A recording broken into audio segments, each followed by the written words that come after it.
MPD decided to die again. So... Okay, well, I guess we'll just get right into the stream, then I won't play my intro music. Hi, hello, how are you all doing? Welcome, welcome, welcome, welcome. What the hell is that? Why is there a badge next to your name?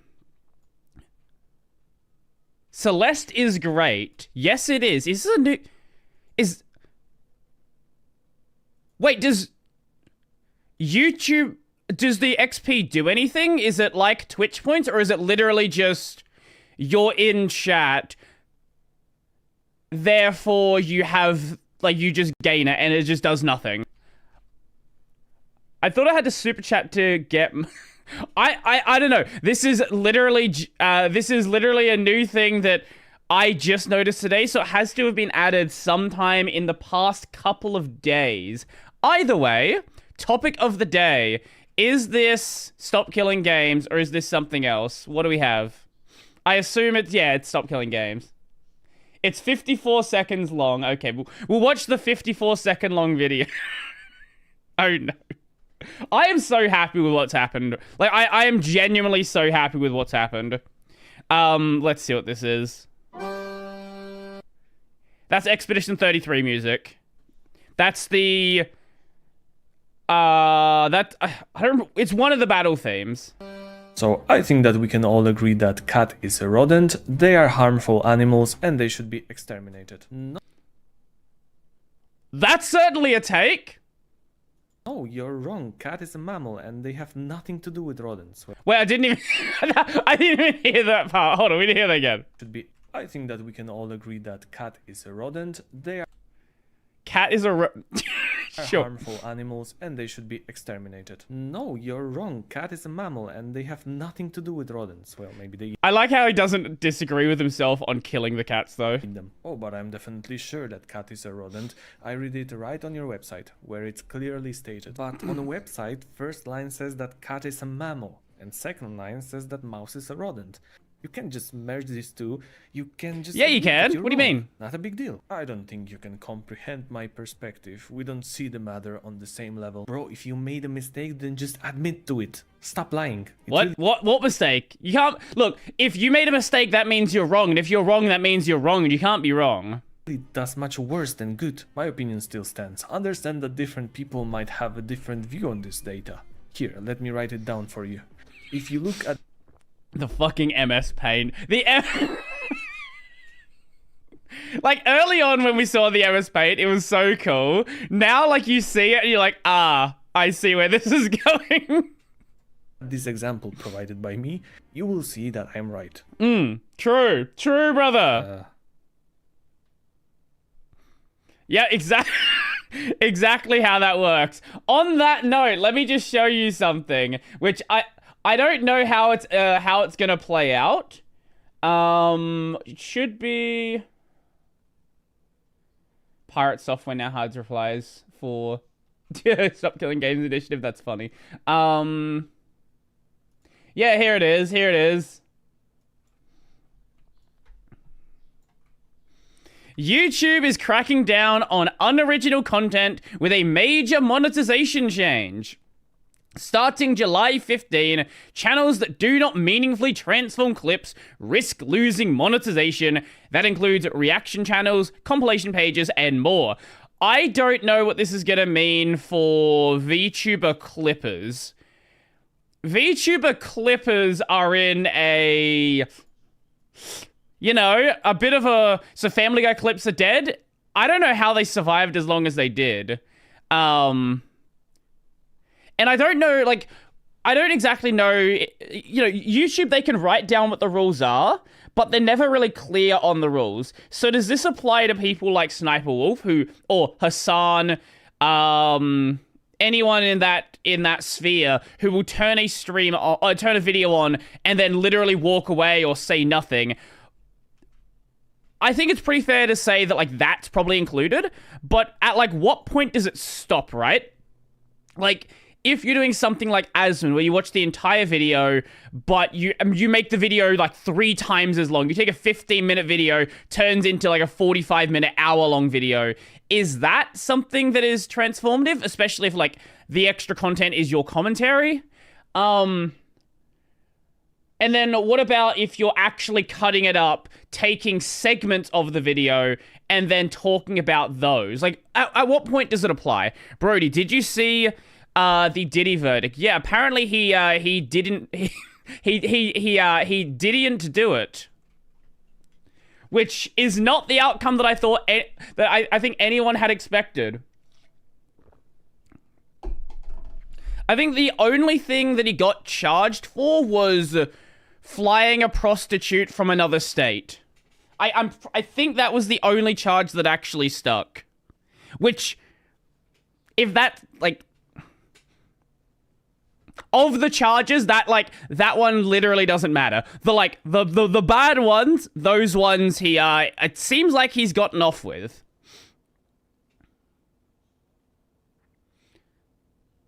Does prostitute not trigger YouTube? Probably does. I don't know. I don't get paid on this channel. Oh, I've got to plug my controller in. Should probably do that. Yeah. That's the wrong controller. This one. Oh, does it change after the game has loaded? Yes, it does. Cool. Also, apparently LSD Dream Emu is getting remade. What the fuck do any of those words mean? What is... Sorry. What is LSD Dream Emu? You can't just drop a name like that without giving me any context. Oh, LSD Dream Emulator. I see. No, I have heard of the game. I was very confused when you said LSD Dream Emu. Okay. That's cool. I've never looked at it, but I am aware of the game. Oh, also, this week we're probably only doing the one stream because tomorrow is the start of con weekend. And I want to make sure everything's like fully cleared up for the con. I don't have to do anything over the weekend. It should be fine, but yeah, I'm probably gonna take tomorrow off. Yeah. Next week, I'm talking to Ren for next week about doing Split Fiction. I don't know which slot that's gonna be in, whether it's this one or the other one, but it is definitely gonna be in one of them. I guess we can go... Why have you forsaken us, or... I guess we do Why have you forsaken us? That's the low level one. No, wait. Last Command's low level one. Sniper Wolf, end of career. What is she even doing nowadays? I actually have no idea, right? Like, I know, I saw, like, oh, she was, like... There was the whole, like, Jack situation. But, like, has anything progressed since there? Like, has she been doing any other crazy shit? Like, what's been going on? Horse girls are trending. Holy shit. Okay. So, I was talking to Venny the other day, and she was like, oh, hey, you want to come play Uma Musume? Come play Uma Musume. It's on Steam. It works on Proton. Come play Uma Musume. Like, I'm good. I'm good, Venny. I'm not gonna get into a fucking gacha game. I promised my men. I like that you're enjoying it, now I can but like, fulfill that promise. I'm good. No gacha games in my life. General. Everyone will be excited you're here, General. But it seems they've split up our men. Split up? We'll Oh, need split to up. Search around. Yeah, I saw. So there's two things that are trending with the horse girls. One is horse girls are cute. Two is if you lose the race, you're going to the glue factory.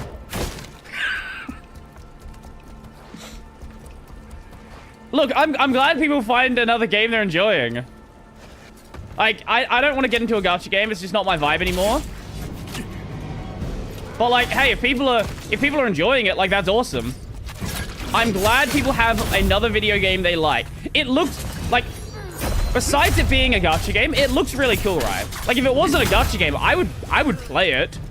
I just morally do not want to fucking play another gacha game. I've done that in my life before. I don't like being cucked.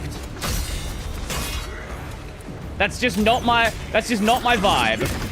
I don't want to know that the game is intentionally slowed down to get me to spend as much money as physically possible. That's just, I just don't want to deal with that. Why are you locked onto that? Why can you lock onto that? Be right back. I'm going to disable my iGPU. Hopefully this doesn't break any. Hopefully. Oh, speaking of GPUs, I guess PC upgrades in general. Let me just double check that I can show this without doxing my house, without doxing myself, because it is my address as well. Is it got an address on here? Okay, no, this one doesn't have an address. This one is just the PC part. So, my housemate is doing a PC upgrade. Just a little bit of a PC upgrade.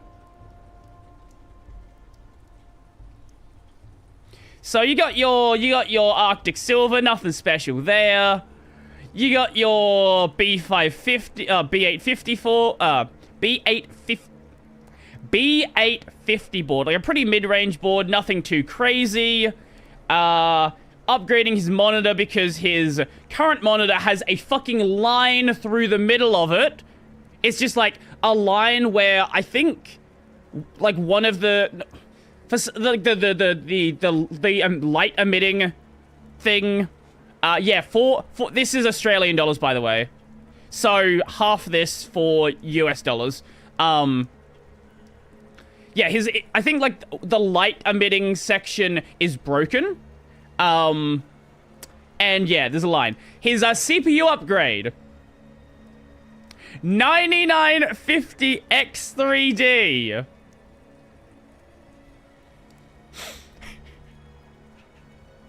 Now, for reference, do you want to know what he's currently on? I want to say it's an 1800X. I'm pretty sure he's on Gen 1 Ryzen.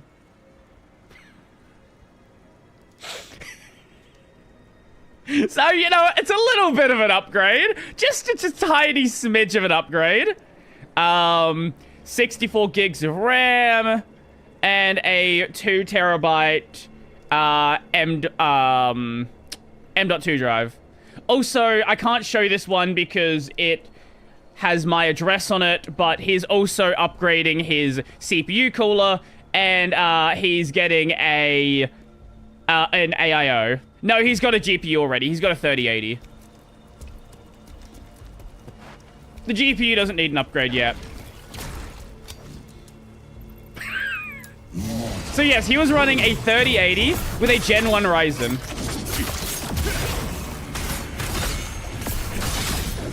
And you know, it was causing some interesting bottlenecks for him, where he was having trouble running Elden Ring on this system because he had such a fucking ancient CPU. Even though, by all accounts, a 3080 should be able to run fucking Elden Ring. We can't go this way, can we? No, we have to go the other way. Oh, wait. That opens? Oh. I believe you're alive. Hi. I'm alive.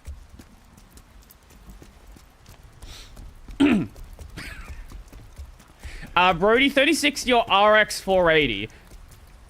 Are those even comparable GPUs? The 3060 is way faster, isn't it?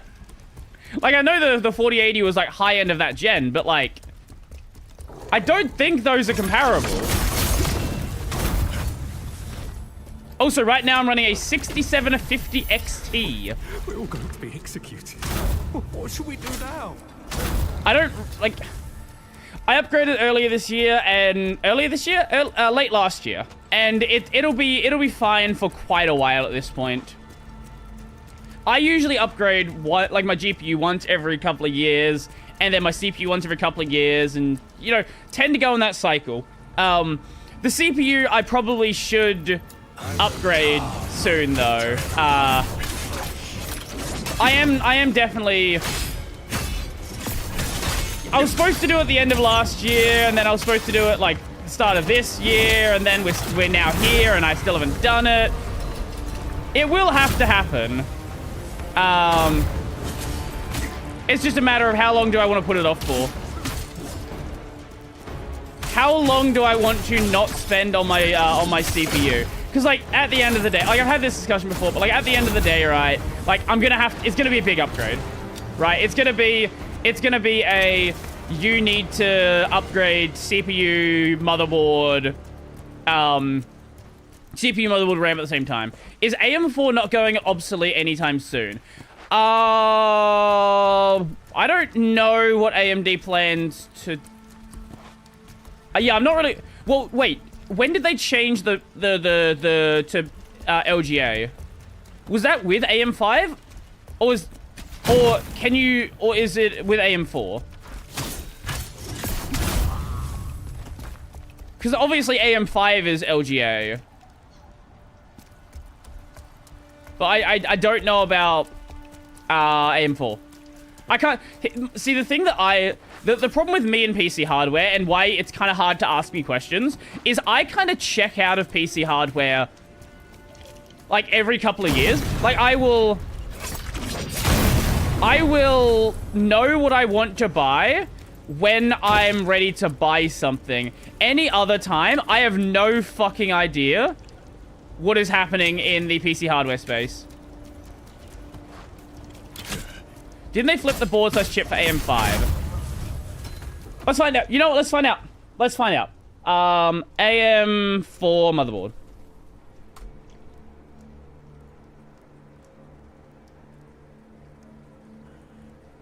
AM4 motherboard. No. It looks like they did it. It looks like, yeah. So, I think they flipped it on AM4 actually. Yeah. I think they did the change on AM4. So yeah. Because don't AM5 CPUs work in AM4 boards if you do a BIOS update for like the latter half of them?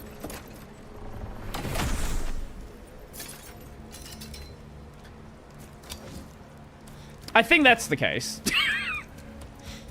I am not a PC hardware enthusiast. That's not maybe my thing for a long time. I used to be. I very much used to be. Back when I had no money and couldn't buy PC hardware, I was a PC hardware enthusiast. Now that I can, I don't give a shit whatsoever.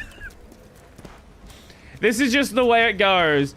Now that I can afford to actually have an interest in PC hardware, I don't care at all. General Khazan would never betray you. Outside of, like, you know, what I need to know to make a convenient Linux system.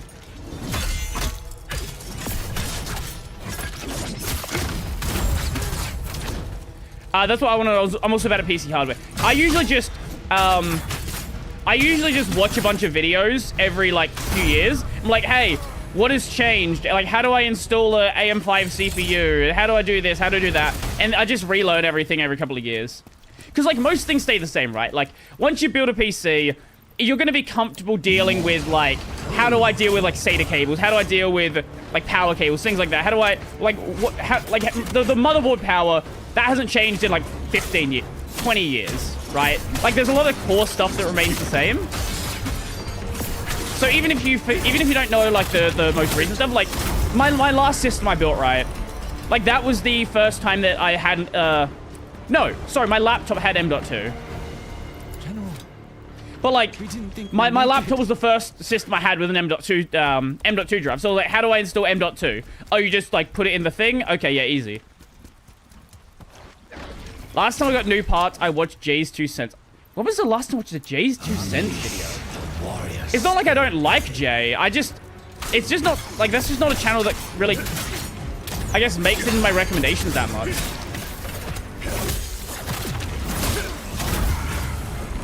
I think last time I built a PC, I was still a very avid Linus Tech Tips watcher.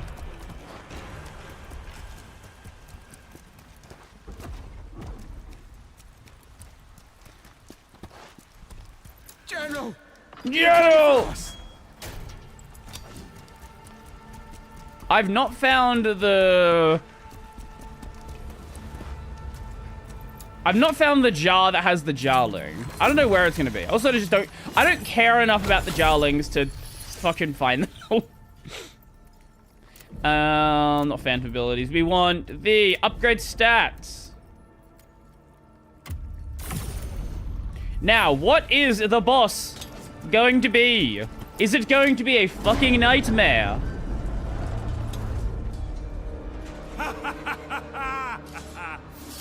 Cutscene for a side story?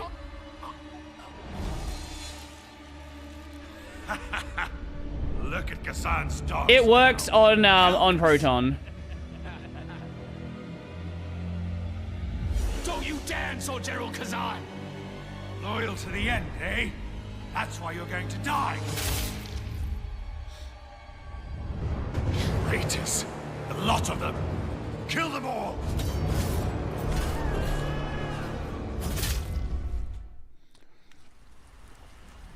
Oh, not the end? Here.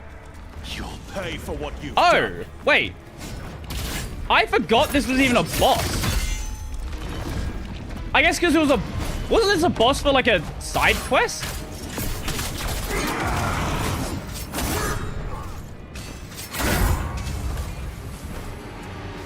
Rebel bastard!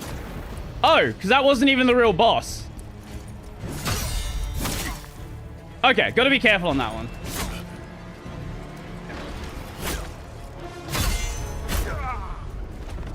By careful, I mean not pay attention whatsoever and fuck it up immediately.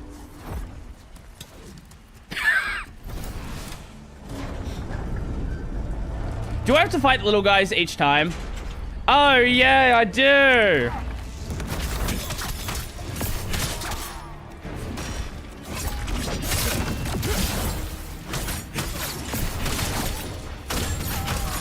Okay, you're dead.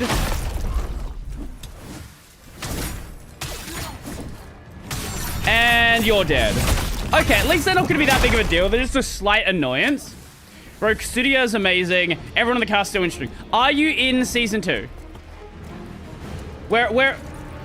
I know that you finished Season 1, but have you started Season 2?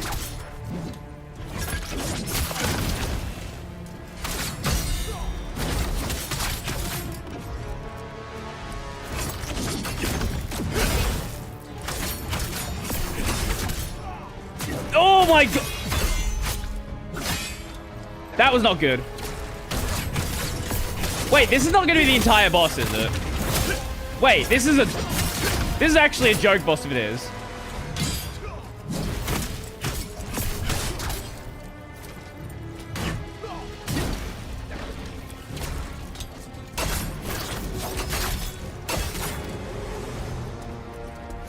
Oh.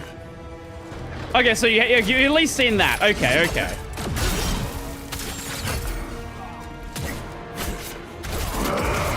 I didn't even care about this boss. Fucking just kill it. That was actually the boss.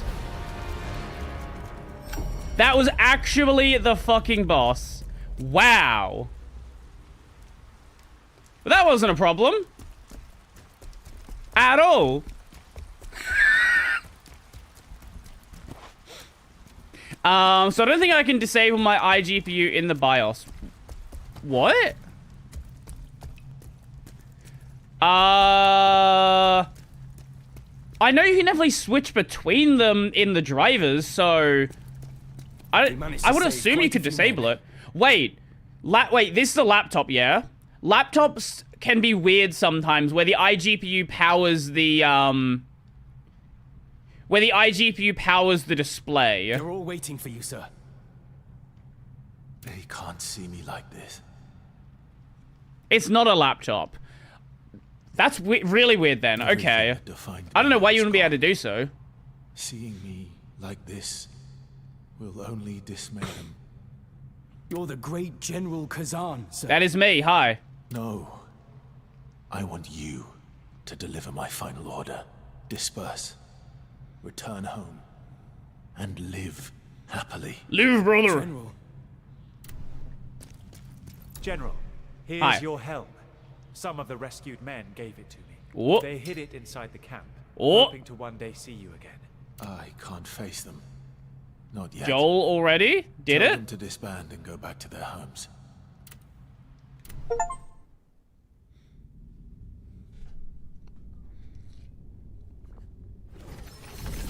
Oh, as you ordered. speaking of We've sent everyone home. speaking of anime,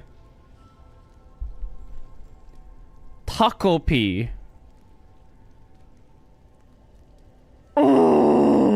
I want you to know, General. Oh no my one blames you for god. what happened. We'll always be loyal to you. Pucklepee.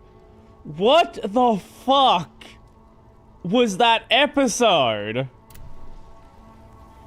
Okay, so I understood what we were getting into because, you know, they had... I don't know about the screening that you saw, but mine had, like... You got the suicide warning? Yeah, I got 2 of them. I do think that, like, okay, right. Here's a great example. Imagine, have you watched Madoka?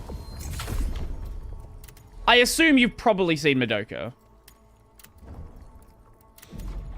Or, if not Madoka, Maiden Abyss. Both are perfectly good examples. Yeah, imagine you saw Madoka or Maiden Abyss, and you knew that something crazy was gonna come up, right? Like, it doesn't ruin it, but it definitely does take a little bit away from it.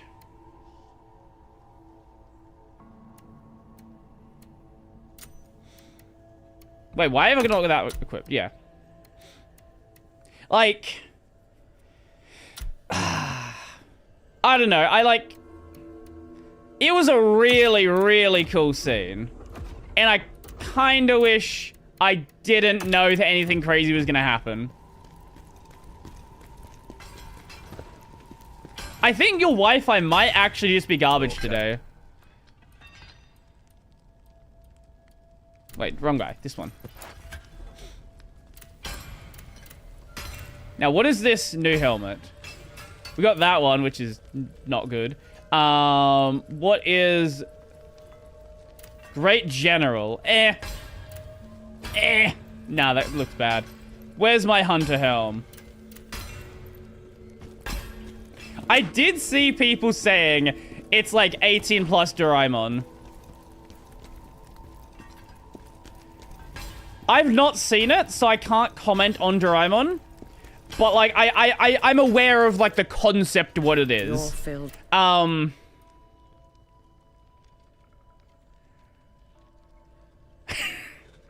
It was a... Like, okay. So, obviously, with the warning, I knew something was going to happen. I didn't realize exactly what direction... Like, how it was going to happen until I saw the... I think... When I noticed... what was it? The text on her backpack... Right? Like, when I noticed the, you know, Shine, Baka, Kuzu, all of that, like, written on her backpack, I was like, I see what this is now. This makes sense.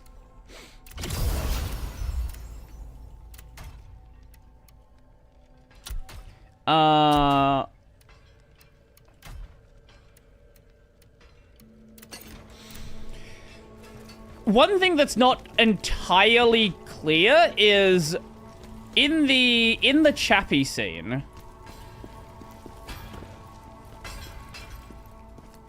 I never wanted to be disconnection emote, but I accidentally made it that. Well, hey, maybe I stopped disconnecting at some point, and then it ends up we end up saving it. I don't know, but in the Chappie scene. It's because it wasn't explicitly stated. I'm assuming Marina like, DO'd the dog. Maybe not burnt it to death, but I'm assuming what happened there is she killed the dog. Which is, you know, certainly something. And then the reveal at the end of that episode. The reveal that she is also really fucked up. That she also has a really fucked up life. Yes, Dio's the dog, exactly. Certainly a way to put it. Have you read the manga, or are you going into this blind?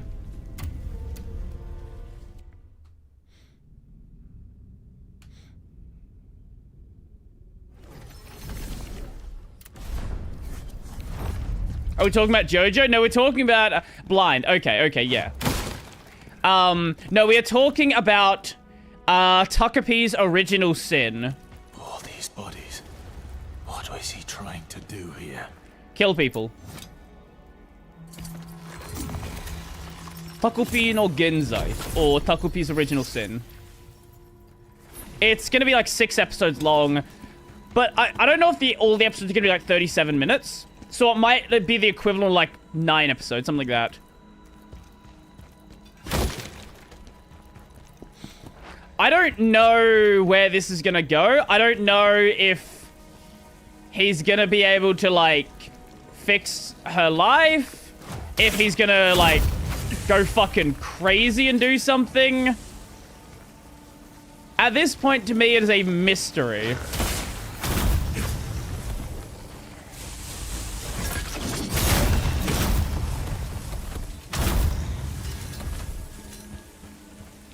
Oh yeah, this month the Pac-Man game comes out.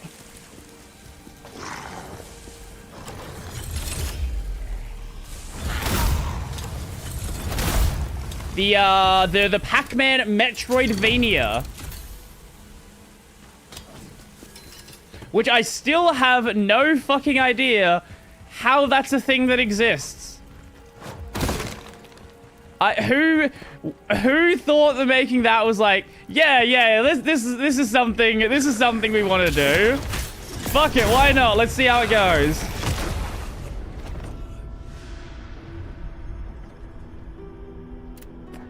I don't know how I got hit by that explosion.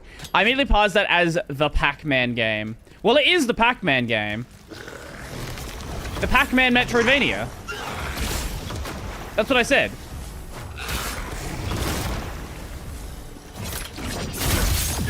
That you didn't mishear me. That is what I said.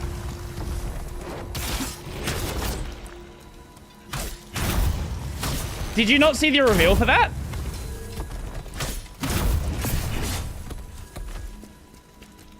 I like the reveal at the end because this means we ain't doing some black and white Mean Girls Just Mean story. I think it was pretty clear with how... Oh, that Pac-Man. Okay, I see. I think it was pretty clear that it wasn't going to be clear cut. With, like, already kind of, like, how... I guess... Okay, it's one of those series, like, Made in Abyss is going to be the perfect example here. I've seen people comparing it to, like, Erased and things like... No, that's stupid. Made in Abyss is the direct comparison, where it's like this cutesy art style. It's like, ooh, look at this. Nice things are happening. And then it's like, ah. She just had her arm broken in 3 different ways. Ah. That child just got torn in half. I see. I see. I think it's not a fucked up series, but in a similar way with like Girls Last Tour, where it's a very cute art style, but then you pay attention to what the world is, and you're like, oh, this is like a really dark world, right? Or Gakko Gurashi, also a great example. Oh. It's not even that cutesy. The art style looks... Their intent. Well, yeah, but like it's a very expressive art style, right? Like if you told me this was going to be on a comedy series, like that identical art style on a comedy series, I'd be like, yeah, that makes sense. I feel like I've seen a comedy series with that art style.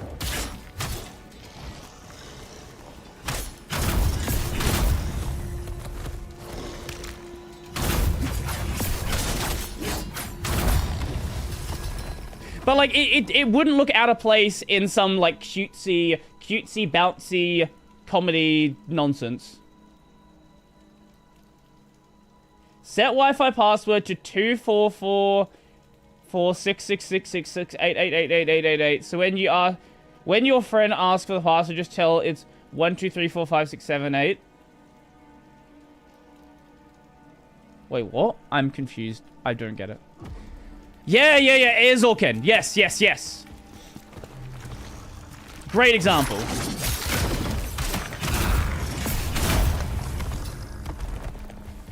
I think it's basically the same stuff. You know what? I'm actually kind of curious. I want to know what other things the studio that's doing this has actually done. I didn't check it. Wasn't it Enshia? I feel like it was Enshia. That's the manga.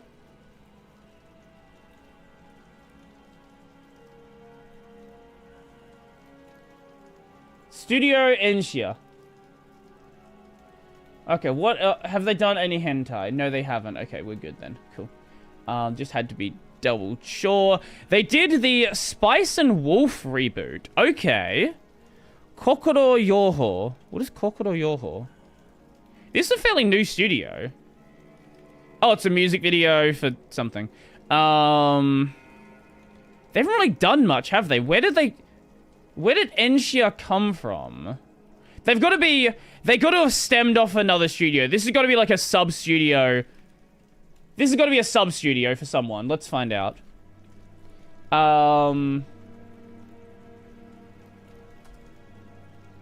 Studio Enshia.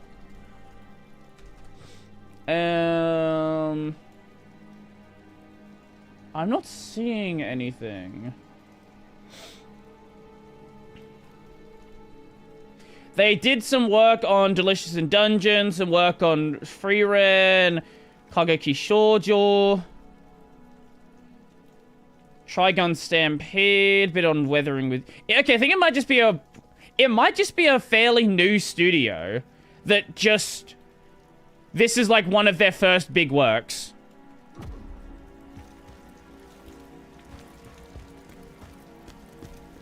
One, two, three, fours, 5, 6, 7, 8. Oh, okay. I see.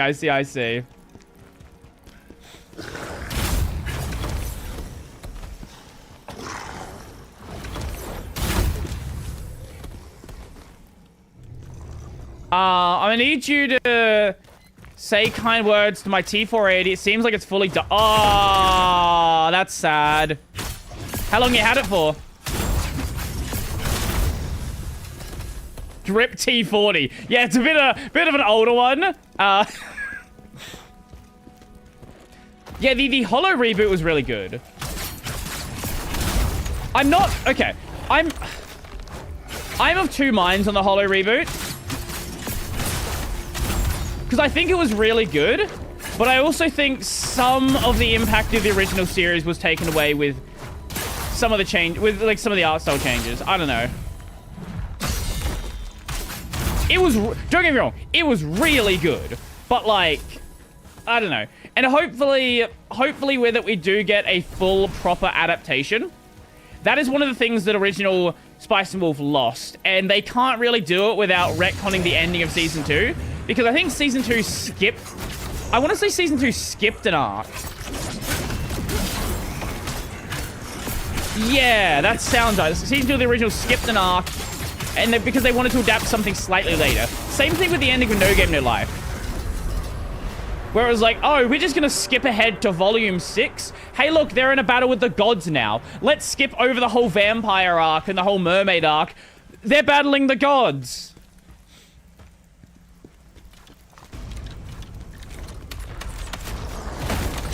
Oh my god, hello.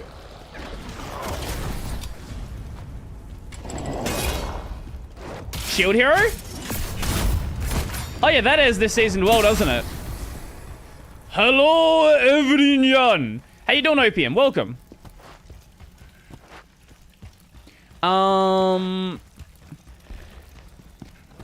There's clear... Okay, can I break this wall or something?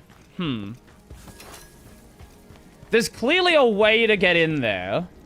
There's got to be, like, a doorway over that side. I wish I were a bard. Hello, fine, thank you.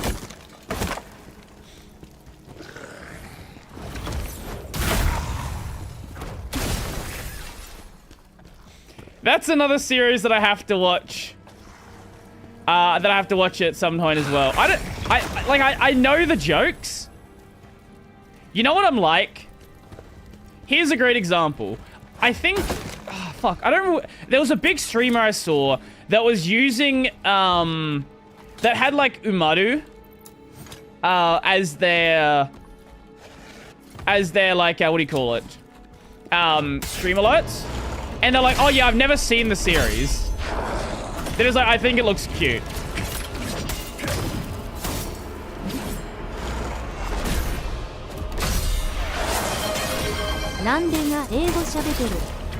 Exactly. True. Oh! Okay.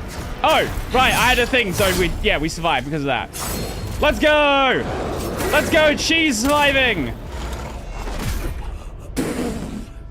Let's go, dying!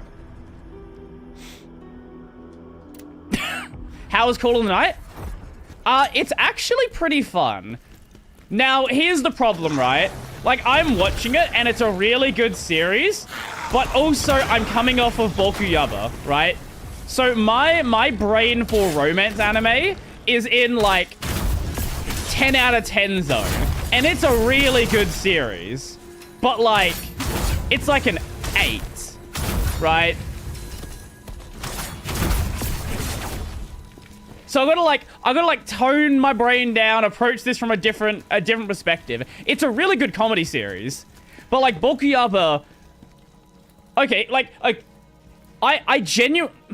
maybe this is cope, but I genuinely think Bokuyaba is gonna be remembered alongside things like Toradora, Clanad, Your Lie in April. What's another great example? Golden Time. Like, I think Toradora... I think Bokuyaba is going to be remembered alongside those. Especially if it gets a 3rd season. Because there is a compilation movie coming out. Like, if we get a 3rd season and maybe... I know the manga's still going. But if it hits an ending point and it gets, like, a full adaptation... Like... Assuming the manga doesn't go downhill... yeah. Like, the one thing Toradora has over everything is, like, you know, it's actually a fully fucking finished romance series, which a lot of the time, we get really good ones, but, like, you know, you never get that full conclusion.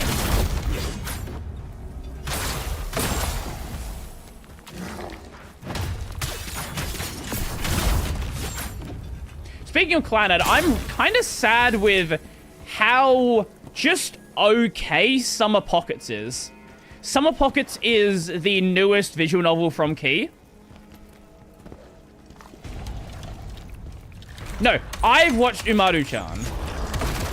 What I was saying is there was a streamer I watched who had Umaru-chan emotes who hadn't watched Umaru-chan. I loved it.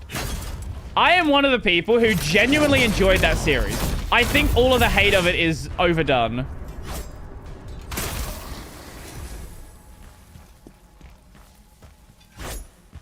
Oh, you get in through there.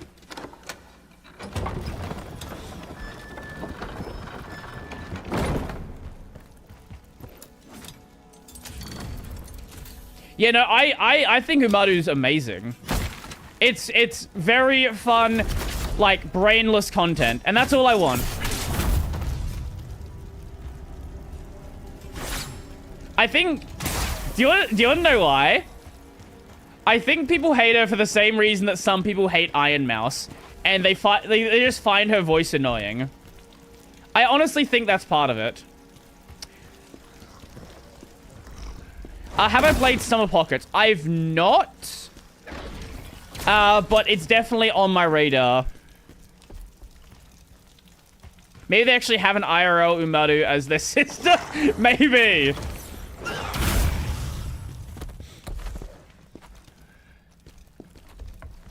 I do need to play Summer Pockets though. But like, when I was watching the anime, I was just like, this is like it's a key series, and it's kind of just like, you know, even though I'm not. Here's a hot take for you. I don't like Little Busters. Okay, maybe not. I don't like Little Busters is the correct way to say it. I think Little Busters is probably the worst key series. Now, that's still a pretty high bar, to be fair. But like, I'm a big Little Busters fan, especially season 2, at least at the time. Maybe that would change now. I don't like Charlotte. I don't know. I do really like Charlotte. Charlotte's fun. But like, all of the classic key stuff, so fucking good. I think the problem is the Summer Pockets adaptation, they're trying to adapt it too much like a visual novel. And rather than trying to turn it into an anime, right? Like, it's going route by route by route by route.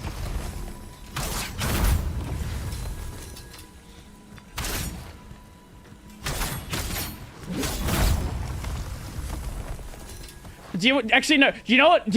Even though I haven't played it, do you want to know one thing that annoys me about the Summer Pockets visual novel? It's a key series, so classic key, they made Eroge, right? Classic key made Eroge. And Summer Pockets has those like Eroge setup moments, but it's not an Eroge. There is none of that whatsoever. So you're like, oh, there's like a scene where they're in the forest together, they're like catches you, grabs a boob. That would be an Eroge setup. It's like, no, we're not doing that this time. We're being wholesome, family friendly.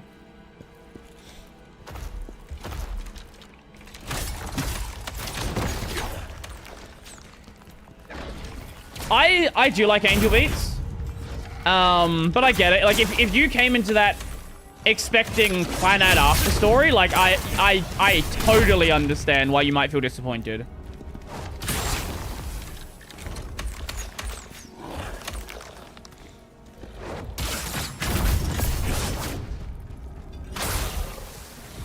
I think you kind of have to approach a series... You have to approach a series being willing to enjoy it for what it is, right?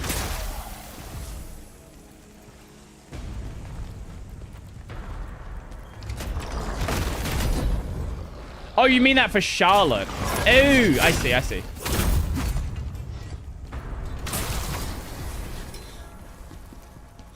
But like, the main point stands. I think you kind of have to approach a series being willing to approach it for what it is and being willing to enjoy. It's like it's the thing that Josh Strife Hayes says about games, right? Like, you need to be willing to enjoy a game. You need to be willing to give a part of yourself to the game, to that series. Otherwise, you're just not gonna like that. You're not gonna enjoy something if you expect it to do everything for you.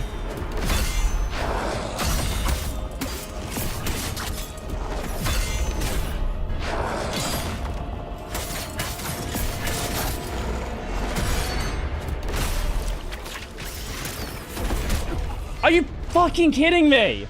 Why does this guy keep getting me? Of all the fucking enemies. You know, I'm just gonna run to it. It should be fine. Probably won't kill us. Theoretically won't kill us.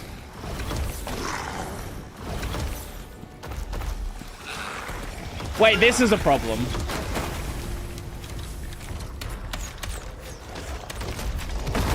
Oh, no. No, we're fine. No, we're fine. We're fine.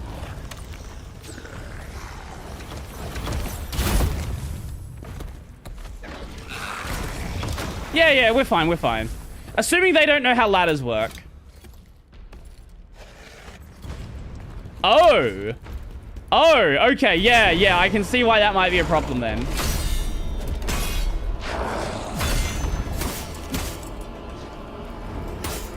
Do your thing.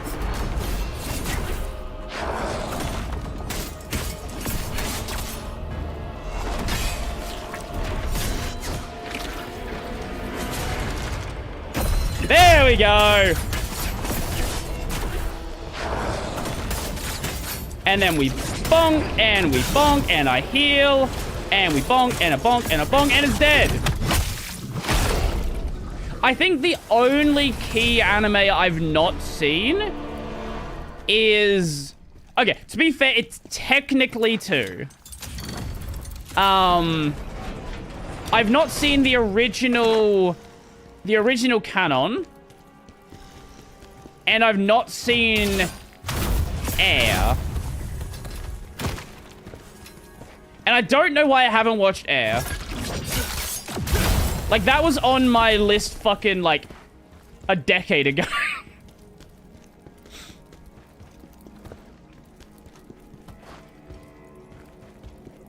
But yeah, you asked about, Yofukashi no Uta before. I think the first... It's an interesting series, right? Like, the main character, he had, like... This is why it's kind of hard for me to watch it after Bokuyaba, because the main character has a lot of those, like... It's a very different style of it, but a lot of those same... I hate my life kind of vibes, right? Like, the main character in Yofukashi no Uta, he's like... He's willing to go out and... you know, enjoy life, but he just doesn't want to go to school. He's sick of school. And it's sort of him trying to find his place in the world, I guess. My order was Angel Beats, Charlotte, Clannad. Charlotte didn't even exist when I watched Clannad. Probably, I think it was Angel Beats, Clannad, Canon, Charlotte, whenever that aired. I'm pretty sure I watched that when it aired. Haven't seen Air. And I guess just watched the first season of Summer Pockets. Off topic, have you seen Detroit Metal City? I am aware of that name, and I don't know why I'm aware of that name. Detroit Metal City. Oh, I've not seen it, but I'm aware of this.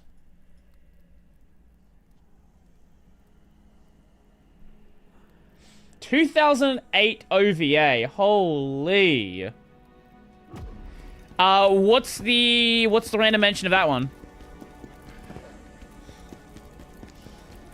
Is this somehow related, or you just wanted to mention a random other series? I love that show. Fair enough. Fair enough. Like, there's so... Okay. There is so much good anime in the past. At the same time, there is so much good anime coming out now. Like, we just got the first episode of Takopi. New season of Dandadan starts tomorrow. First season of Vigilantes was fucking great. Honestly, the best piece of My Hero in at least 5 years. What's another... What else is... What is airing this season? Let's find out. Oh, yeah. Right. Of course. Fucking Dress Up Darling. Yeah. Dress Up Darling Season 2's airing. Second season of Kaiju. I've already seen a pre-screening of the first episode, so I might wait for like a week or two. Gachiakuta. I've heard this is fucking incredible. I've not read the manga, but the manga people are freaking the hell out. I think, isn't this like one of the best-selling Shonen Jump series right now? Something like that. It's definitely really high up there in Shonen Jump. Second season of Yofukashi.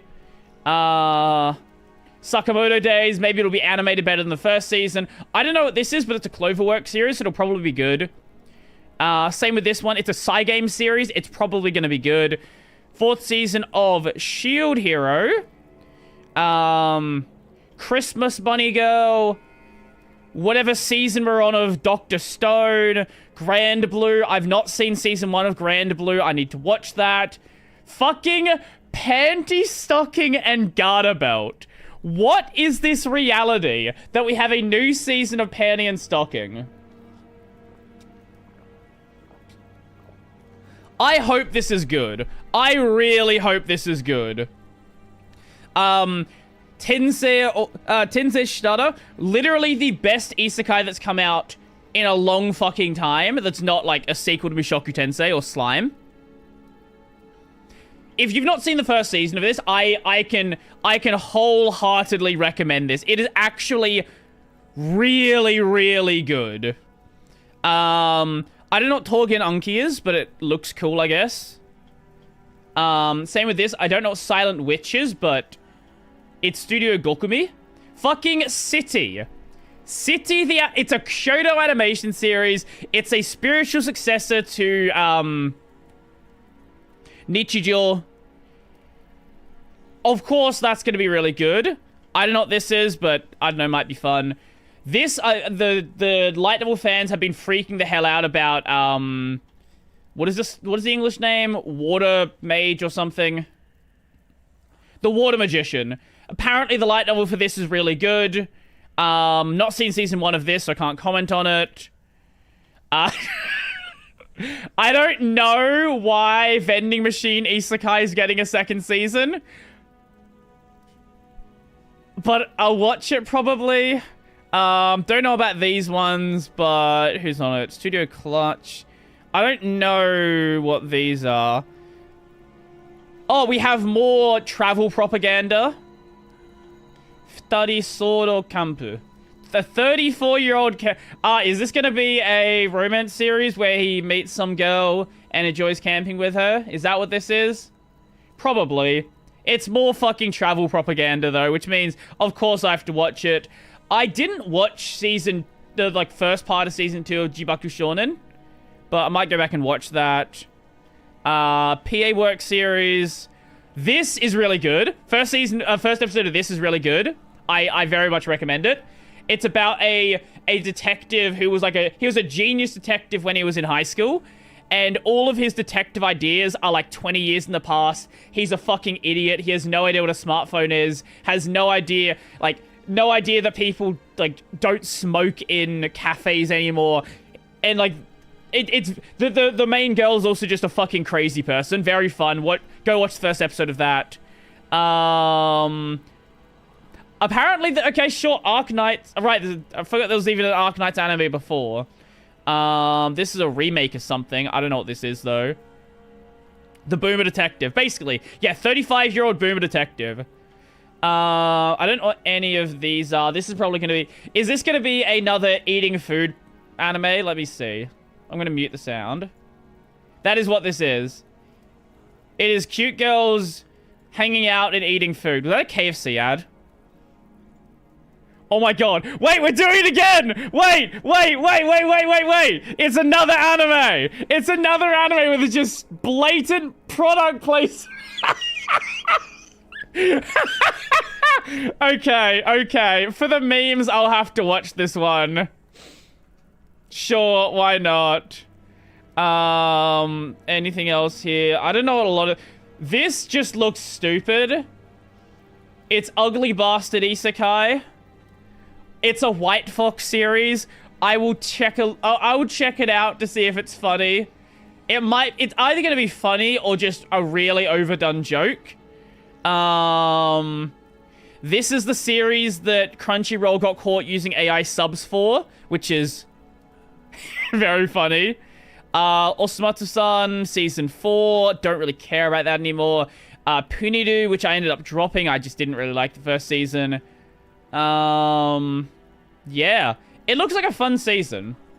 It looks like a pretty solid anime season, if you ask me. White Fox, blink twice if you need help. Just as a reminder, let's bring up White Fox's history.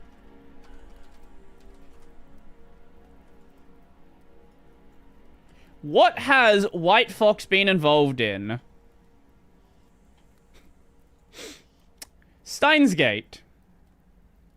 ReZero. Akamega Kill, which people meme on, but like I enjoy it. Hataraku Maosama. Goblin Slayer.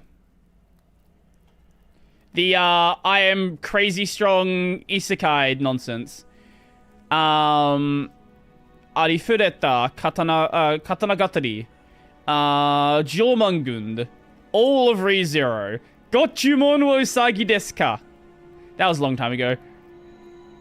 Oh man. What was the worst season of the worst recent season of anime? That's really rough, right? Okay, here's the thing about modern anime, right? Like, I don't know when you started watching, and maybe when you started watching seasonals, but I've been watching since I was probably... I don't want to bring the chart up again. I want to say, like, I was 16, something like that. 16, 15, somewhere in that range sounds about right. I've said what the... I think Haikyuu was in the season before I started watching seasonals. And, like, Noragami. I want to say that's right. Anyway, the difference now is there is so much anime that comes out that it's really hard to say there's a bad season. Right? Like, we can look back at, like, 2000 and... I think it isn't, like, summer 2007 where there was, like, Gurren Lagann and a bunch of other really fucking 10 out of 10 series. But at the same time, right? Like, every season has some, like, knock out of the park series. Even if it's nothing at the level of, like, Free Ren. I think it's really hard to say there's been, like, a bad anime season in a long time. I'm happy to take suggestions, right? Like, if you've got an idea, please let me know. But I genuinely... White Fox made Katanagatari? Apparently so. But, like, it's so hard for me to say that there's been a bad season in a long time. And I don't want to just, like, blaze the state of anime, right? But, like... I do think there are a lot of problems with, especially, like, modern anime fans, especially, who are fucking annoying about just garbage series. But at the same time, there's just so much, and I can just ignore they ever existed. I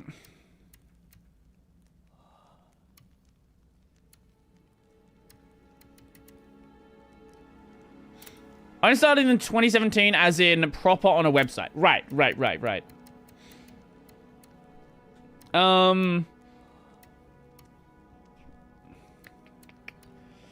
It's not even really any...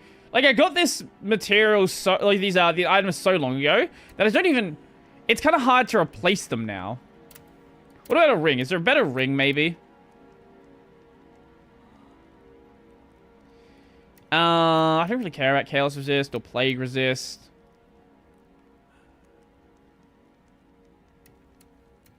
I guess that could be useful, but I don't even know.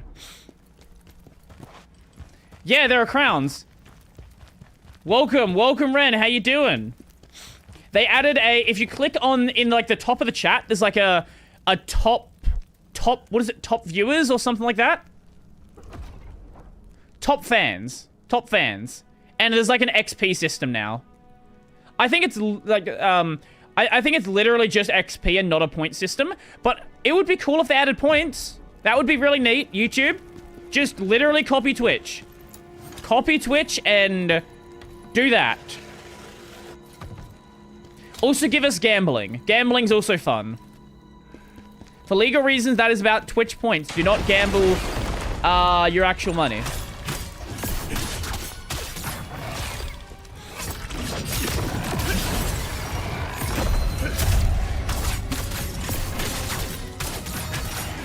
Okay, give me... I will double check. Just because I do like remembering how long ago it was. Let me just double check when my first season of anime was. I don't think it was the season Haikyuu came out in. I think it was the season after.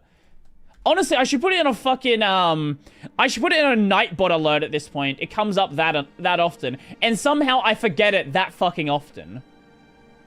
Wait, maybe I did watch... No, okay. I definitely watched this season because I watched Irregular Magic High School and Black Bullet when they aired. Okay, and Gochima was Saga Desu. Yes. Okay. Winter 2014. Yes, okay. Summer 2014 is my first season of anime. There you go. There's the answer. Summer 2014. I think it might also be based on who is currently watching the stream as well. I think it might be like your top rank, like your rank based on who's currently present. Maybe.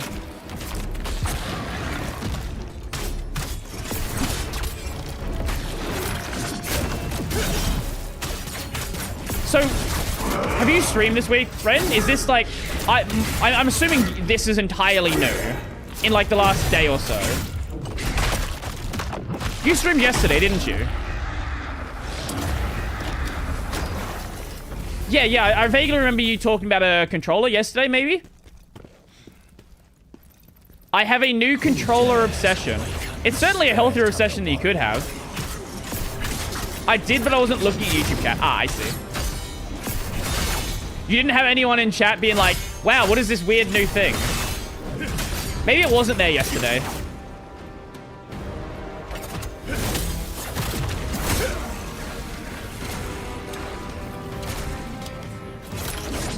I think it's a pretty safe bet that it's like new today. Or new in like sometime in the last 24 hours. Either, oh, I see. Okay, yeah. Literally the first thing someone said in my chat was, why is there a badge?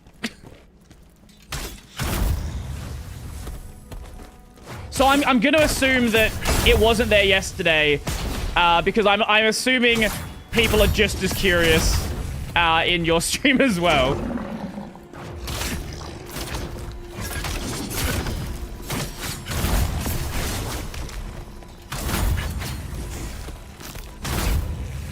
New controller's amazing. I love it already. Is that the controller you had tried to buy before and then bought from a different seller?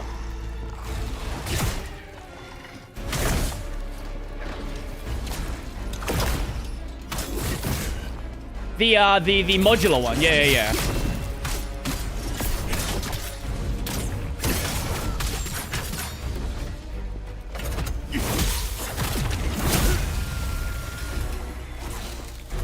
Anime is just a thing that aired on our regular TV channel, so it's hard to actually pinpoint when I started anime. I watched Yu Yu Hakusho on TV as a kid. Wow. I assume it would be... My assumption is it was dubbed into your language. Yu Yu Hakusho is so big, I assume it got dubbed into basically everything.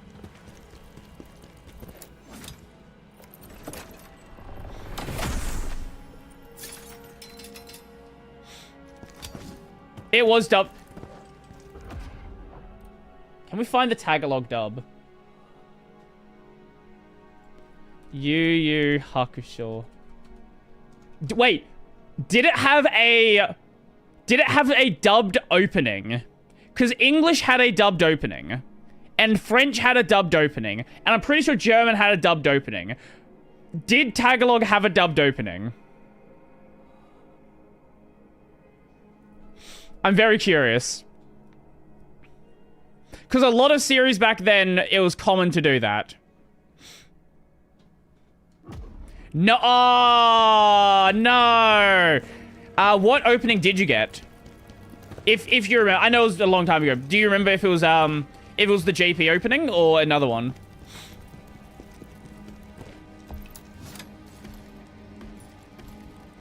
JP. Okay. Interesting they wouldn't dub it. Like, they wouldn't dub the opening. Wonder why they made that choice.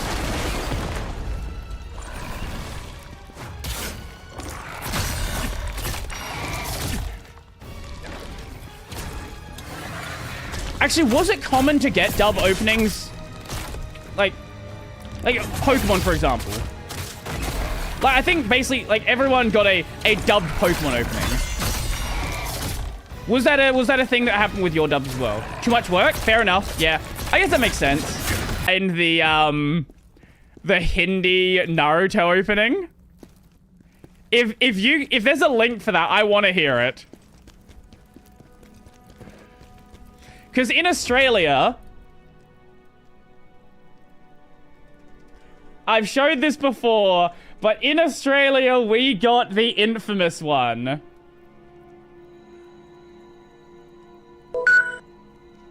Beautiful, what a great start. We got the funny meme one.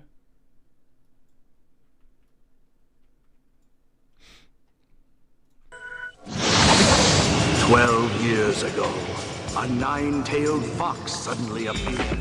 If you believe it. This also played in Australia. Hi.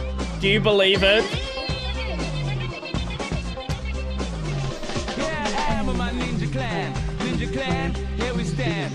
Naruto, I'm on my way. Naruto, I'll be okay. Getting ready to fight on sight. Got my best friends by my side. Sasuke, he's really cool. Sakura, the beautiful. Imagine waking up every morning hearing this.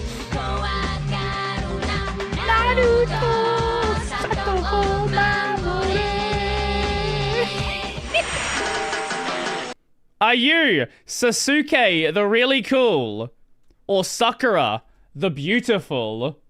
What a ridiculous fucking line. Oh, Hindi opening. Okay. Oh, wait, it actually... Wait, it's actually a dub of the... What? Wait, this is... Wait, this is... Wait, this is one of the better early Naruto songs. They got dubbed into Hindi? Okay.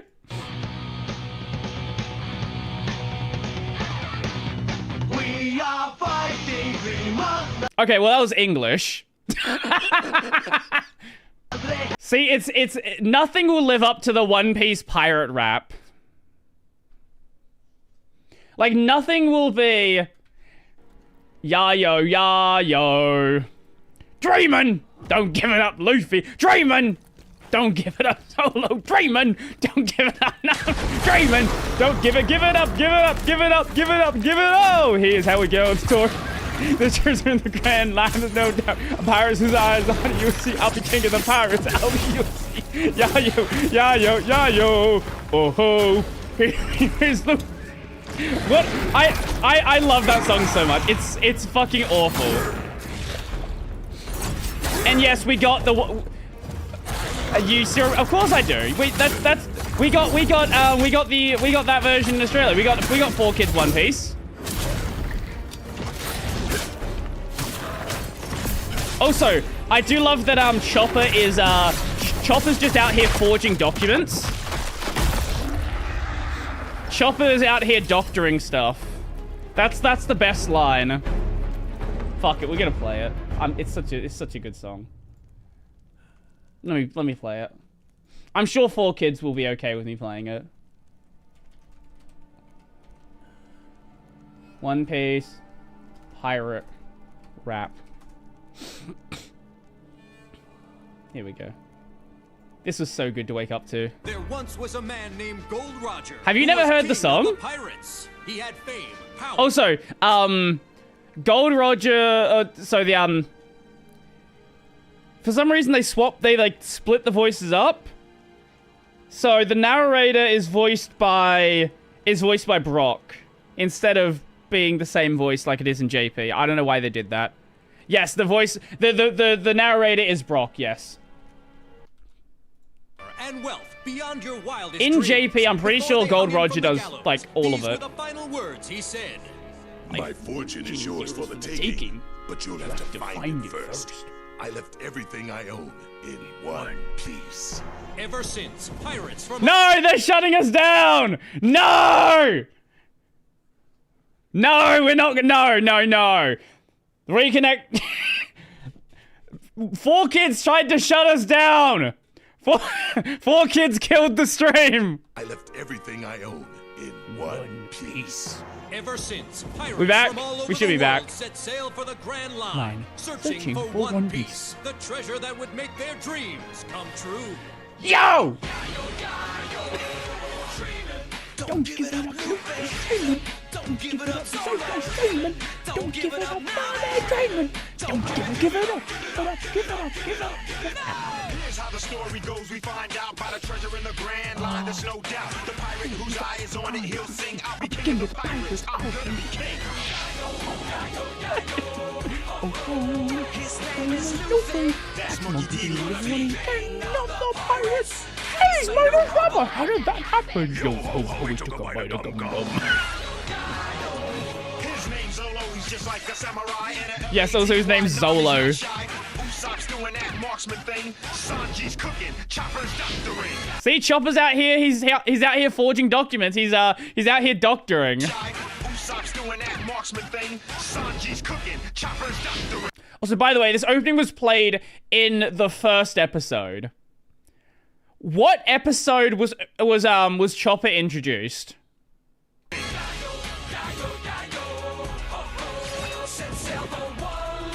It's a fun kids opening, right?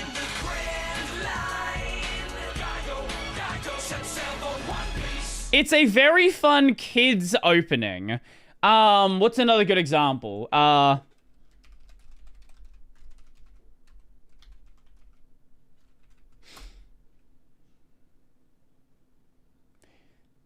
So is it Metal Fight the JP name?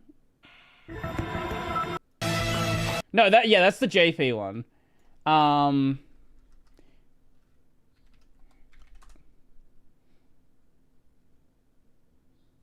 Yeah, this is another fun one. Like it's not has nothing to do with the original opening, but it's like it's fun, right?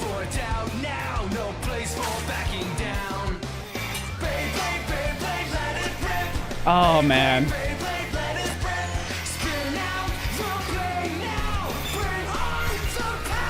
Kids are losing out so much on like great series like this.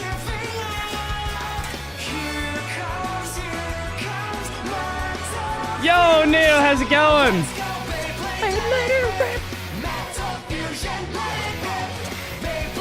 Like, if I had a kid, I would not let them watch TV. I would force them. Didn't Beyblade get a new series? I don't know what the current one's called. There was like a reboot.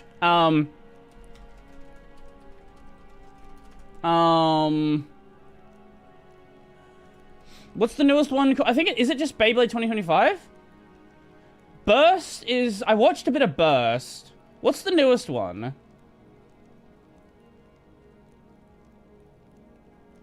Is it Beyblade X?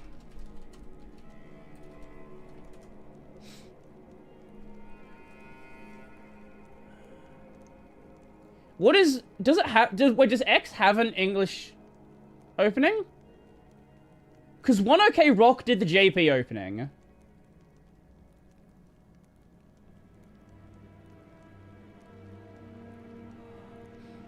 I don't know if X actually has an English opening. Oh, wait, do you know what's a really good EN opening? They're like sort of it's a bad series, but it captures the vibe of like 2006 anime. The opening for Bakugan Battle Planet, the English opening for Battle Planet, it is the worst series of Bakugan ever made, but this is fun. Bakugan Brawl, it's a big brawl. Bakugan Brawl is for it all.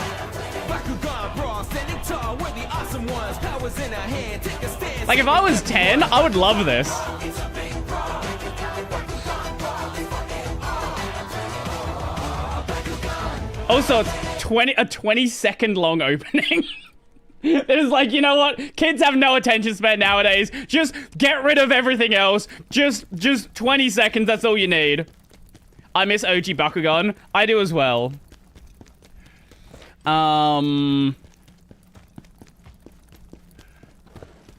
Like, yeah, as I was saying, if I had a kid, I would not let them watch... I wouldn't let them watch any modern series. You're gonna be watching fucking Metal Fusion. You're gonna watch fucking, you're gonna watch 4 Kids, 1 Piece. You're gonna have a good childhood that none of your friends have any idea what you're talking about.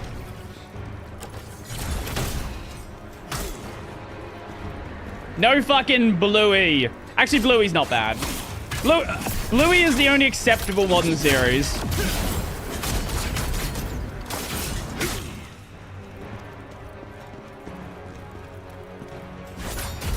Oh.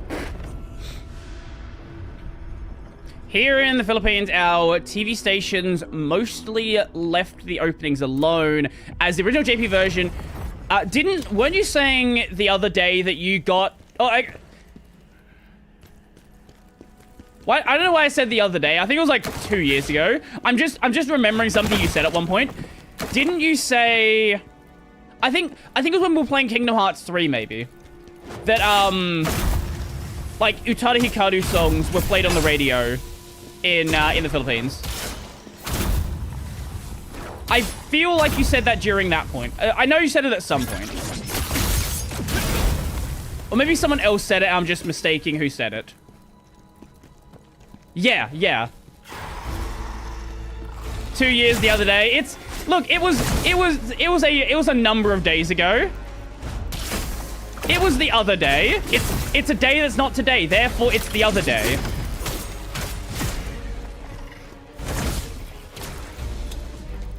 Yeah, so that makes a lot of sense, right? Like, if there's gonna be JP songs on the radio, like, it makes more sense to just leave those songs as is. Because people are likely to have heard a JP song before.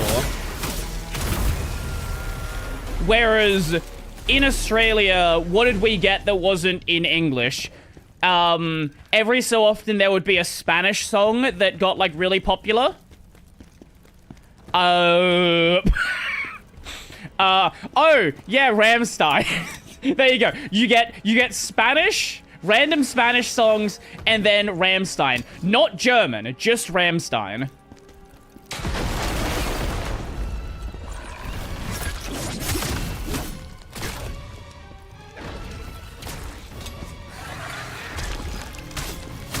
I don't think I've heard that song, actually.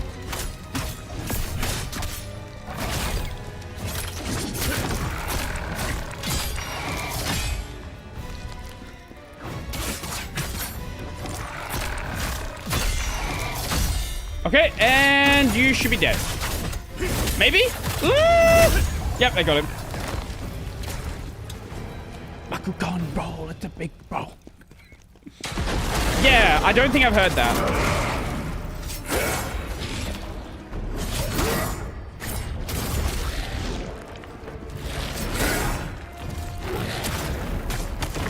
Oh my god. It hit me when I was falling out of transformation. What the fuck? That's a new move. I didn't know you could do that. Oh, he can enrage himself. Ew. That's cool.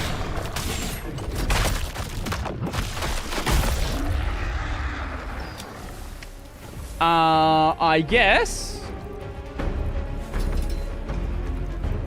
we go down the elevator. Oh, why am I plagued? Elevator it is! Hopefully there is a rest point down here, so I don't have to fucking go all the way back when I inevitably die again.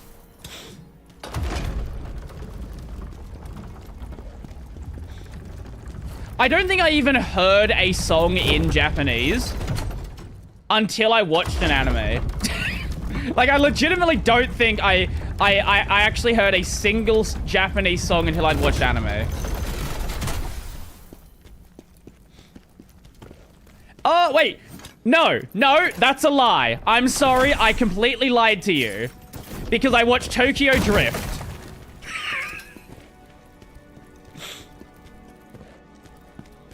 So my knowledge of JP music before watching anime was Tokyo Drift.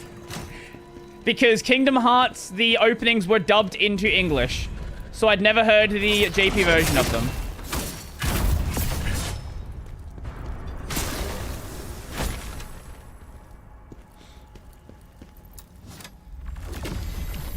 Amand, we have to make this experiment work, no matter This the cost. takes us back to the start.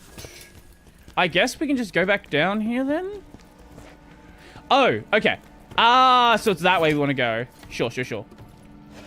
Rest point should be... Where's the rest point? Here. Some related cool songs to go listen to later. Dynamite and One for All by Jonathan Young. Who is Jonathan Young? I write in... My fucking search engine algorithm is absolutely cooked. I write in Jonathan, and the first thing that shows up is Jonathan Joestar.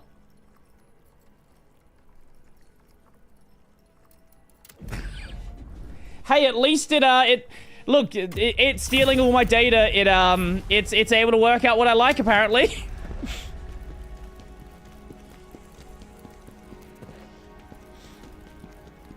Oh, what the fuck's there stuck on there? Here, let's go up here. Sweet. Yeah, I do really like, actually, you know what I really like? What was the, Red, you will know the answer to this, because I'm blanking on the name. The card game, the JP card game that was based on Magic. There was an anime for it in, like, 2000... whatever, and there's been a bunch of anime since, but no one even knows they exist. Duel Masters, thank you. Yes, that one. I really like Duel Masters as well.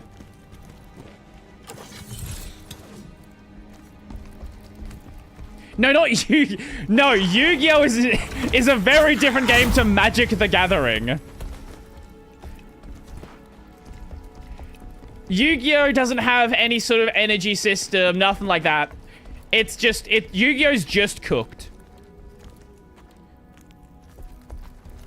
How the fuck do I get there? Do I just YOLO it? I think we just have to YOLO it. Apparently not like that. I don't know how we get that one then. Osmo was always planning to kill us. We know too much to be left alive. I was a Duel Masters hater as a kid. I was called a discount Yu-Gi-Oh. I was never... I don't know. I was never a big card game guy, so I never really had a strong opinion on any of them, right? I do... Funny. Ha ha, funny game. Fuck you. I do have a cousin who is a big Pokemon card collector. But, like, she was a Pokemon card collector when no one was a Pokemon card collector. She had... Like, she was collecting base 1 stuff back in, like, 2007. Right? Like, back when nobody gave a shit.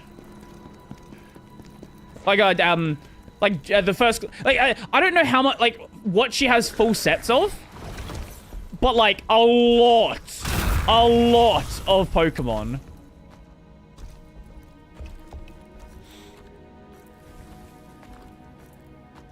Now, how do I get that one?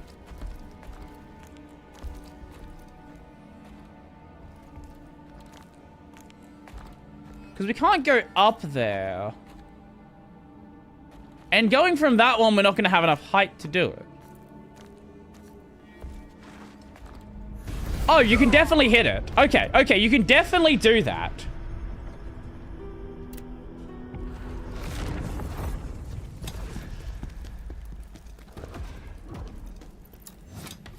That is such a cursed jump.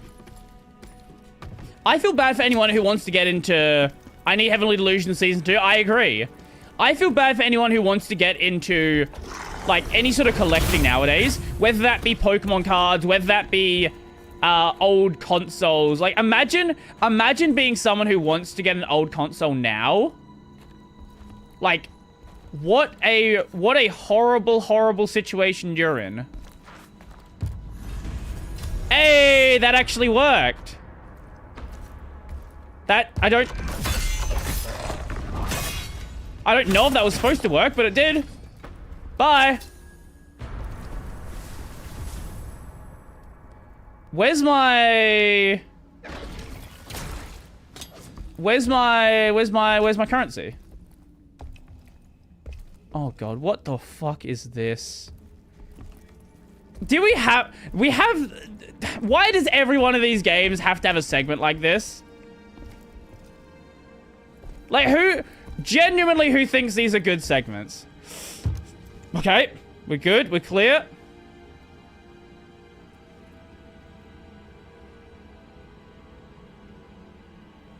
I can't get over there from this side. We can go down.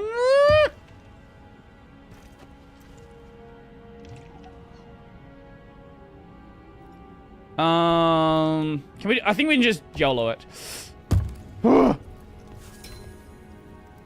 There's another doorway up there that I'd like to get to. I guess we can do that another way.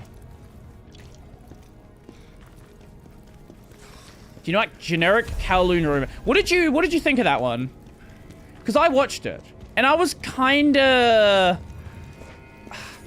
iffy on it.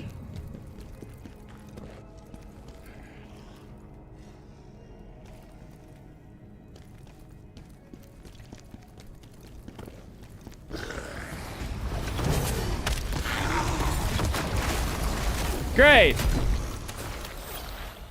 Can I perhaps not die?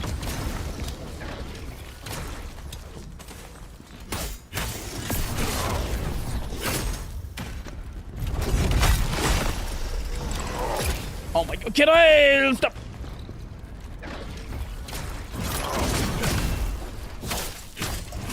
Okay, we're good. Fuck you. Back when I first switched to Linux Mint, I had this mindset, I'll just get a PlayStation for gaming. I don't even have to try making Linux games work. Oh god, yeah. Well, times change. Times change. And now we're in a state where Linux games work pretty fucking well.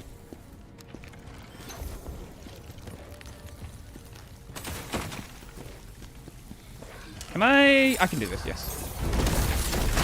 Whoa, what the fuck is... Hi!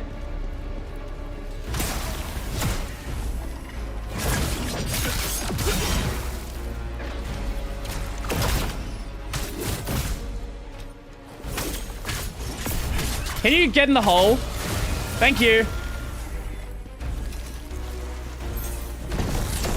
Oh my god, hi? Why is there another one?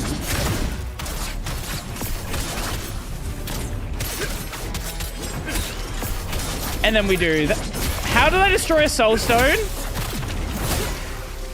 What? Wait, I didn't even see a soul stone. What? Wait. Huh? I don't know how that happened. Honestly, at this rate, if it doesn't have anti-cheat or zero, I don't even bother checking Proton DB. I basically only check it if I have any sort of problem when I first open it. Oftentimes what I do is I will play the game and then I'll go to Proton DB, see if anyone has any suggestions on like things I can do. But usually it's not I'm going there because I need to. I'm going there because I wonder if there's something slightly better I can do. Oh, boss room right there.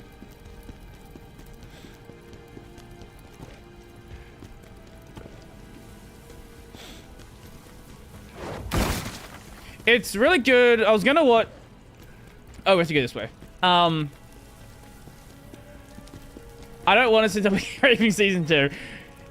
Yeah, but we don't even know if we'll get a season 2, right? Like, you can say, oh, I'm excited for season 2. I want season 2. But, like, there's no season 2. This doesn't exist. Wait, that's the boss room, right? Huh? Where's the rest point?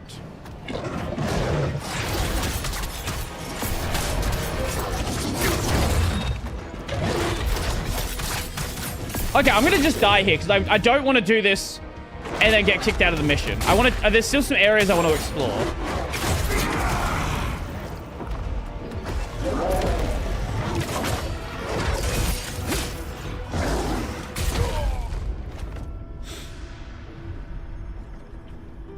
I don't even know where the rest point was then. That's kind of wild to put that. Because there's no way this is the nearest rest point. That would be crazy. Like having to do a drop-down segment to get to the boss? And then there's this locked door as well. The game's never been like that in previous segments. There's got to be something I missed.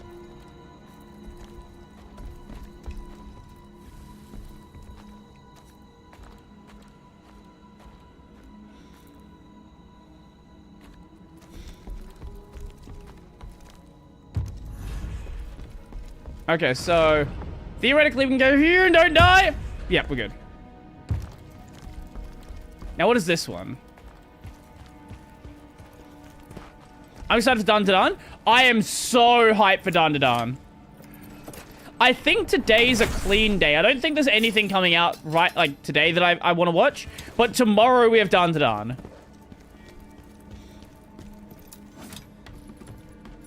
Female MC gets sexually assaulted every... Welcome to anime.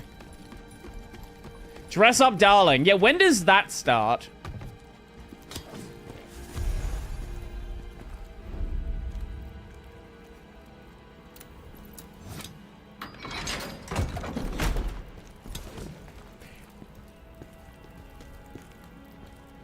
Oh, wait. I feel like the elevator is going to be the shortcut.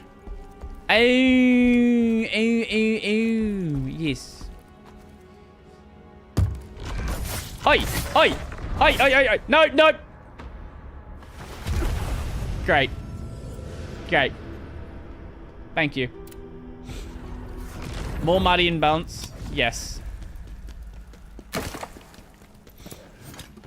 Very excited. Very, very excited for Dress Up Darling.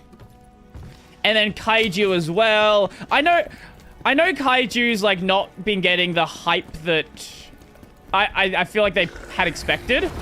But I still like Kaiju. I think Kaiju is fun.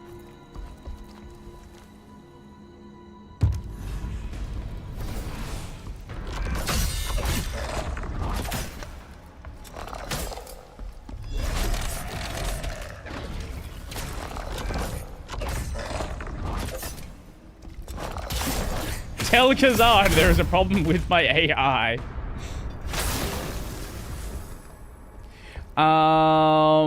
Okay, let's go here.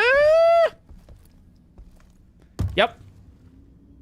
And then, ooh, that's a scary jump. And I guess we'll just fall to here. That's fine. Yeah, Dun Dun Dun is literally like just around the corner.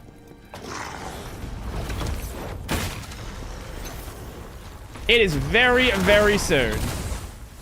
Cannot be used... Well, not in battle. They're all dead. Both managed to crash immediately upon launch, which makes absolutely zero sense. Oh, Portal and Portal 2 are the only games I have that don't work flawlessly? Really? Okay. That's weird, because those games I didn't have any issues with. The only game I have that doesn't work right now is fucking Ori. Why does Ori not work? Like, I've tried it a couple of times since then. I've literally done system updates, and I still get the exact same crash. I don't know what changed. I don't know why it broke. But Ori will not open.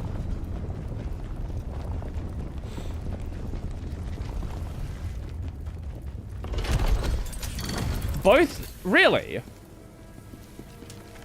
Huh.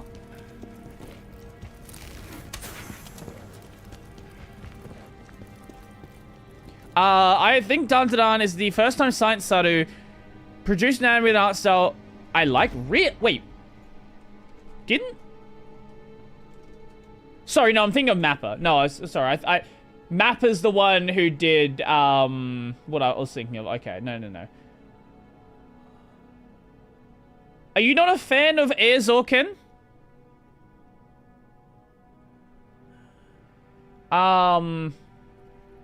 They were one of the studios on Star Wars Visions. Devilman Crybaby is a fucking phenomenal anime.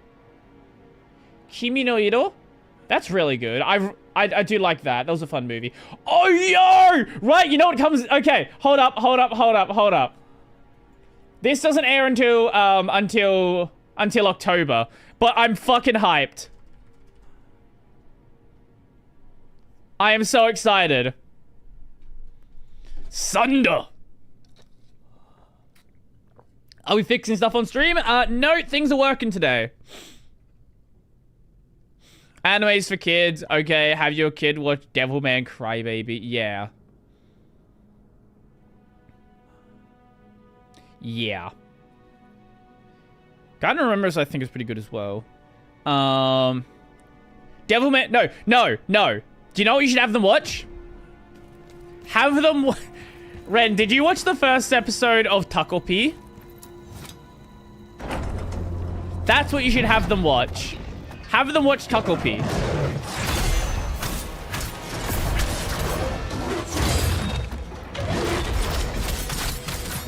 I don't think so. It just aired yesterday.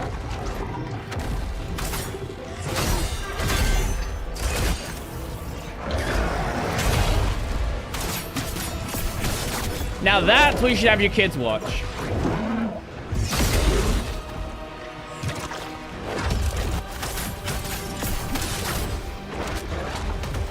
How you got some real quick questions. What's up? Let me know what the questions are.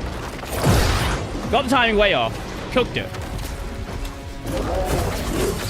I don't know how well I'll be able to answer them during this fight, but I will try.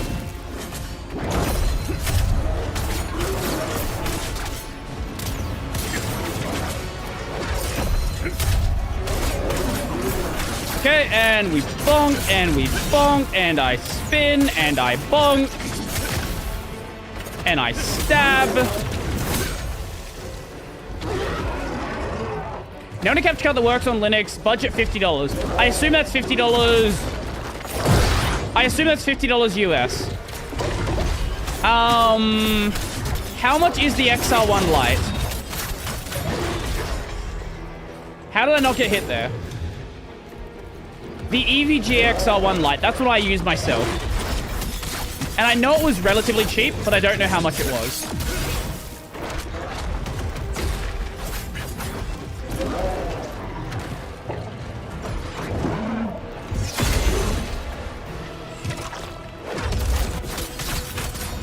Wow, this fight was so hard the first time I did it.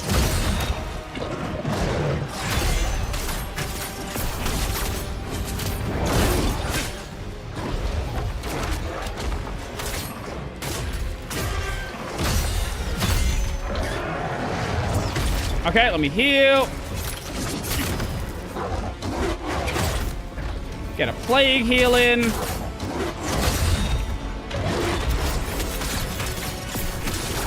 Oh, is it over $100? Okay.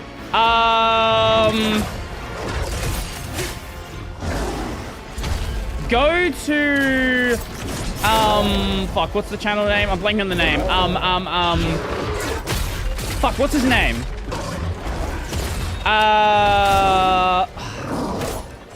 Epos Vox, yes, thank you. Go to Epos Vox's channel.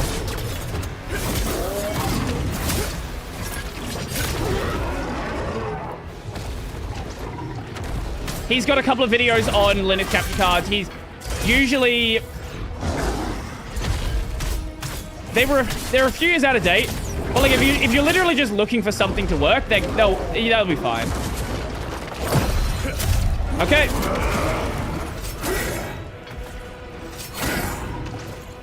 No.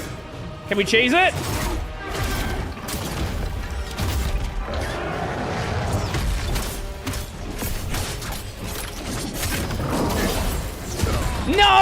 Oh, so close. Ah.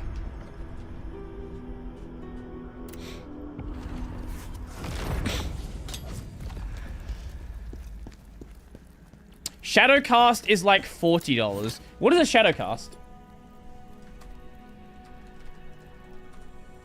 Yo, Tails, how's it going?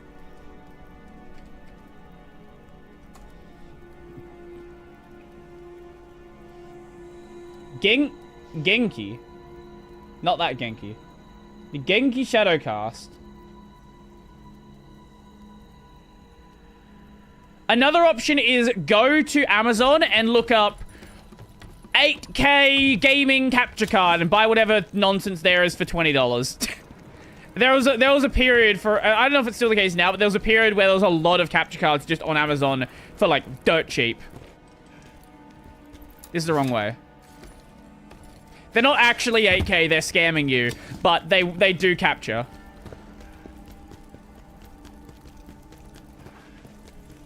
Do not jump in the hole.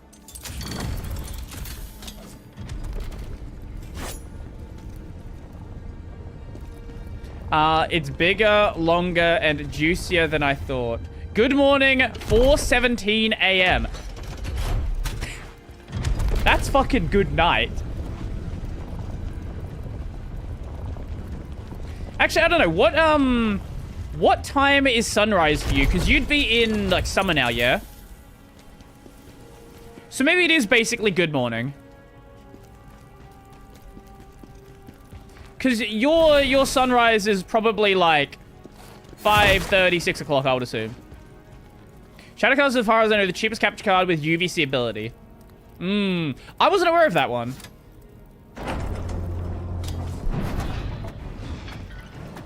My friend having a problem with the Shadowcast 1. Yeah, I bought the XR1 Lite years ago because I wanted the capture the output as well, right? Because that doesn't have that, like, is just one direction in. It's like you capture it and it goes to your PC, yeah? Like it doesn't have you can send the feed back out to a monitor, does it?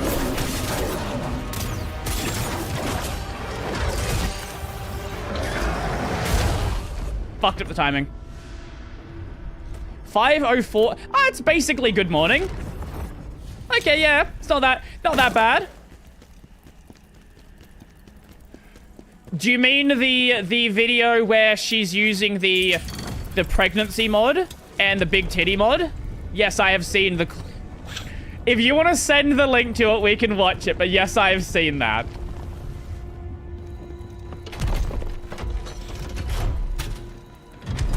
I also know that she's replaced the damage sound effects with moaning as well.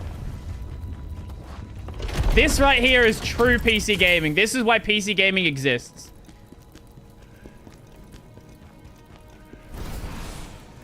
Anyways, thanks for the info. I should go back and mod my friend's stream now. Enjoy!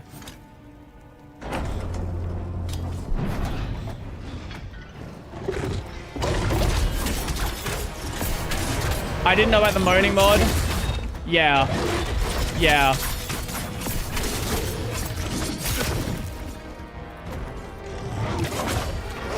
At least she was using it for one point. I don't know if she still has it enabled, because I feel like... I don't know, I feel like that's Twitch TOS. I don't know, man.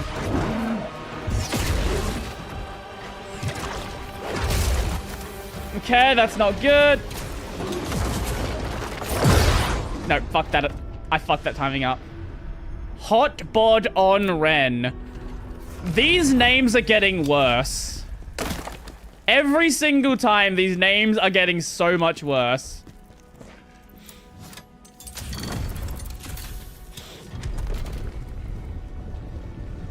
Why is this number 2 and why is Ren number 1? I think it counts. I think it does. It's not retroactive experience. That's definitely for sure. So were you on the... Is it based on commenting? I wonder. It might not be view time. It might actually be like comment activity, which means you're never gonna have that rank because you never comment on YouTube. Because don't you normally... Do you still watch on YouTube and comment on Twitch? Or have you stopped doing that?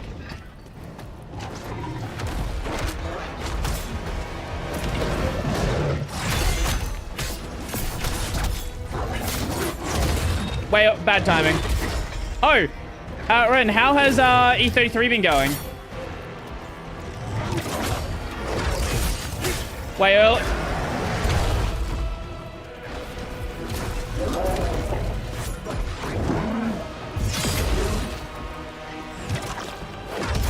okay, we're doing so good before, and now I've just cooked it up. What am I doing? That run before was so clean, and now it's like, whatever the fuck is happening here. Okay, there we go.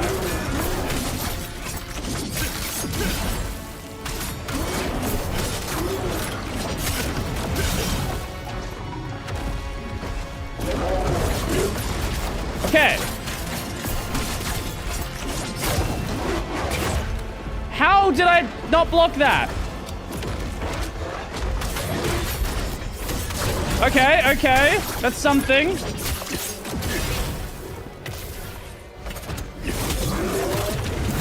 It's not a great run, but we're alive.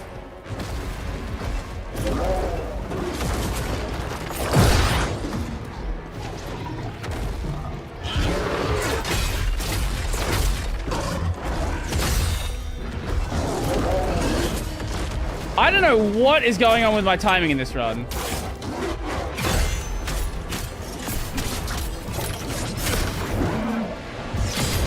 And I don't know why it was so much better before. I don't know what happened. I genuinely don't know what happened. Okay, sure. By the way, Brody, my self-developed C library now has support for a lot of BSD and Linux distros and Windows, not just Fedora. Wait, what were you doing with it? I don't remember the context.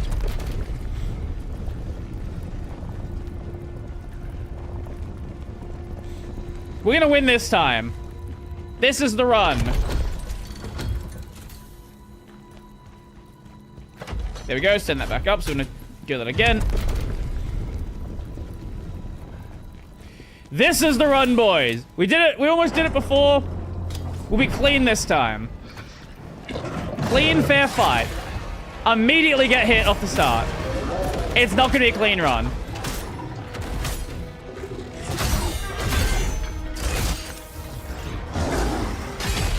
Holy scuffed runs.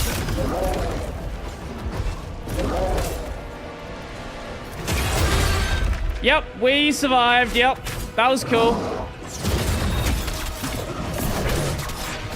Hey. Fine, don't worry about it.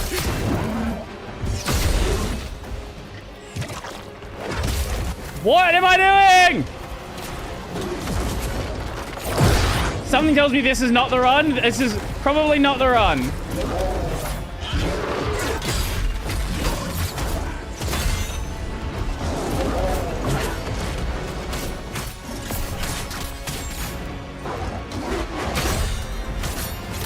But it could be. You know? There's... It's not gonna be. But it could be.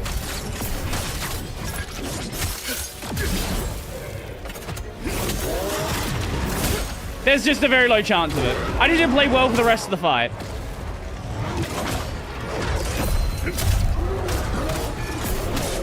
And he needs to give me attacks that I really like that one.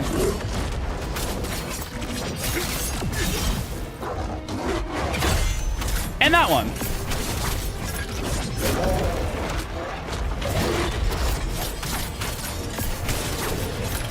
Okay. And I need to not be super cocky with my damage.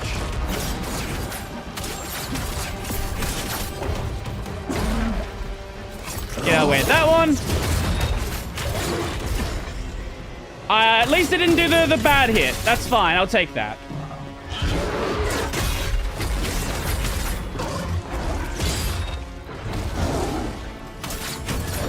Okay. Yep. That's fine. That's fine.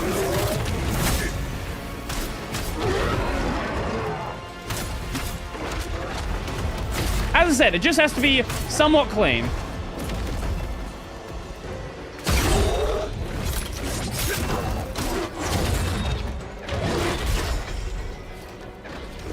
I'd like it to be cleaner than that, but it's fine. We're alive. That's all that matters. We're alive. That's all that matters.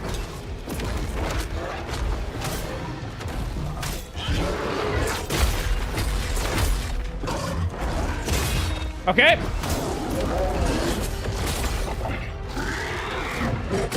We're dead. That's all that matters. But we have that.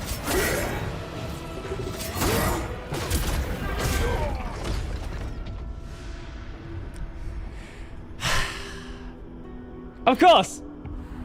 Of course. I only open YouTube stream when Twitch is having hiccups. Otherwise, I stay completely on Twitch. Ah, I see. Okay, this is the run. This is the run we win. Also, I have skill points I haven't used, have I? Don't know.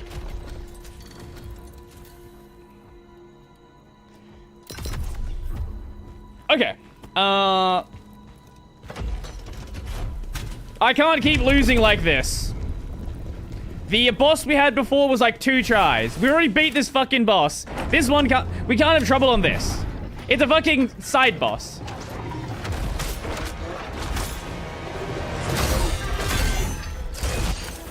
That should have hit me, but I'll take it.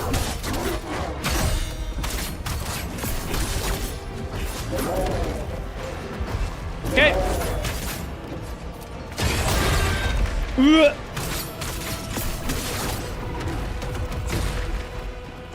It's fine. Okay. As I said, totally fine. Nothing to be concerned about whatsoever.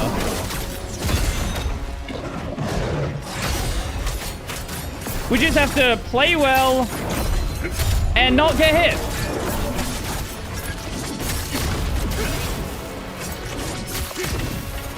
Bonk. Yay! Look at that.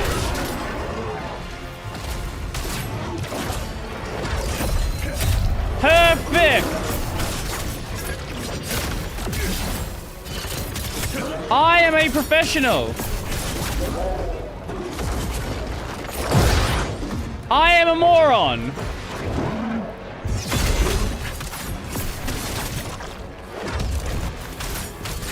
Just don't be anywhere near that one and we're fine.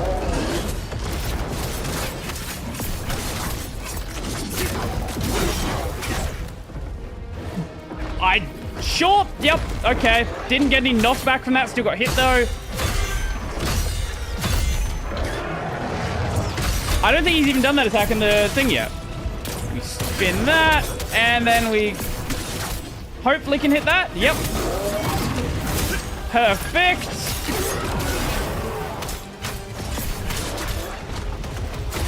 Okay, look at that. Scuffed, but we're alive.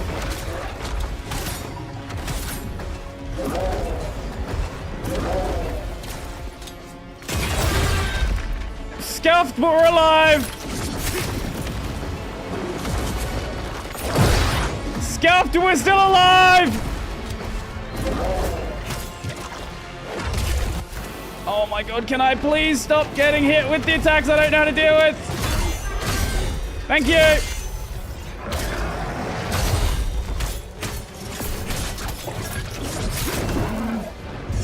See, it's just a matter of luck.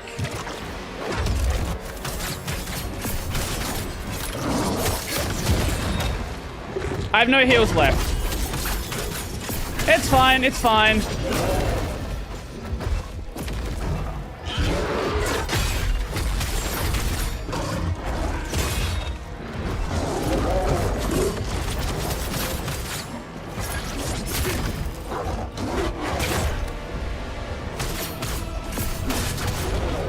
And there's the win.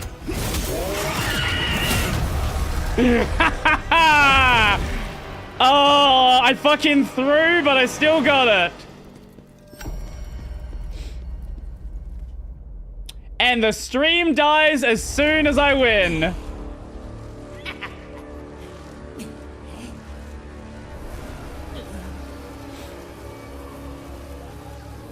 Oh, for all you know, I just cheated.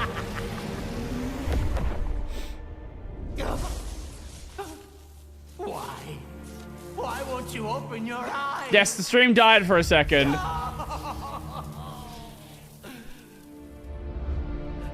I can make it work without you.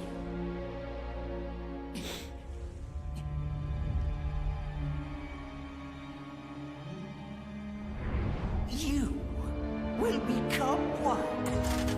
He's gonna make a dog. Lib SDP2 even has art and Nick support. System setup and package operation function now has an extensive list of package managers you as a developer can use. Ooh, that's cool.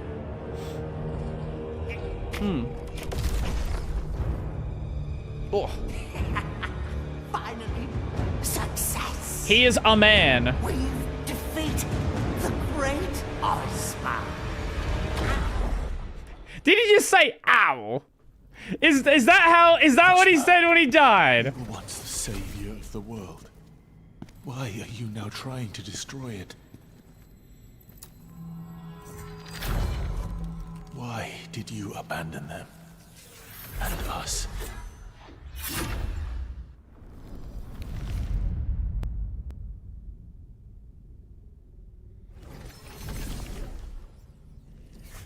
I have no idea what's happening in this game, by the way. Like, story-wise, I have no fucking idea.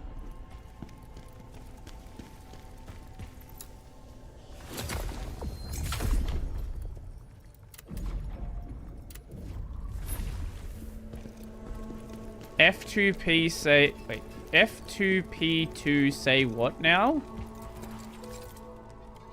You're filled with anger and I don't despair. know... Do not allow these Huh? emotions to define you.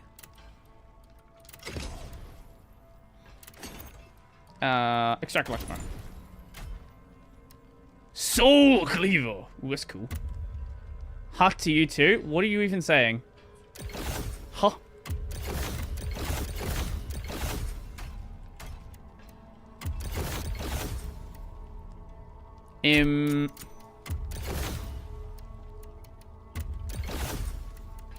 I blurted out gibberish earlier. That's nothing new. That's pretty on brand. I guess we can dump those into that. Oh, look at that. Oh, I was reading the thing in the other chat.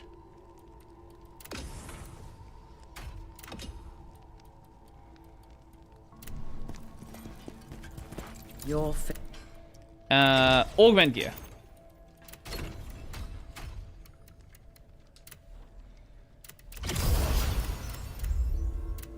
Put that in there. Sweet. Get rid of all the other garbage spears. I don't care to use. Should probably... Can I keep upgrading any of this gear I have that are equipped?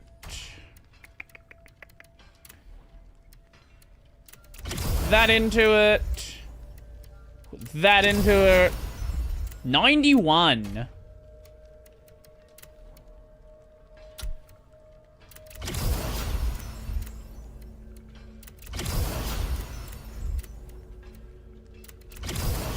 Each character is so much more likable than a lot of generic romance male MCs. Yeah, because you actually relate to him as a person. You're like, yeah, he's a bit of a weird guy, but like, he's weird in a way that like you either were that person or you know people like that.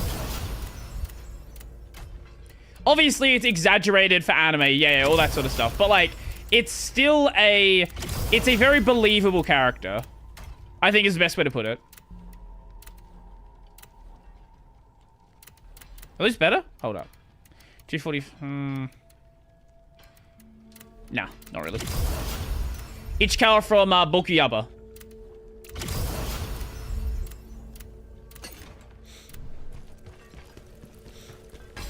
If you've not seen it yet, I highly, highly, highly recommend you go watch it. Really, really good series. Got absolutely scammed last year not getting Romance Anime of the Year. Fucking Blue Box got it. I like Blue Box. I know people were like shitting on Blue Box and like, ooh, Blue Box is bad. No, Blue Box was good. However, at the same time, we got Julian out, sir. Bokuyaba. And I think going to Aldavir is our best move. What else was even on the list for best romance anime from Crunchyroll? Let's find out. Crunchyroll 2024 best romance.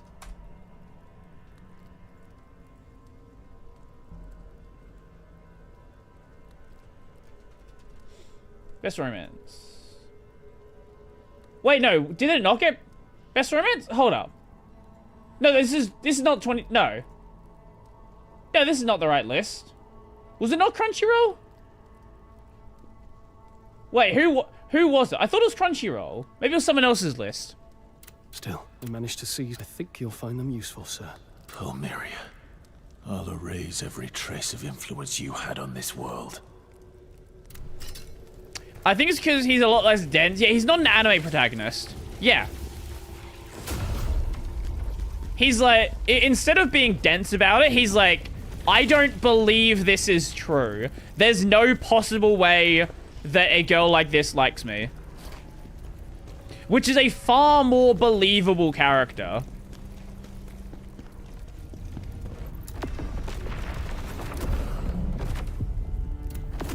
I don't...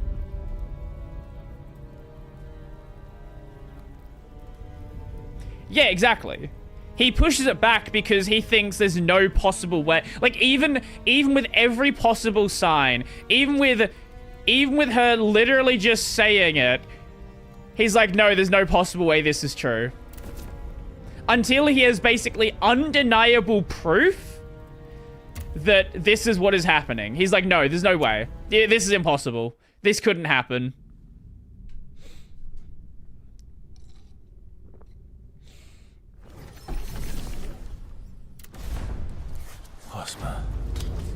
And I know the manga's still going. I'm kind of curious if there's gonna be anything that happens with, what's her name? Moeko. Her and Adachi. Because, like, that's kind of what was being set up in what's been covered by the anime so far.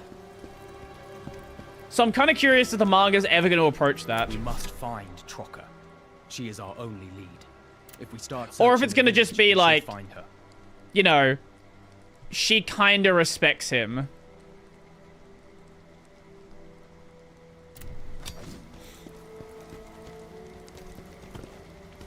Adachi has a lot of growing up. Yeah, I know that, but like they were clearly setting up something in that regard. With the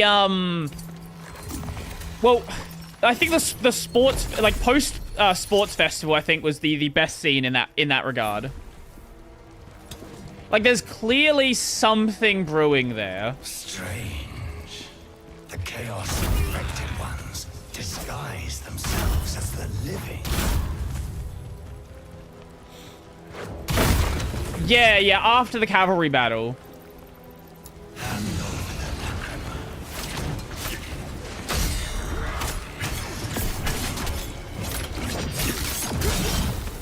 And there's a few other series, a few other segments like that, where they're clearly setting something up in that way.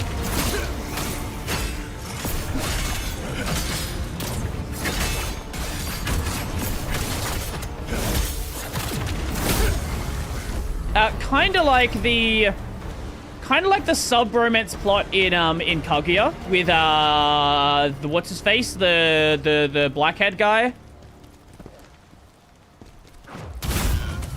where it's like not the main focus of the story whatsoever,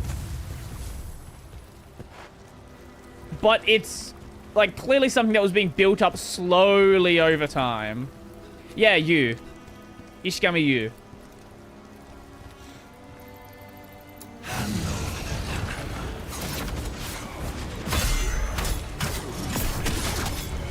You know what the best part of the opening is? Okiyama Season 2. That, like, 3 frames that someone put a lot of effort into. Yes, the dance is great. No, the 3 frames someone put a lot of effort into drawing his sister's ass. That was just randomly included in the opening.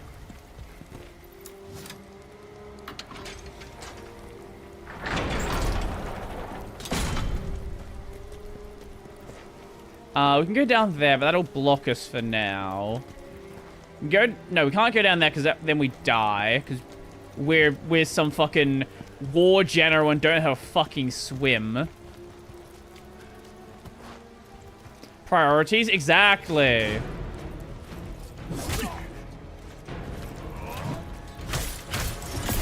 I don't know why they put so much effort. Because, like, that's not even a shot that's in the series. But... Oh, fuck, why did I do that? But they were just like, yeah, let's put it there. I do know the manga gets, like the manga has a lot of fan service that... I don't know if it's in the early parts of the manga. But definitely later on. Especially with, like, the cover pages.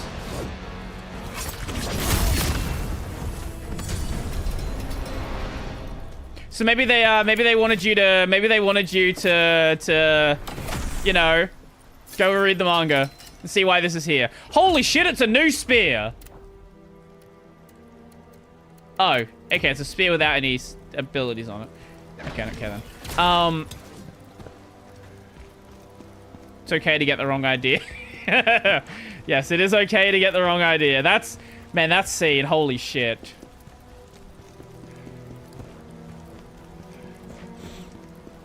This way.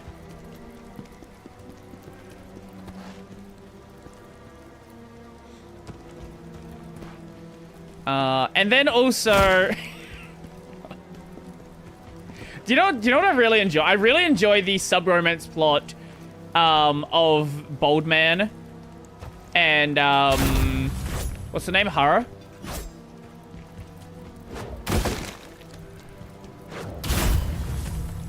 It's a fun little sub-romance.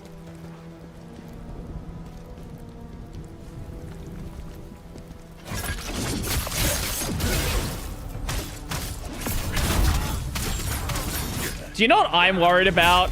Because a lot of really good romance series do this. I'm worried that the manga is eventually going to go down the route of it's been running a bit too long. How do we keep it exciting? Oh, let's have some romance conflict, right? Let's have another girl come in. Because there are so many long-running romance series that end up doing that at some point, and the manga's still going. So there's a non-zero chance that eventually that's gonna happen. And it's gonna be annoying when it happens, because it's annoying every other time it happens. Because you know how it goes. Every single time there's some, like, jealousy drama, they get into a fight, and then eventually the main girl just joins, like, or the new girl just joins the main cast of friends. That's always how it goes.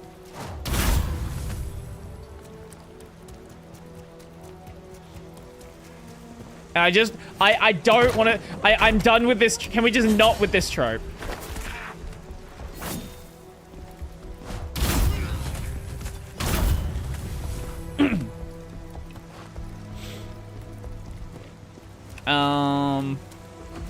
There's 5 here. How the fuck is there 5 and I've not seen a single one yet? Whoa, hello. Oh, they're aggressive now. My problem with Komi was they took forever on fillerish content. I literally stopped reading it because they made the class play among... No, that's not... No, shut up. Shut up. That didn't happen.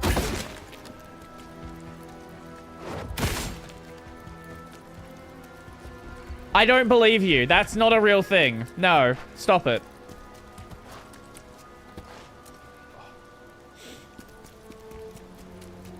Yes, they spent a long time on the Among Us Oh my lord. Okay.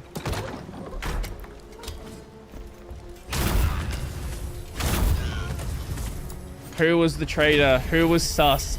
I have to see this. Why can't I pause? Let me pause. Thank you.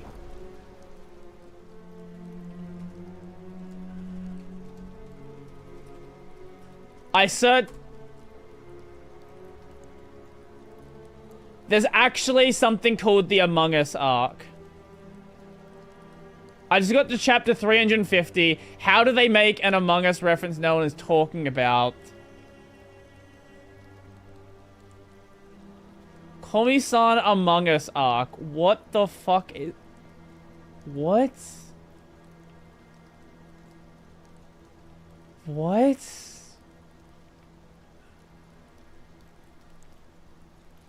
How has this happened?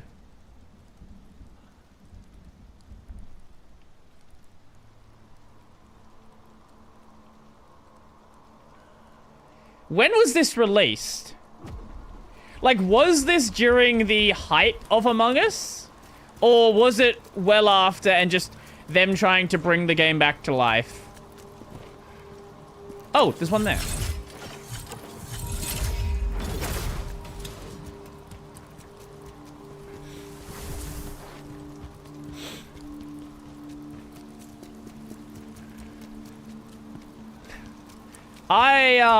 I never played it. Among Us, it's a fucking, it's for kids and it's a streamer game. It never really grabbed my attention. I get why streamers played it, right? Like, it's a great streamer game. But, like, if you're playing Among Us and you're, like, an adult outside of streaming, I don't know what you're doing.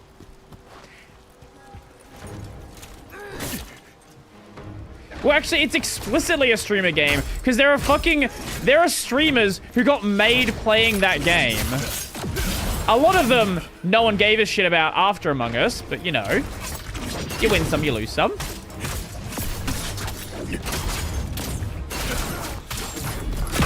Bye.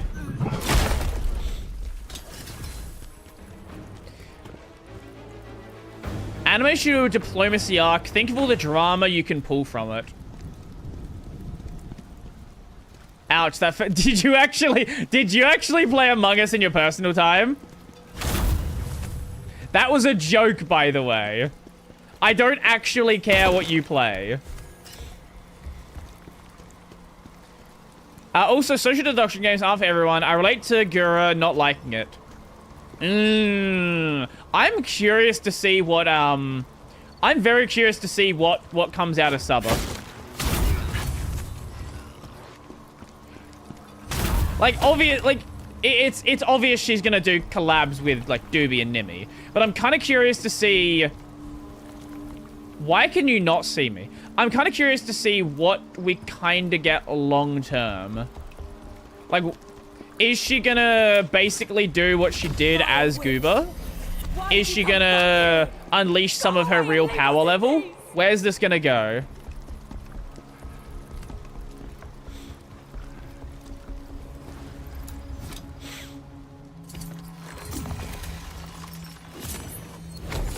I have a feeling Sabra is going to be more chill, only interacting with a small circle of friends. Yeah, yeah. I did see that there was like an unofficial raid on Kiara, like after one of Sabra's streams, and I'm assuming they're like contractually not allowed to really acknowledge it, because people like fish raid, Sabra raid, and she kind of just had to sit there and not say anything. It's like, oh, there's a raid. I didn't see a raid alert.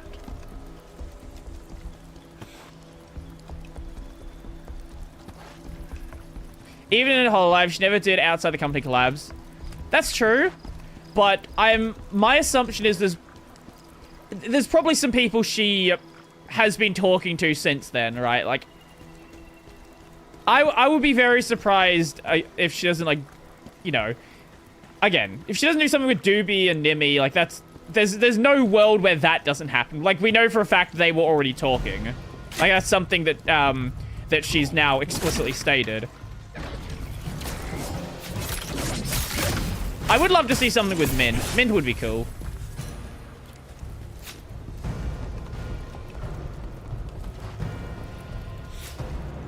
Oh yeah, speaking of VTubers, Vishojo's lost some more people.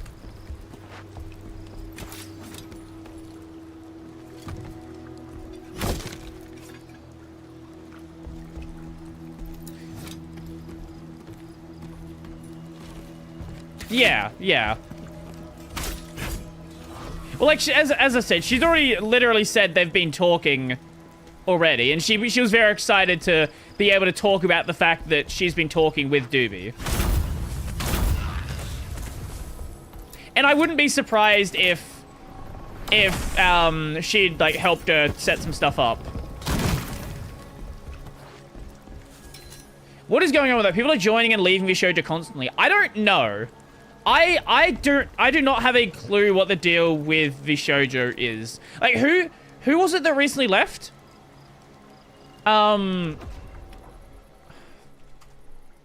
Vishojo. Who recently left? Yeah, Zen left 4 days ago, and Giga left 5 days ago.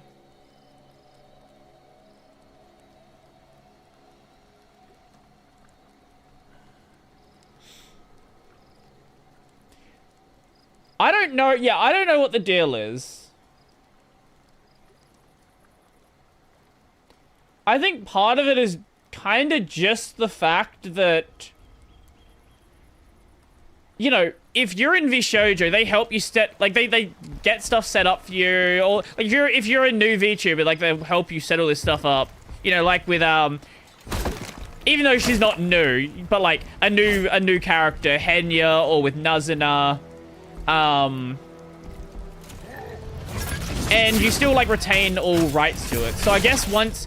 My guess is that the reason why they would have left at the same time is their contract was up for renewal, right? And for whatever reason, contract terms probably weren't... They weren't a fan, right? Like, that's the only reason you have two people leave at the same time. It's... Contracts are up for negotiation, and they were not happy with the contracts. Whatever the reason for that is unclear, but it's pretty fair to say that that would be the reason why.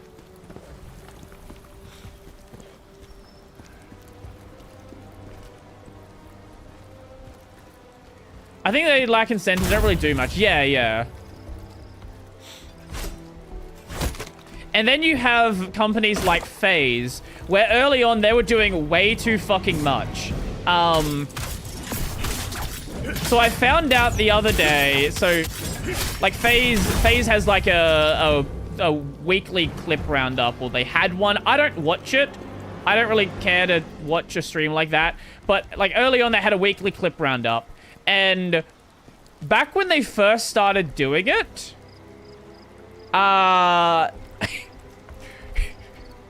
the Fishman basically just said that the girls running the show had to find the clips themselves. Like, gave them zero fucking support. It was like, yeah, you just...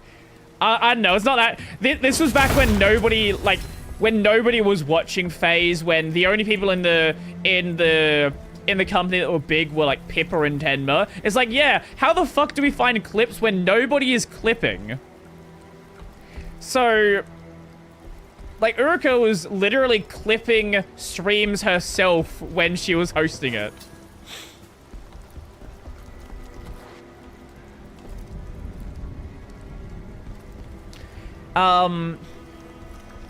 The pop was given to them by the members that joined. Complete opposite of other corpos, giving relevance to small VTubers. Yeah.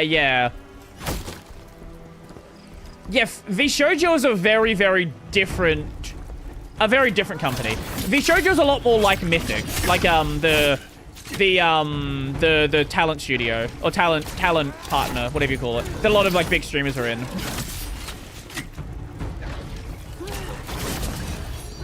Where they're sort of more there to give you support rather than, you know, own you, I guess.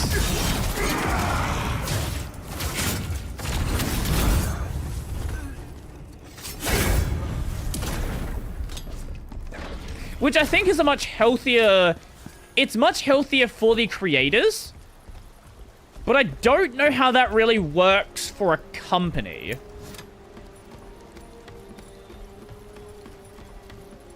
Makes me wonder how they're convincing Mouse to stay. I don't know. I don't know. I think, like, from what I can tell, Mouse just kind of is happy to be doing things with people, right? And, like, she's clearly not doing this to, like, make as much money as possible. Think about how many fucking models she has. Okay. Genuine question. Is there a VTuber...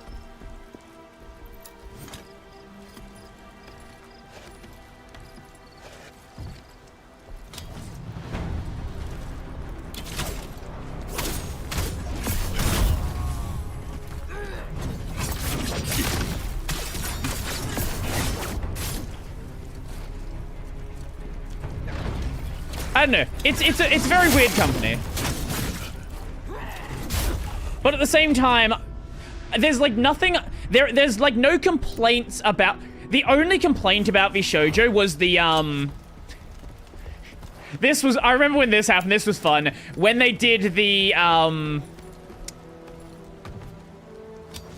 got cut off. I was saying, is there a VTuber that has more models than Mouse?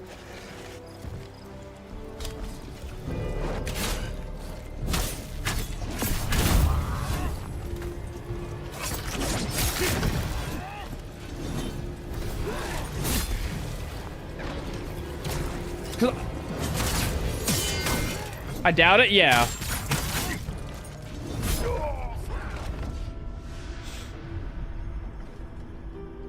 But yeah, the only issue that I remember with VShojo is when they did the what do you call it? The fake hiring notice. Where they're like, we're looking for new talent. And that wasn't that when they brought... Was that when they brought Haruka in? Or was that when they brought Giga in? I think it was when they brought Haruka in. Yeah, the audition.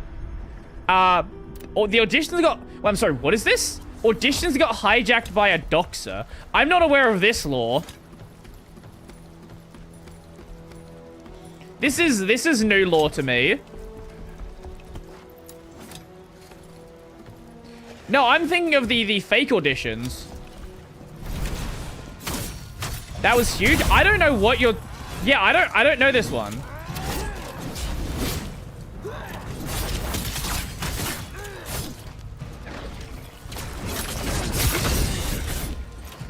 Oh my fucking god!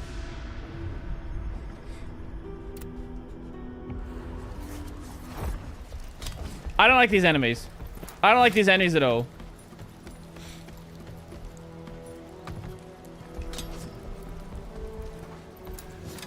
It was the same auditions where the talent started shitting on Nuxtaku.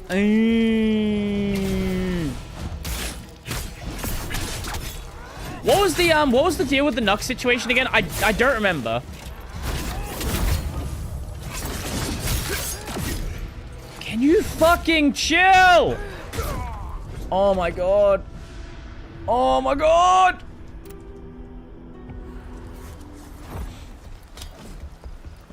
Why am I struggling on just regular fucking enemies?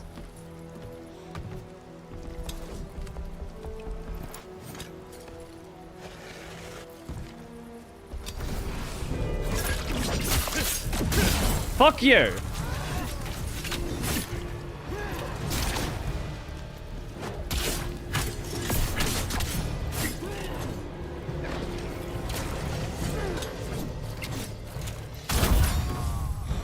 Okay. You know what? That's definitely the strat I should have taken before.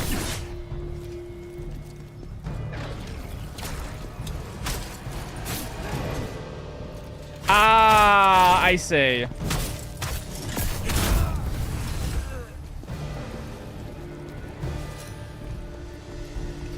Holy shit, that was annoying.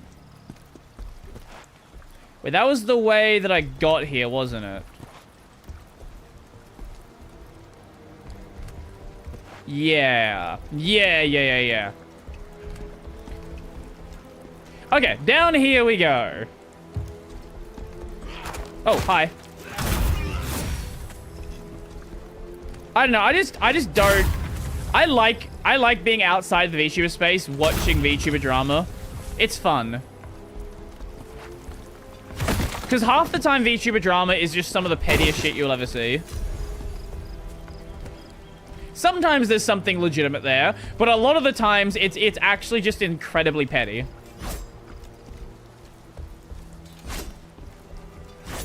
Wait, where you angle, does that change? Oh, where you angle changes where you attack. That has no effect in this game because there's no enemies which can't be hit if you... Yeah, okay, that's cool. What a random feature to have. I don't watch Nux anymore, but that was one of the situations where I think he was genuinely doing the right thing. I can't think of the last time I watched a Nux video. I know, I just don't really get recommended content in that vein as much anymore.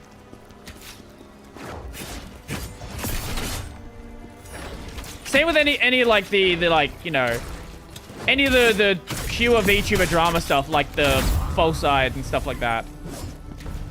It's just not something that ever, like, I guess makes its way to me for some reason.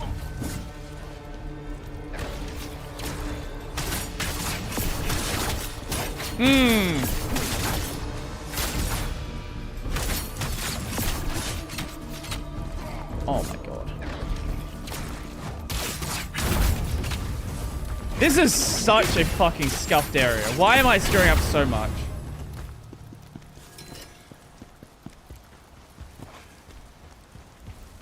I'm gonna ignore those because we're fucking dying too much anyway.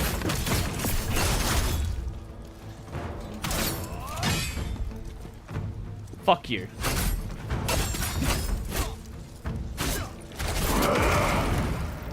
You know what? We're just gonna take you out with this. Fuck you. There we go. Down to fucking no heals already. We're 10 steps away from the rest area.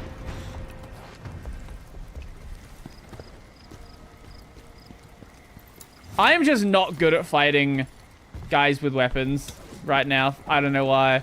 It's just my brain's breaking for some reason. Spears throw me off the most, I say. Have you seen the Amelie Kirby clip? I don't watch anything from Amelie, so no.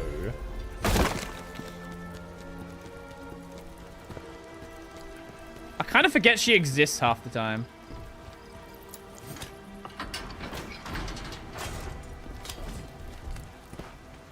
Oh, what's up with the Wayland primary monitor stuff? I thought KDE has that setting already. So, okay. KDE and GNOME have settings for it. The issue is there's no consistent way of passing that information. So you have these different ways of handling it, and then no consistent way for games to get the information. That's like the TLDR.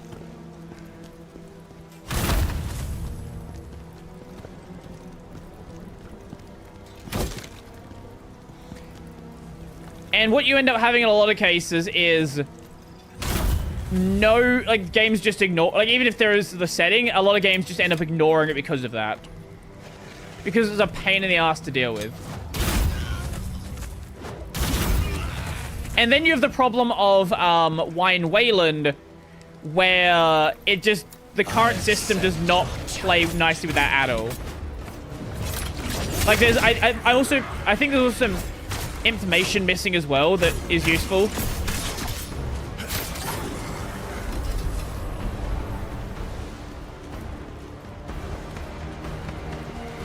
Yeah, it was a bit of a mess. What is that? Water resistance. What the fuck does that even mean? It's certainly not resistant. Oh, those screen space reflections are rough. Oh!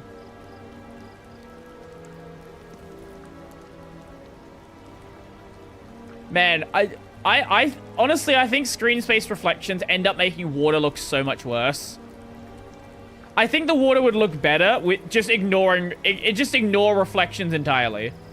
If the water just looked like this, as it does now, like, Oblivion's also really bad for this because it often has a lot of trees in the distance, and trees will block these screen space reflections. So you end up having these like outlines of trees in the water. As it only reflects what's on screen. Yes. Yeah, it is a performance optimization technique. It's a very common one. It looks bad. I think PewDiePie is becoming Primo Gem's favorite YouTuber. I have noticed he's been glazing him quite a bit.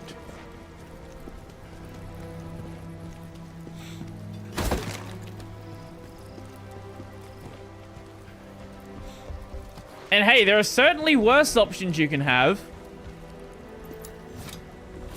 I do think it is really cool, like, what he's been doing.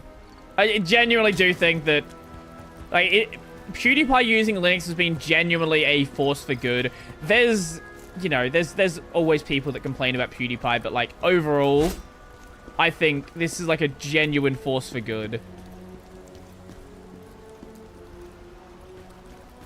I think actually where he's going to fail with the Wayland team and attitude have nobody but themselves to blame for its rise.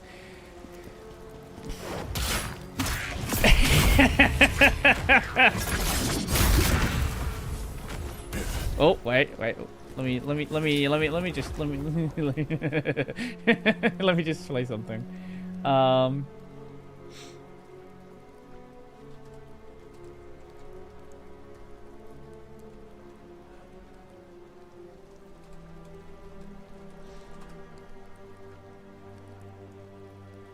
I prefer really not to speak. If I speak, I am in big trouble. In big trouble. And I don't want to be in big trouble.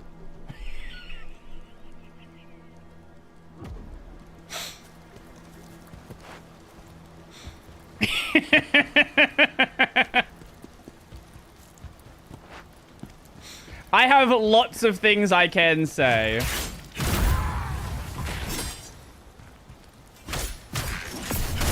I do think Wayland needs to go through a complete reinvigoration of how they're doing moderation. Do we just die if we touch the water?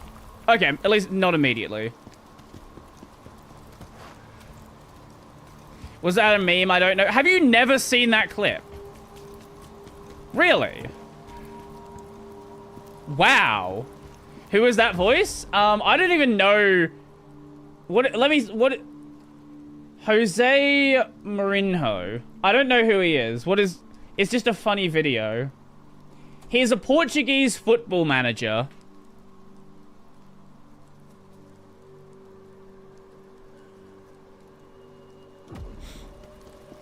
How do you not know that?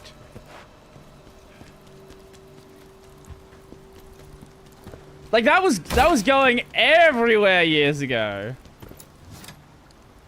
Oh, does this let the water out?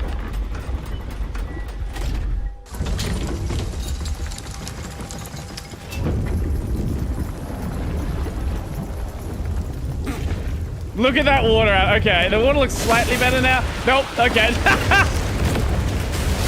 Just give up on the water. Entirely give up on the water effects.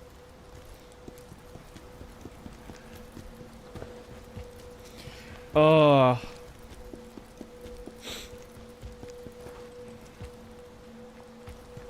We need to remove Black Butler from Wayland. That is such an obscure fucking joke.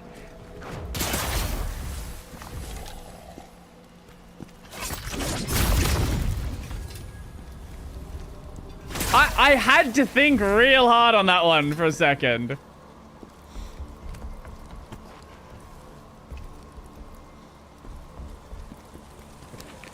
Well, it happened once before.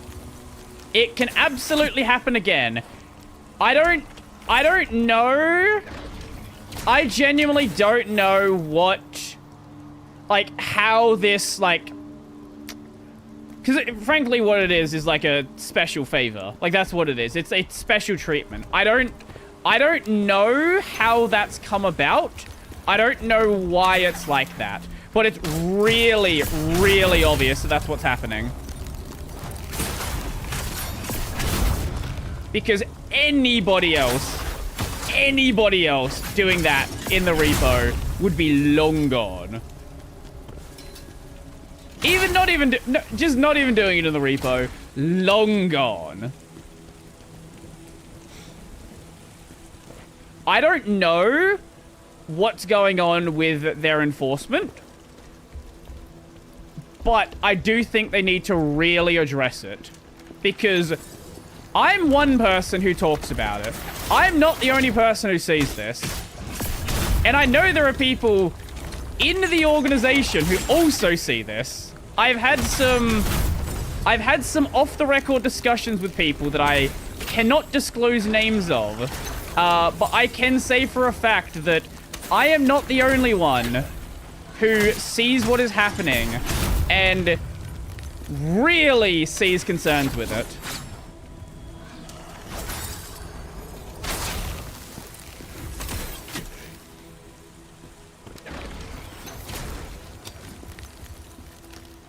Can you just chill, mate?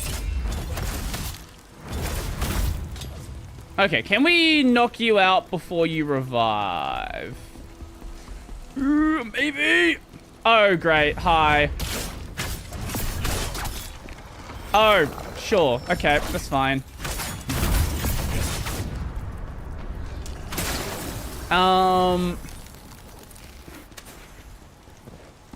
All I can say is that there are people who... Okay, you know what I can say? I can say that, there are some people in the FOSS world who are very happy that Twitter likes are private. That I can tell you. Because, you would be really surprised some of the names that I see on posts and videos that I make.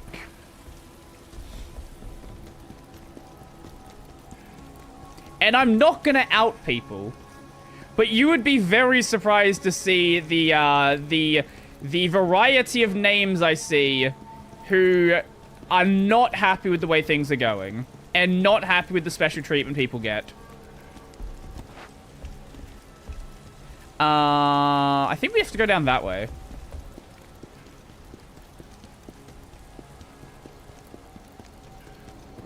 Brody, have you ever contributed to FOSS? No offense. Yeah. Yeah, a couple times.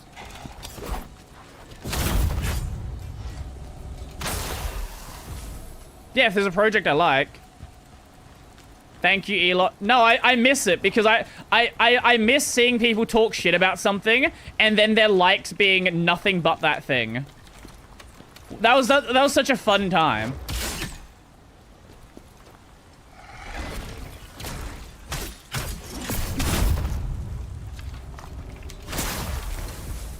Also, the Cosmic Dog reporting should count for something. I don't know how many bugs I have reported the Cosmic. I'm actually really sad we don't have another, like, the beta or the alpha yet.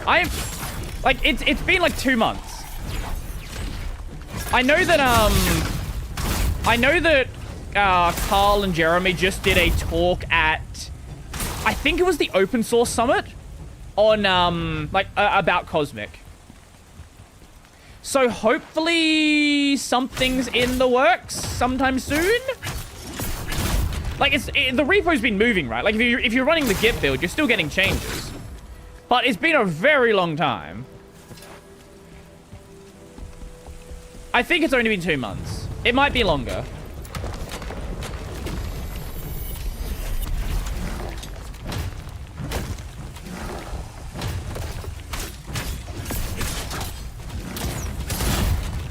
Thank you for the bonk. Appreciate it.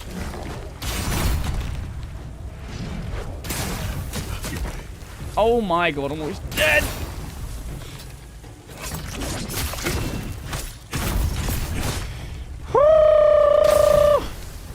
We're not in a good position.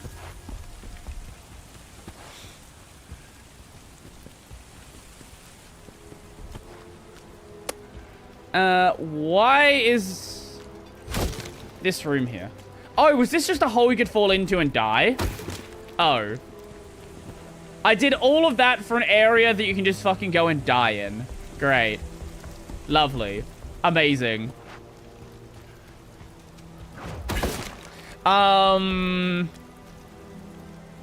See Nintendo. See Nintendo. I assume you're typing on a phone. Has once again ignored USB standards on the USB port on the Switch. What did they do? What has our favorite company, Nintendo, done?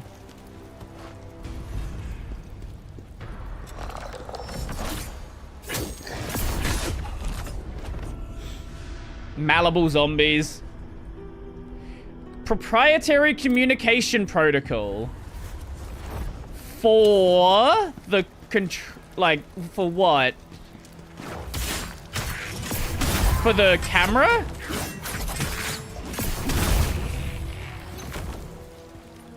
No, I mean, like, I know for the USB port, but, like, what does that entail? Can you not plug anything into it? Like, what? Does it have to be a Nintendo official thing to plug into it? Like, what is the exact... Oh, for docks! Oh!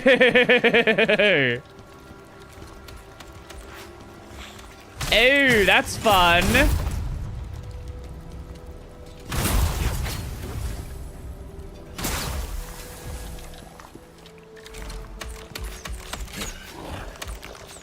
They'll become the next Apple. I've seen a lot of Apple people actually quite critical of Apple as of late, because they're saying that, like, the direction the company's been going and, like, the lack of interesting design changes and all of this stuff, like, this is stuff that never would have happened under Steve Jobs. Obviously, you know, Steve Jobs had problems of his own, but, like, just releasing the same device over and over and over and over and over again, never making any change. I'm seeing even Apple people realize, maybe this isn't great.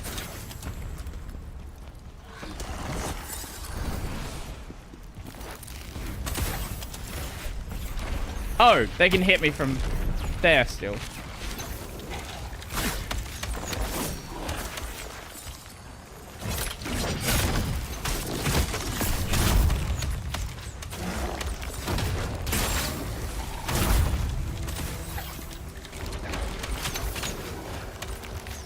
Okay, back in here. Heal.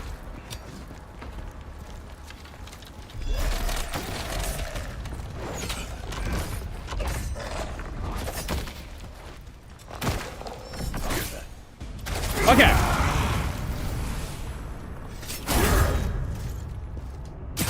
Okay. We good? I think we're alive still. Now I just need to somehow get out of here.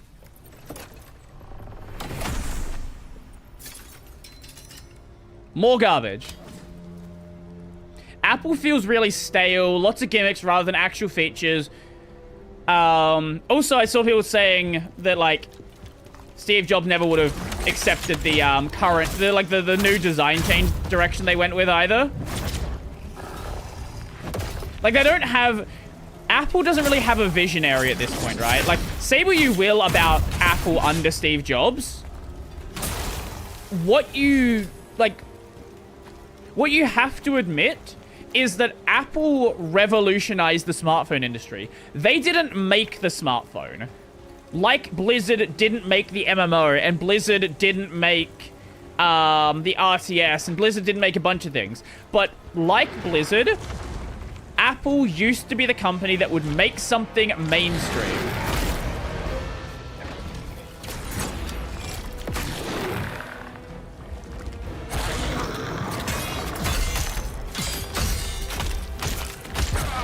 Fuck off.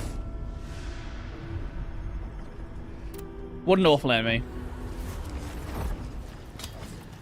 And, like, when was the last time that Apple really was a company where they did that, right? Like, they tried to do that with Apple Intelligence, and that's gone great for them.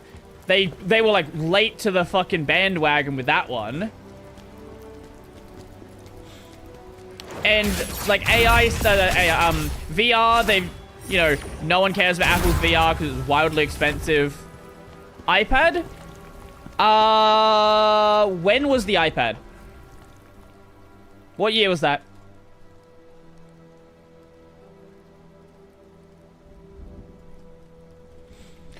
Because I feel like that was under Steve Jobs.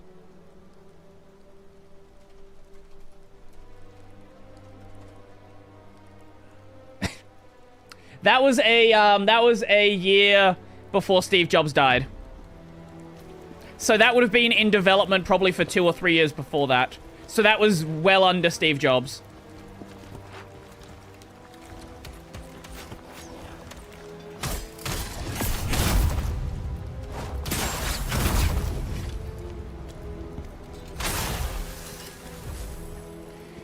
They don't have the data collection and cloud info for it. Oh! Apple Watch? Okay, fair. Fair. I'll give you Apple Watch and AirPods. That is what I'll give you. So we have 2 things over the past 15 years. Which is better than nothing. Hey. Hey, it's pretty good.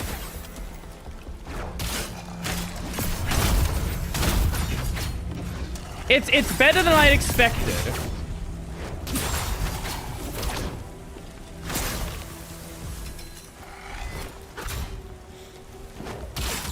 By the way, modern iTunes refuse to talk to anyway. Refuse to talk to anyway? Anyone?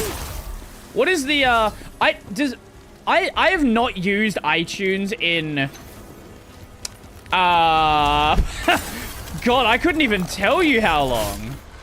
Great, thank you. Oh, I didn't die. That's good.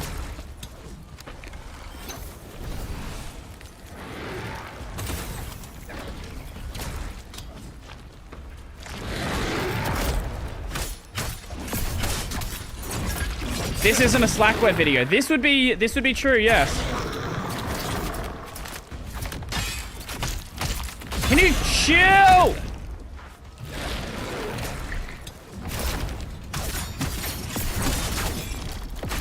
Okay.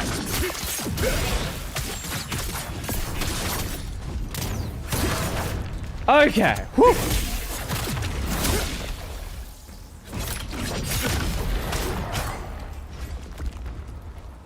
But you good? Bye. Are you gonna come attack me?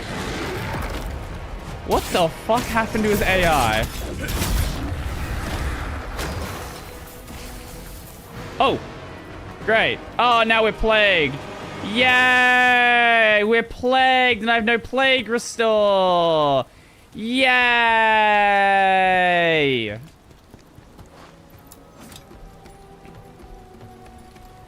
Wait, if I go into...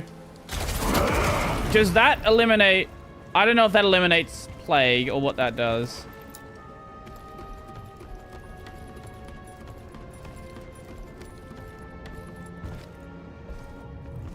Hopefully it does. That would be good. Look at the pretty boy. And that opens that door, I assume. It does. Watch it just not use the status effect and it's just still there. Oh no, that's one way to break out of it. We only have one of the fucking things.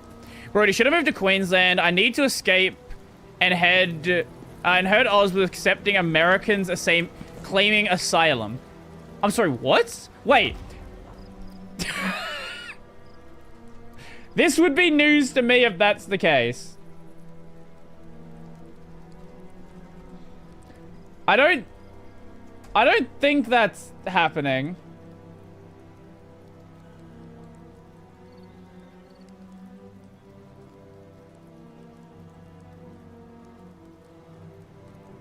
That doesn't sound like something that's happening.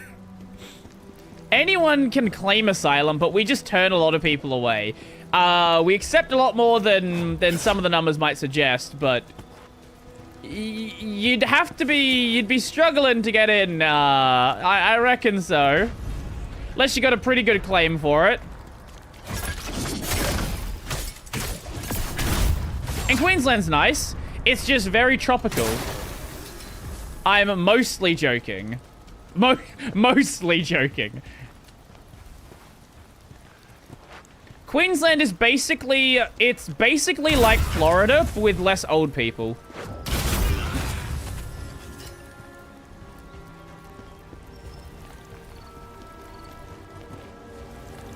Yeah, you know, actually that's a good way to put it. It's basically Florida with less old people.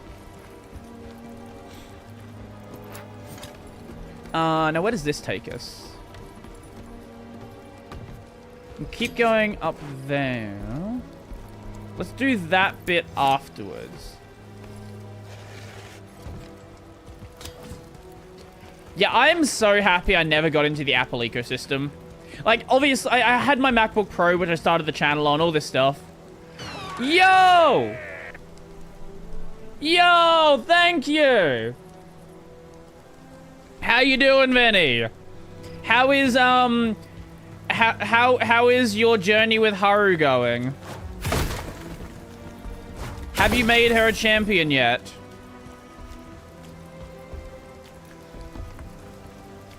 Okay, let's go this way. So we have two very distinct ways. I already beat her career mode. Okay, I'm trying to work on Daiwa next. Okay, I don't know any of the horse girls.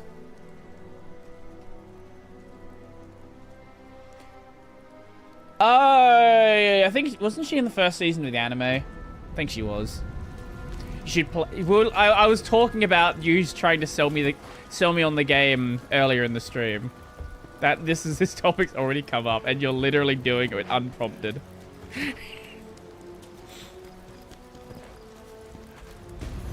There's a I have seen a common recurring joke about sending gold ship to the glue factory. I don't know why. I don't know why people want to send her to the glue factory. I don't know the context.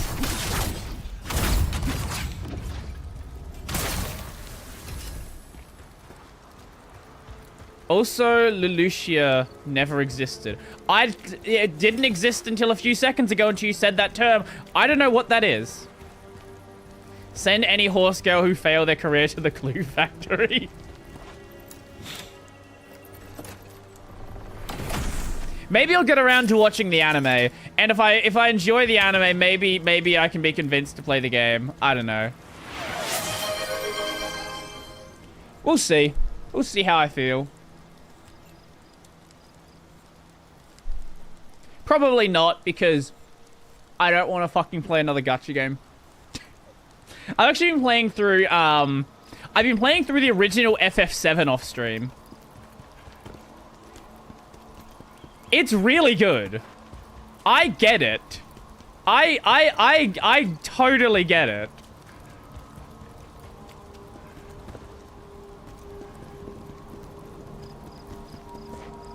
I did watch the first season of the anime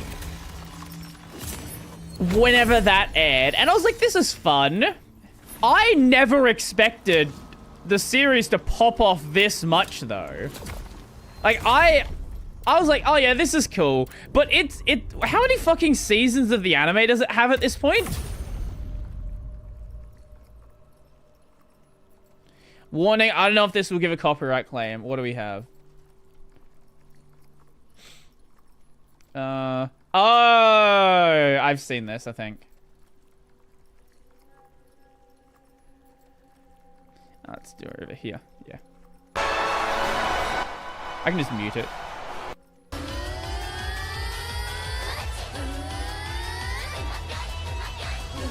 Jesus Christ. I've been hearing P5X isn't good. I don't know. It's like a mix of things. A lot of people are saying that the first antagonist is absolute garbage, but it gets better later on. Almost all comments are digs at VTuber fans, as it should be. They deserve it. Fuck VTubers. Fuck VTubers and fuck VTuber fans. No one likes VTubers. I don't know the context. I just know people have been complaining about it. Oh!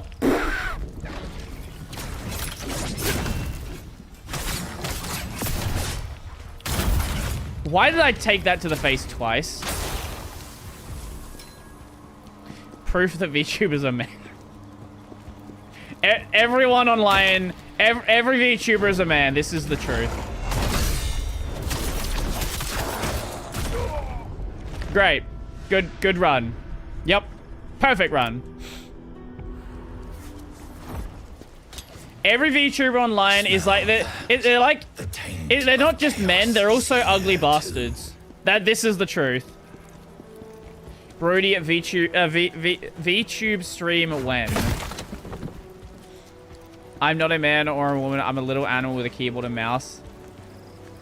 Ah, you're a furry. I want to get that item over there. Yesn't. Yesn't. Nope. Oh my god. Why do I keep getting clipped by that? Fuck you. Knock you.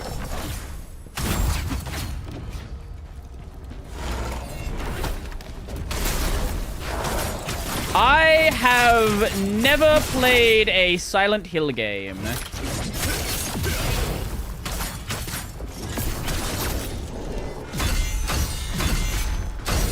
Another one of those games which has been on the list for a long time. And for some reason, I haven't gotten around to it.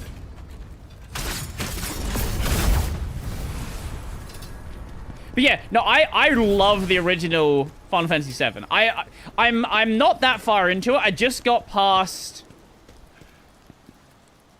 Well, I know the remake changes the pacing crazy. Like, isn't the first of the remakes, like, you get to, like... Doesn't it end in, like, not long after Midgard or something? Oh, do you mean the guy on the horse? Or is there another boss you're thinking of? The first remake entry is just Midgard. Really? So you don't even see, like... Wow. Okay. How long's the first of the remakes? How the fuck do you make the Midgard segment a JRPG?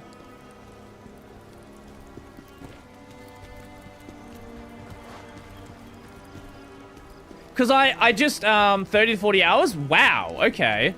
Because I just got past unlocking the Shiva summon. So, I'm in, what is it? Lower Junon, whatever it's called. So I'm past the Nibelheim segment.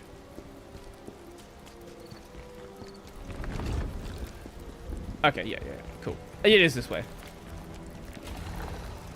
Rebirth is basically the entirety of Disc 1 and a bit of Disc 2, and then Remake 3 will be the rest. Right. That's certainly a interesting choice. This is why I wanted to play the original first. Because I want to see how the pacing difference feels. I want to know why they did that pacing difference. Because I was playing through the game, and I got to the segment of Cloud and Address, and I was like, wait, I remember seeing clips of this in the remake, and I was like 4 hours into the game at that point.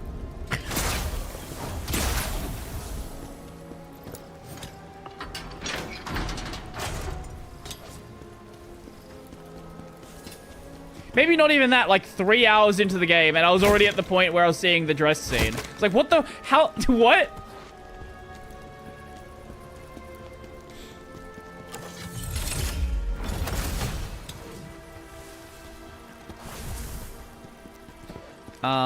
Okay, that drops us out here. Ah! Okay, that's where that is. So after you reach beat Original 7, play Crisis Core, it's pretty crucial. Yeah, I know, isn't it the second of the remake games is the Crisis Core game? That was on, PSP? That sounds right.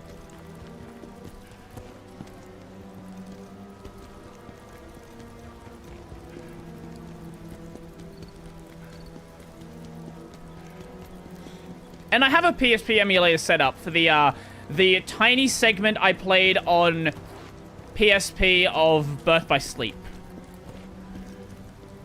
So that's not that big of a deal.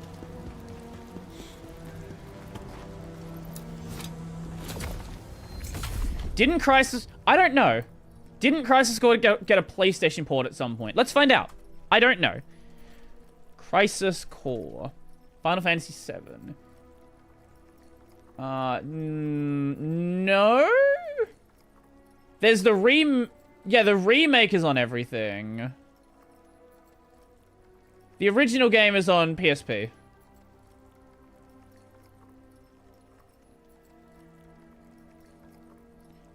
No, Crisis Core was an extended FF7 universe game.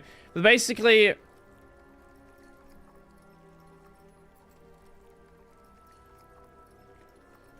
So, okay. Wait. Oh, hold up. Am I confusing some things?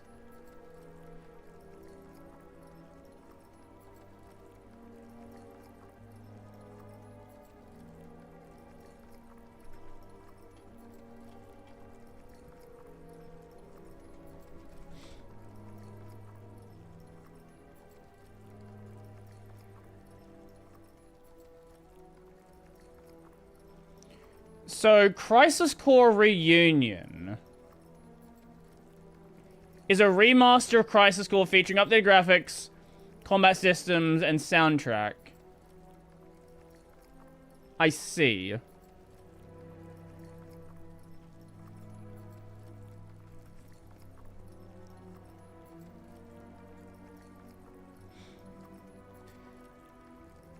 So, this is using the systems from... It said updated combat, so I'm assuming this is using the systems of FF7 Remake, then?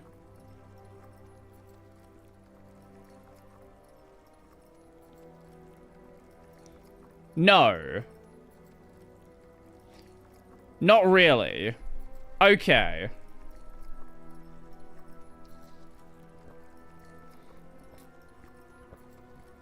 The UI definitely looks a lot more... It looks like the remake UI.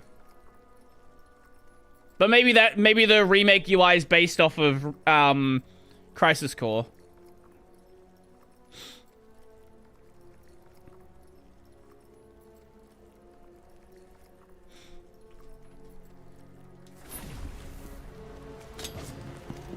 Just updated battle system to make it smoother. I see.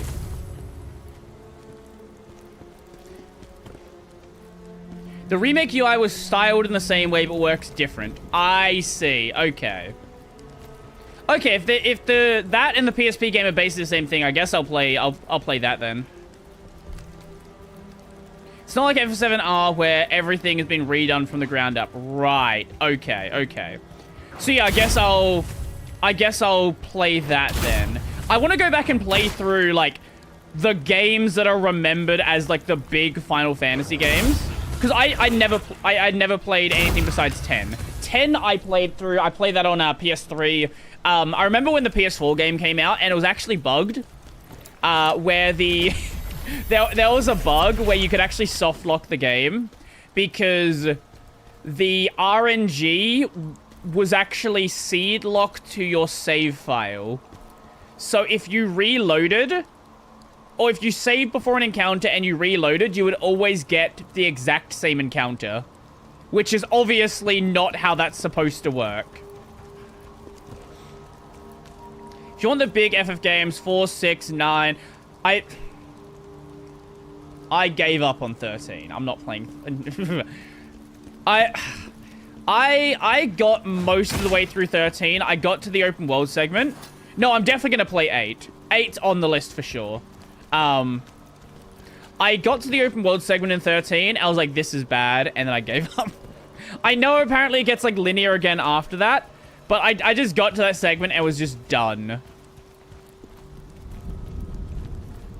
Because I thought... I am one of those people that genuinely think the linear segment of 13 was actually good. And then the second it's like, hey, you want to be not linear now?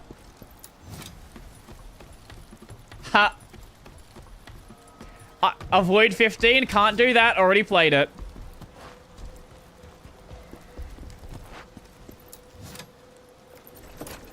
I finished 15. It is a video game.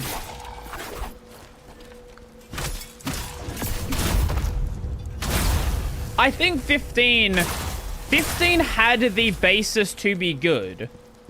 Like, if you look at the original trailers for 15, like when Nomura was running the game, I think it genuinely had a chance to be good. And then the game got remade. I thought you dropped 15? No, that would be Ren. Ren got one-guyed by a boss, and then couldn't finish any more of it. Or didn't want to finish any more of it.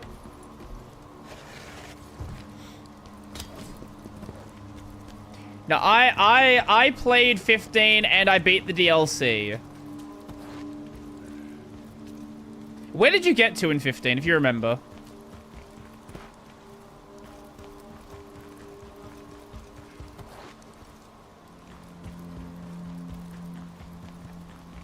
Hello, everyone. Yo, thank you for the follow. Appreciate it. Yeah, okay, this way.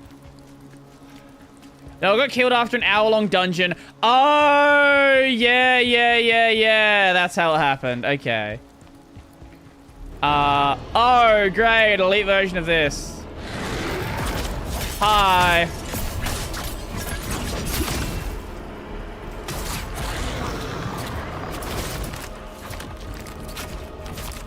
Fuck you. I'm just gonna... Who cares about dodging you? I'm just gonna run around you. That's the real strat. Okay.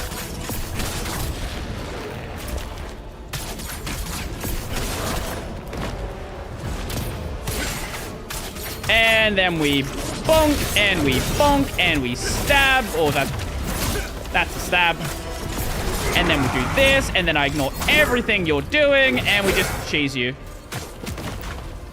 What the fuck do you think you're doing?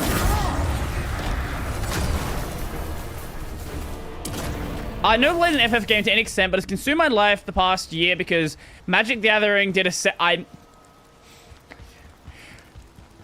Okay, here's a question. My assumption is you're a Magic the Gathering fan then.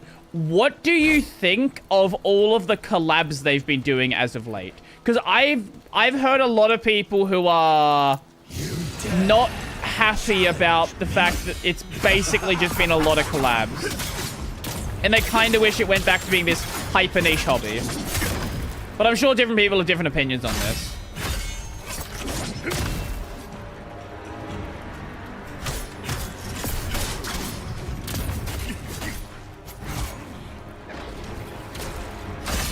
A little much, to be honest.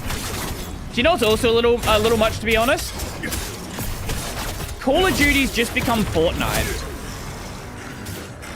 Did you see, I don't know if you saw the news, but did you see the recent collab for Call of Duty? I like it. It's brought a lot of people into the game, and I don't like it, but it's the secret layers I legit hate. I've played this game. What does that mean? But it's the secret layers I legit hate. I'm not a Magic player, so I don't know what that means.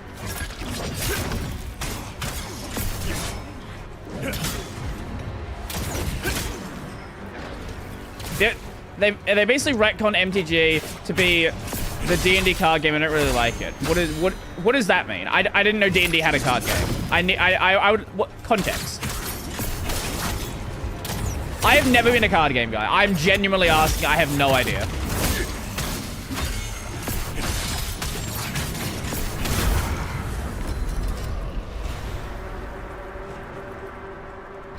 MTG and D&D take place in the same universe.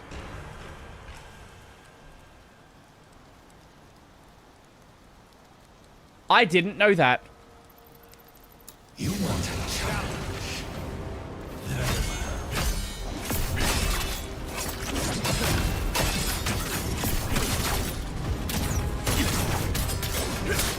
I was a D&D player back in 3.5e. I had no fucking idea that was the case.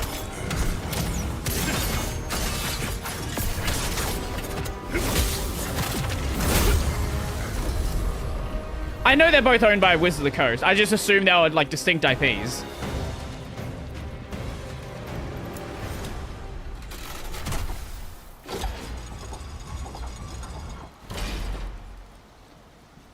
Well, Magic is the D&D card game now. If I remember correctly, they were separate IPs. I see. They used to...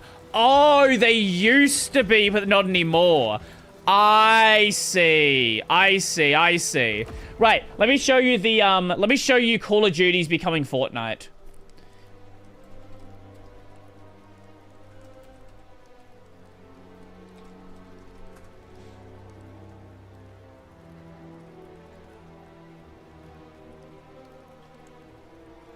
This is not a joke. This is not a meme. This is a real thing I am about to show you. Assuming my stream is gonna fucking give me my bitrate. We good? Okay, we're good. Welcome to Call of Duty in 2025. Call of Duty Warzone and Black Ops 6, Beavis and Butthead. Now take him down. Mess him up. I got an idea, Beavis. This is gonna be cool. Oh yeah, good idea. Yeah. It is literally just Fortnite. Fire! Hold on, dumbass. I am Cornholio. I need tippy for my bungle. Like, I like Beavis and Butthead, right? I'm not... There is nothing wrong with Beavis and Butthead. But remember when Call of Duty was Call of Duty? Like, everybody wants that Fortnite money. It all pays off. Okay. To be fair, this is only scratching the surface. COD's been doing this for years. It's gonna, like, hurt you a lot more than it's gonna hurt me. No, oh no! Give it time. It'll happen. Not responsible for any damage done to your vehicle. This game is cool. Oh yeah. Peter Griffin win. Give it time. Give it time. Do Gen Z even know who Beavis and Butthead are? You genuinely think people who... Yes, people who are Gen Z know who Beavis and Butthead are, but you genuinely think there are children playing Call of Duty? No. No, this is made for people who are 37 who are playing COD still. If you're old Gen Z or, like, early to mid-millennial, this is who this is made for. When this person says Gen Z, they're talking about, like, the... like 18-year-olds, right? The 18-year-olds who are on TikTok all the time. They're not talking about people who are like, you know, my age, 27. Yes, I'm fucking 27. I'm not sure what games kids are playing. Roblox and Fortnite. Roblox and Fortnite are the answer. People pretty much conflate Zoomers with Gen Alpha. I think people have sort of forgotten there was like a generational swap. To be fair, it kind of happened with millennials as well. Where millennials sort of like the usage of the term millennial sort of trended on a few years after millennials were no longer the new like the primary generation. And Minecraft? Yeah, that's true. But I would say definitely Roblox and Fortnite, especially because they are free. She be an Oldavir castle. Minecraft, it's a one-time purchase, but you still have to buy something. And that's why That's why the games are so fucking big, because if you're 7 years old and your parents don't want to buy you a video game, well, Roblox is infinite video games. I was visiting my my half sister and her kids a few weeks back, and one of them was playing Roblox, and I think the game was like it was like a cops and robbers thing, where you could build up money on some car, like a train cart, and like you would go around collecting something. I don't know the full details. I feel like I was too old to understand what it was. But like there are legit sim racing things in Roblox, right?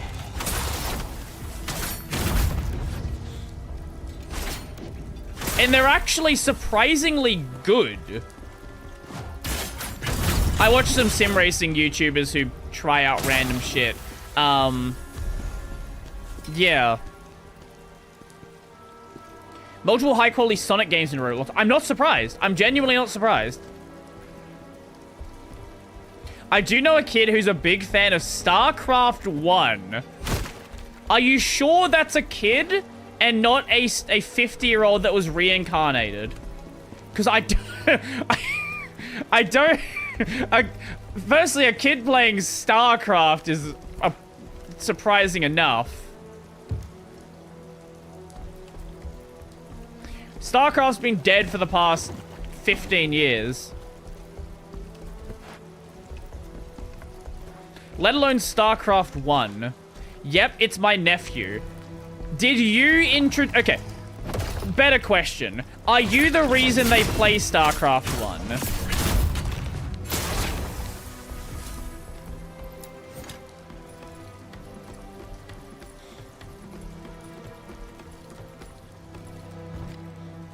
Because I don't think they I will be very surprised if there is a kid that naturally gravitates to StarCraft 1 of all games.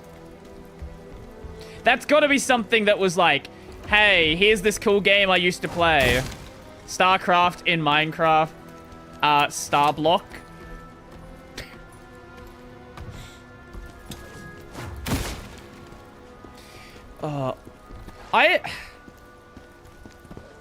I introduced him to Dungeon Keeper. He found StarCraft on his own. Wow. Okay. That's actually really surprising. Sorry, Roblox, not Minecraft. I am almost certain there is an RTS game in Roblox. There is everything else. I would be surprised if there wasn't, actually. I'm back. Someone is talking about Roblox. I was just talking about the fact that, if you're a kid and your parents don't want to buy you video games, Roblox being a free game of infinite games kind of just makes it like the perfect thing to play.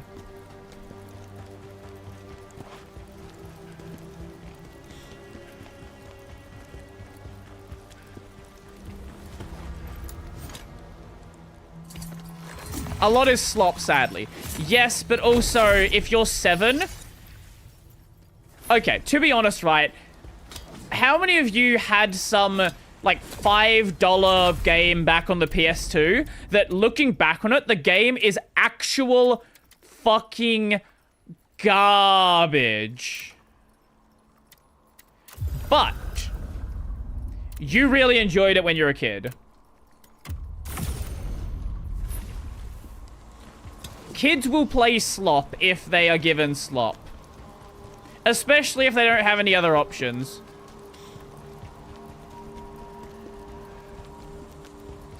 My slop game is, what the fuck was it? Myth Kart Racer? Is that what it was? Something like that. Do you know what I also had? That looking back on it, it was a really, really bad kart racer. The Crazy Frog game. I am one of the people that played the Crazy Frog game. And you know what? I had fun at the time.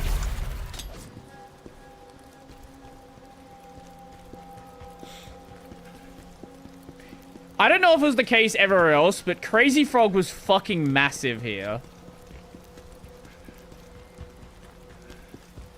Like, Crazy Frog in Australia was kind of like it was like as big of a phenomenon as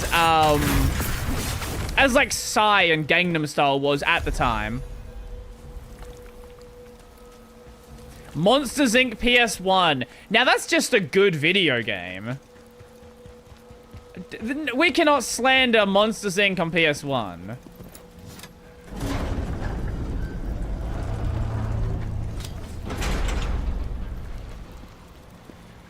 We're still missing some gems. I have something to show you. Do you now? Let me just hide my desktop.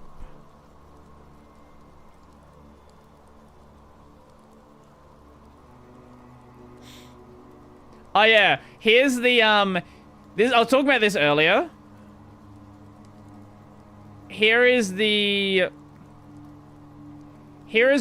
Crunchyroll got caught using ChatGPT, and in the German subtitle, I think it's German. Correct me if I'm wrong if that's not German. It looked German to me. They left the ChatGPT prompt in it. They actually left the chat. Oh, I can't. You're not seeing it. There you go. They actually left the ChatGPT prompt in their subtitles, or in like the like I guess not prompt, but like ChatGPT said thing. Crunchyroll, who 2 months ago said they would never support using AI in anime. What they failed to mention is they fully support using it for AI in subtitles. Let's see. Chris Martin imitating Crazy Frog. Okay, this could be interesting. What is this?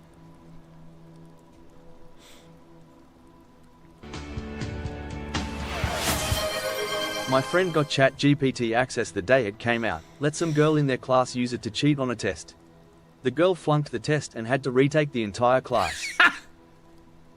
You couldn't have waited like 3 more seconds to do that.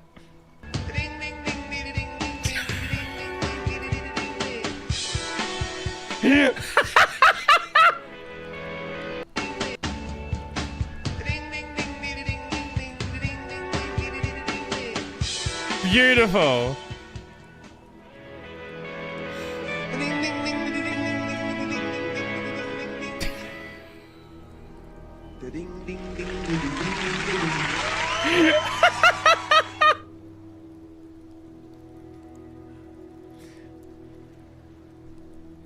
The context is that Crazy Frog beat Coldplay in the singles rankings. Wow. As a kid, I mostly played Diddy Kong Race. Sorry, I can't. Every time I see the name Diddy Kong, every time I see the name Diddy, sorry. My apologies. I am a child. On my PS4, Halo 1 and Halo 1 and Halo 2 on the Xbox. Ooh. N64, whatever, not PS1, whatever, you know what I'm saying. I never played Halo 2. I've actually literally never played Halo 2.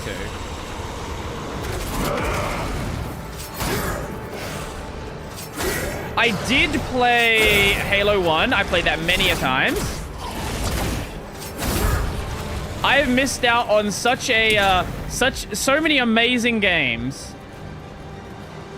Because I just didn't really get that many games as a kid. Usually when I got a game, it was gonna be years later from the bargain bin.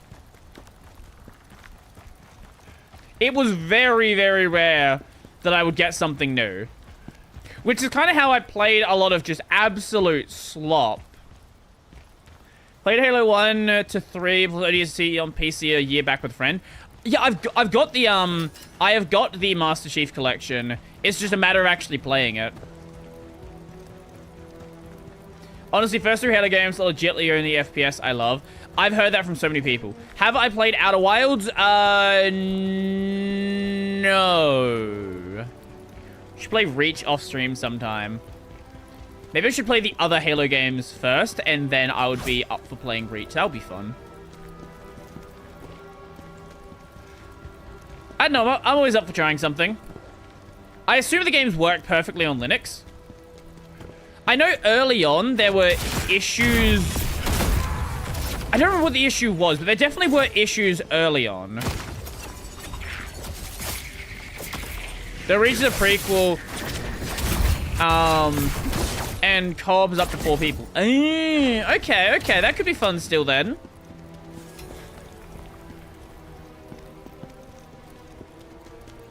Works on Linux as long as it isn't public servers, if I remember correctly. I think there wasn't there an issue? I think when the game first came out, there was an issue where you couldn't get achievements on Linux.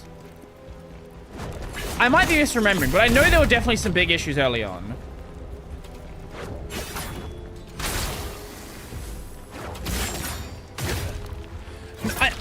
I don't know if it wouldn't fit my, like, here's the thing, right? I am more than happy to try different games, right? Like, I'm not the kind of person who's locked into a genre. Yes, I know half the 90% of the games I play on stream are fucking Souls-likes. I am well aware that I play the same fucking games on stream all the time.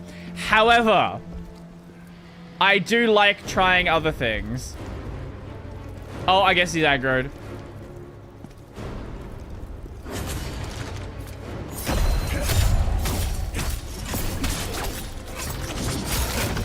Bonk.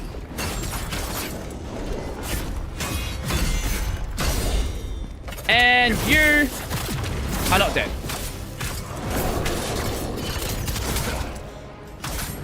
But he's pretty close. You know who else is pretty close?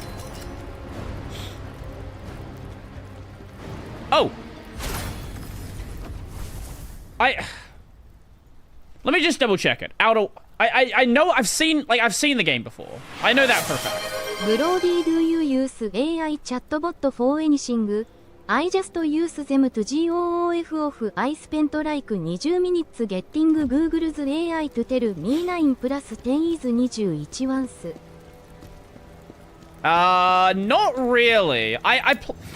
Like everyone, I played with them when they first came out. But I haven't really actively used any since then. Should do a collab game stream sometime. I'm doing Split Fiction with Ren soon. So, because I did all of their games except for the prison one. That one I did with my housemate.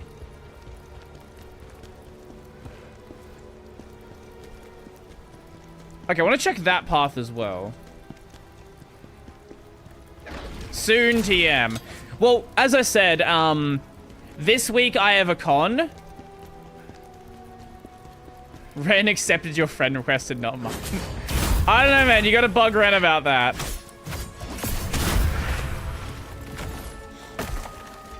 Yeah, I've got a con this week, so I'm probably not gonna stream tomorrow. What con? AvCon. Which is not the adult video conference, unlike some people think it's funny to say. I think it's funny to say as well. It is the anime and video game convention.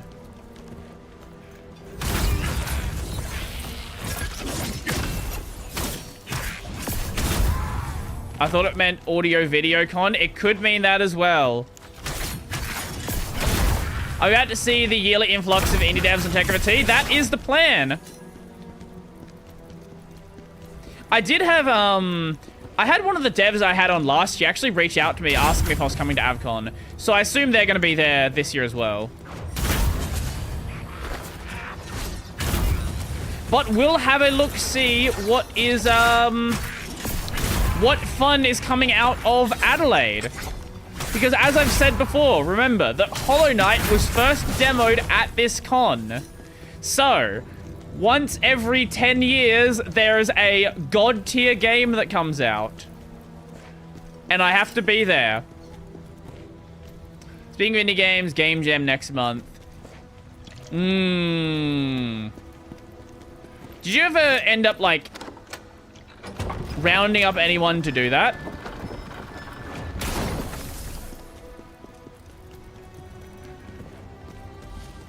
Because I've been very lazy with programming.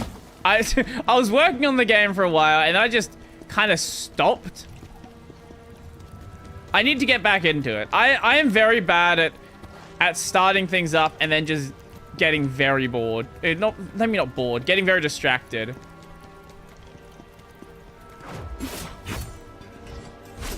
The full team except a sound/composer guy. You're included if you want.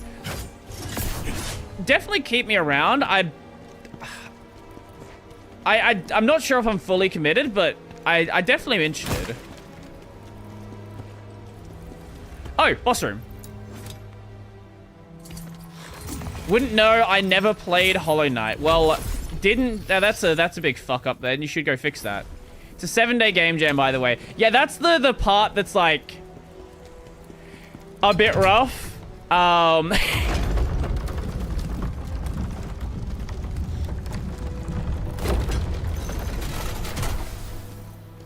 Like that's basically the part that's like that's really making me think about whether I want to do it.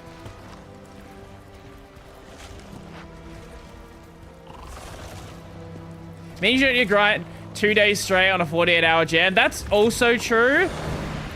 But at the same time, a 48-hour jam means it's over in 48 hours.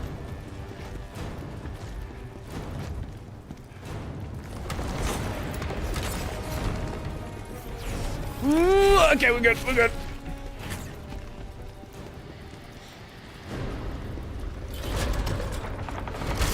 I'll compose if the game is actually fun. Well, it's not... The game doesn't exist yet, and it will be a game jam, so we have no idea if it'll be fun until we know what the topic is.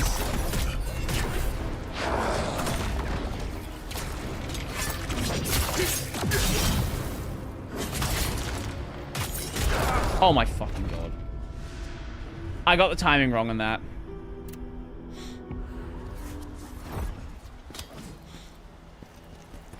I don't know, I'm definitely still somewhat interested.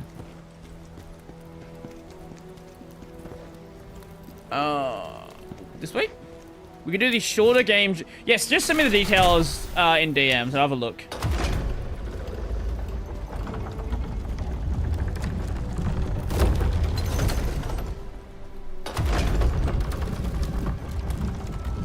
Stop Killing Games is at 90%. Jesus.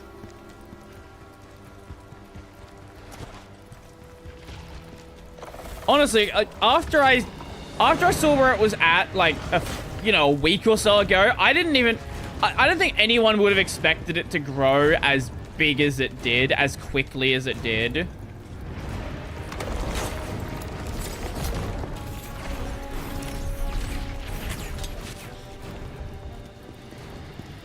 Yeah, the only problem with a week is it's just like, I'm going to want to commit as much time to it as I can. And that means I need to get, like, shit prepared in advance to make sure I can, like, actually focus on it. Are you fucking kidding me? Why did he do a follow-up attack?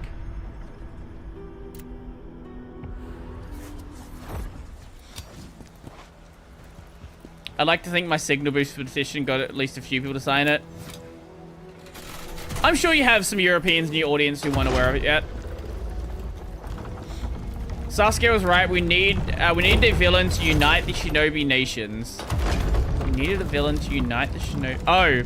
Oh, Pirate Software.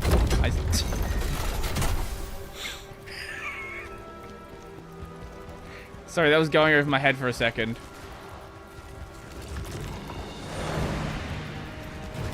It is.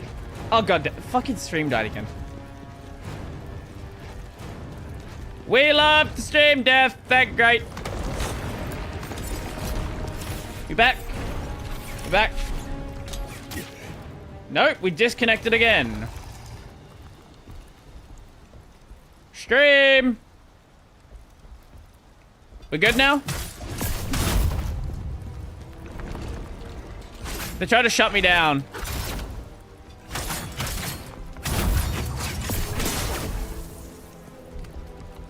Welcome to fucking Australia.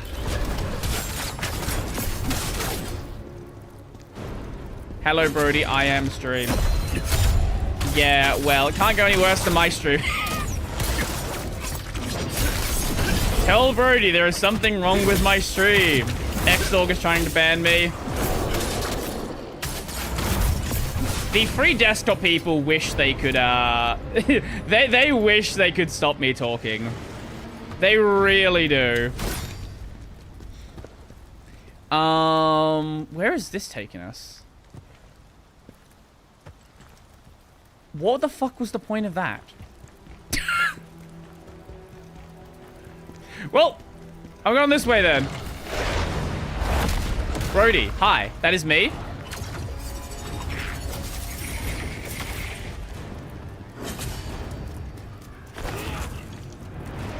Next time you talk about the Wayland GitLab. Yes, next time I talk about it. You should, I should, yep.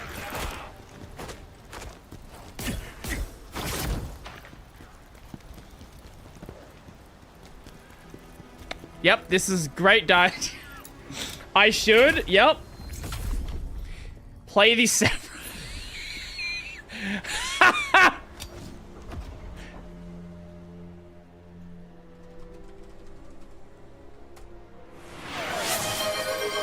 My name is Jeff-chan.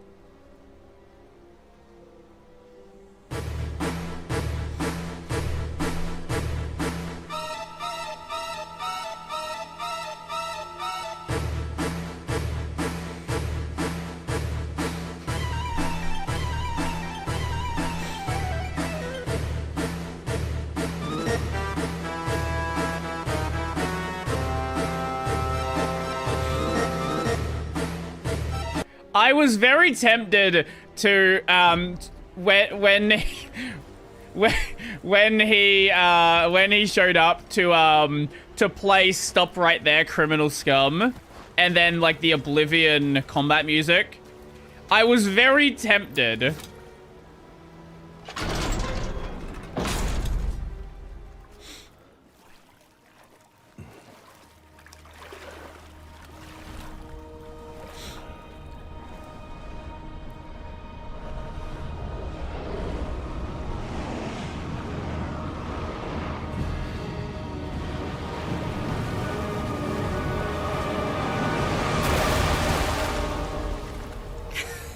Oh, hello.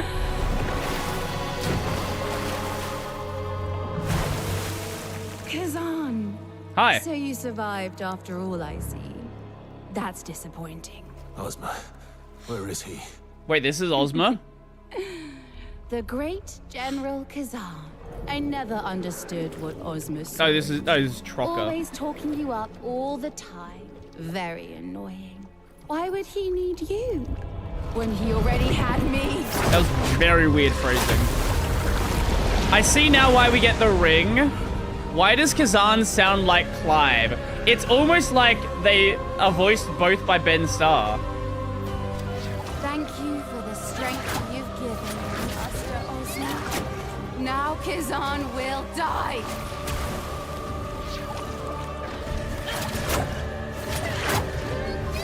Okay, I'm getting my timing way off.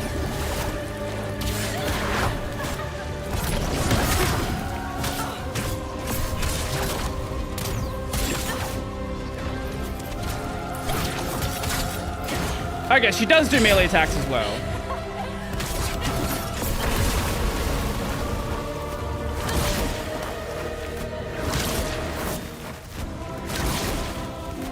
This is gonna be a weird one.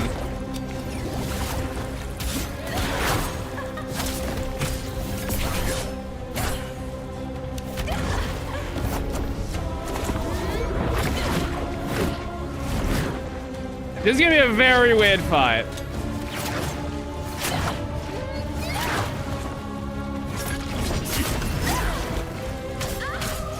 I don't know how many takes it's gonna take us. How many attempts it's gonna take us. But I think we're gonna be here for a bit. Not today because stream ends. Oh, the main segment ends soon.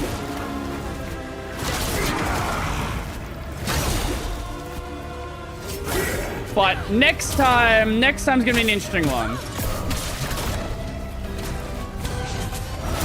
Oh! Right, okay.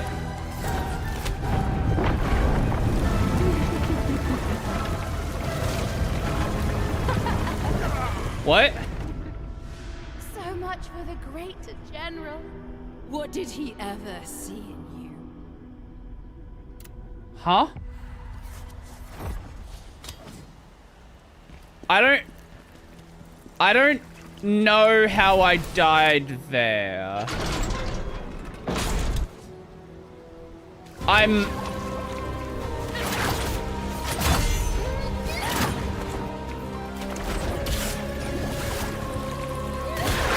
Okay, dodge forward to that one, that's fine.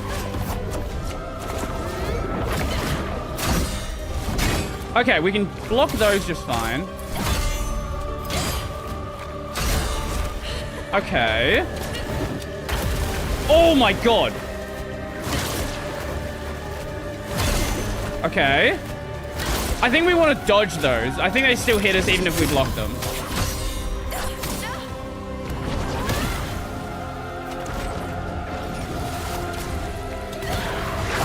Okay, that's fine.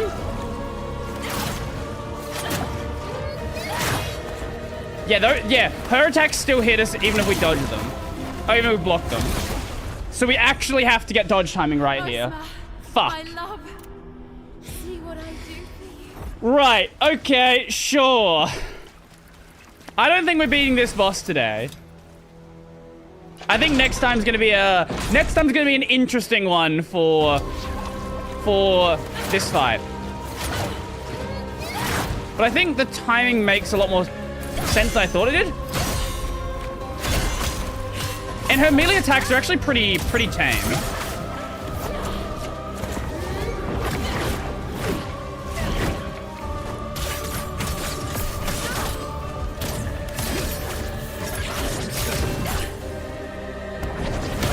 Oh my god!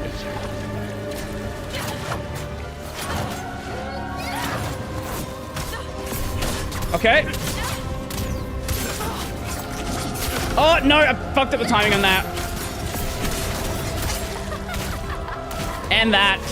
And that. I don't know why, but I really like fights over water. I have PTSD for fights over water because of the, what was that fight in Armored Core 6? Where we beat the boss, and we're like, this is a fucking insane boss, and then it had a second stage.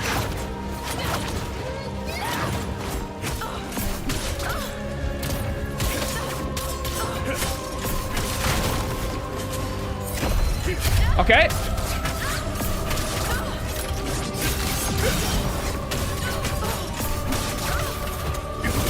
Okay.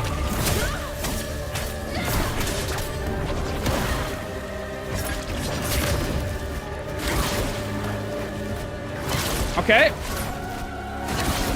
Timing scuffed on that. We gotta watch for when she does the umbrella drop. Now, I want to get away from that. I don't know how this works. Oh, does it create a path? Oh, it creates a path of damage. Does it stay there? It does. Oh, really?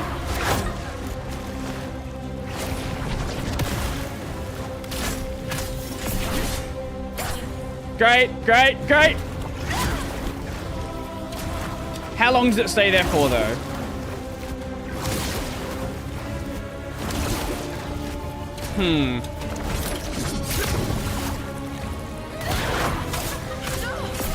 Yeah, that's no threat if we're right up on it. That is, though. Okay. It's definitely a very different fight from the ones we fought before. Like, because a lot of the other fights, they're very, like, melee heavy. I think this is literally the first caster boss before.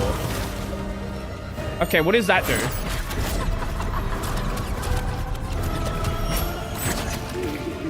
Right.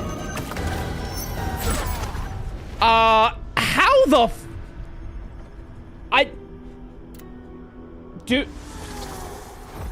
I don't know how that attack works.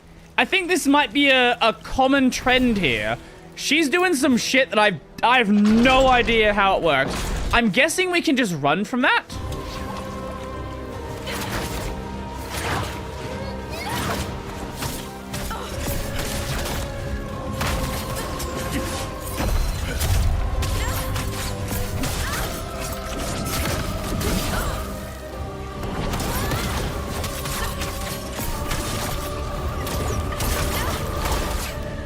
Okay. She casts Magic Missile. Yeah, Magic Missile doesn't fucking miss.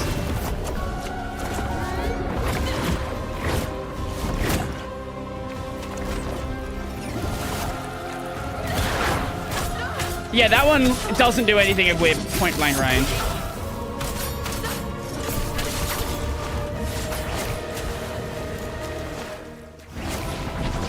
Okay, that's fine.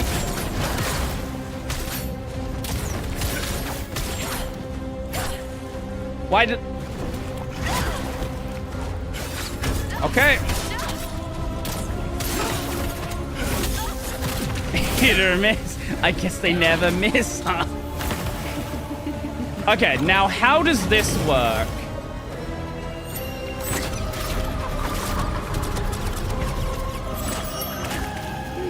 I'm so confused.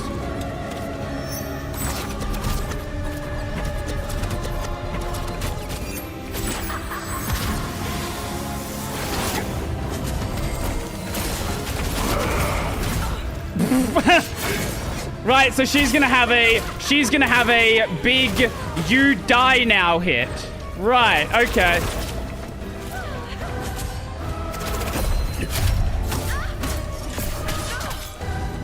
I don't think... unless this is a two-stage, I don't think this is actually going to be as hard as I thought it was.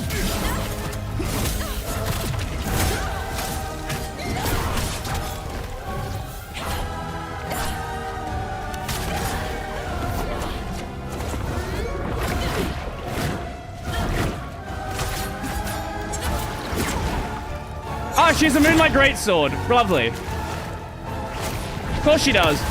Why wouldn't she?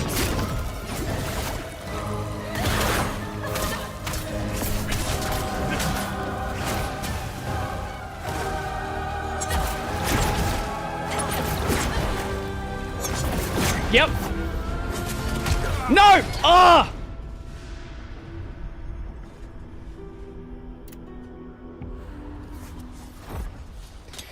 That was really close that time. That was so close. Assuming, again, it's not a two-stager. I'm really feeling like this might be a two-stager, though. I actually kind of like this fight. Now that I get what she's doing, I don't think it's actually bad. I don't like that. But that was skill issue.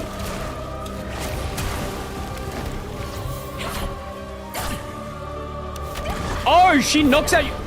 Oh, she can eat your stamina bar. Oh, God.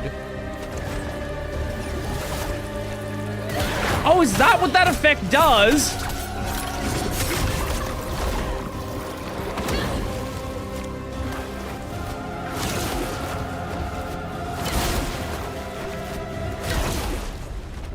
Right. Oh, and of course we DC'd. Yep, lovely, lovely.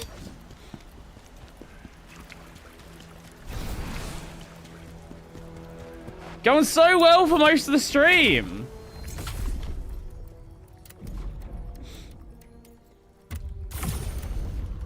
We're good now? We're back now? I don't know what the fuck's happening. I don't know why it's been good so long. And then it's like, nah, fuck you. Go fuck yourself.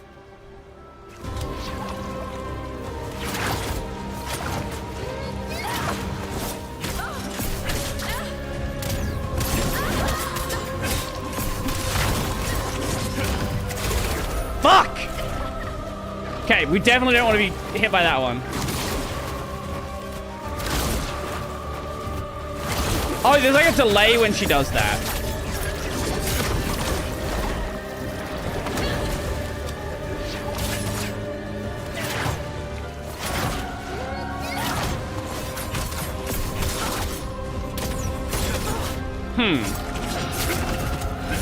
Jellyfish. Jerryfish.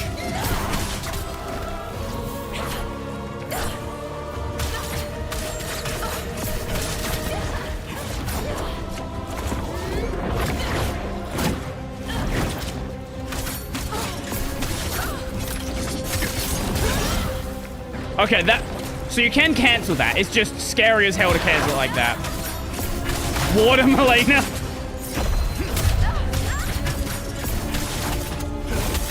I'm actually really curious about that boss. I've heard so many things about it. I've still not played Elden Ring.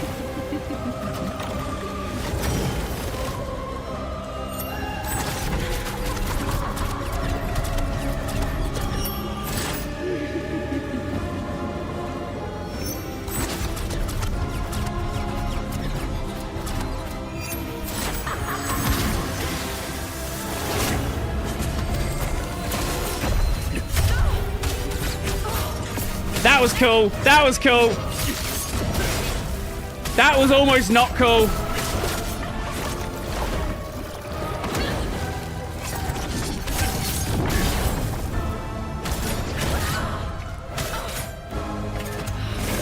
Oh, we're frosted. Oh, no wonder. Okay.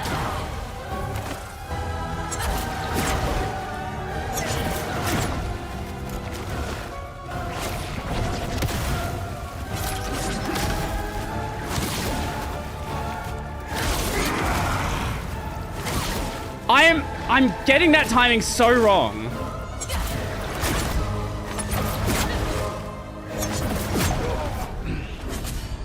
Okay, so it's slash and then the attack happens.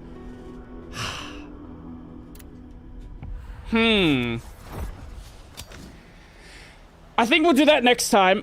I think we'll save that for next time. I don't think the boss is going to take that many more attempts, but that'll be a next time problem. But I think it's a really cool boss. I really do. Let's go.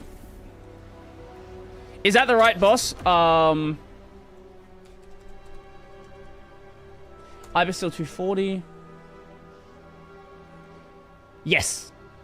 Yes, that is the boss I was thinking of. Yes.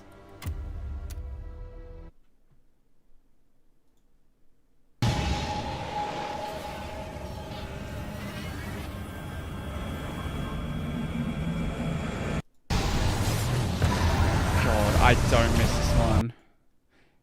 Yeah, and then yeah, is this second stage here? Yeah, this is second stage. This part of the fight is cool.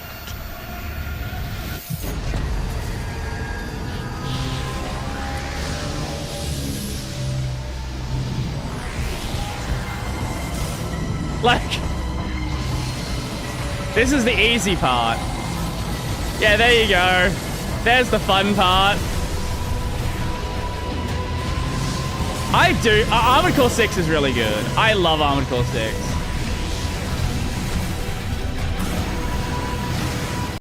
Did the video break? What? What? Wait, did you not realize that when you uploaded it? Oh, man. Armored Core 6 is so good, though. I'll be back in a minute, and then we'll swap to React, and we'll go from there. Let me just play this. Let's go to that one. Back in a sec.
gamers! How's it going? It's actually a pretty quiet stream today by the looks of it. Wow, it is a really quiet stream today. Huh. Okay, that's cool. Sure. Anyway, let's have a look and see what is in the thing. I think there was a video from Bellula about stop killing games. I forgot to say share. Are we still in DMs? We are in DMs. Okay, here we go. There we go. React suggestions. Hi, I'm very scatterbrained today. We either have a video from Lewis or Bellula about stop killing games. I'm not going to watch both of them.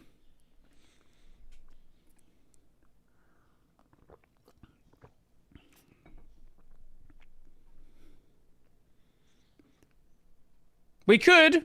It's there. Or there's this video from Co about Twitch viewbotting. Monster Hunter being a cash grab. Oh, Windows 11 being bad.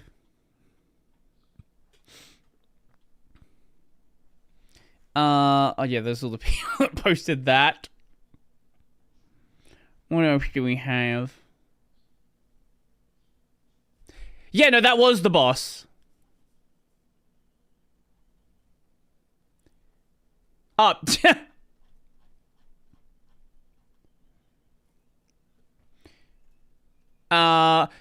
Wrong page. Do you have multiple things in your clipboard? What do we have? Oh, yeah, this video. Fear is a...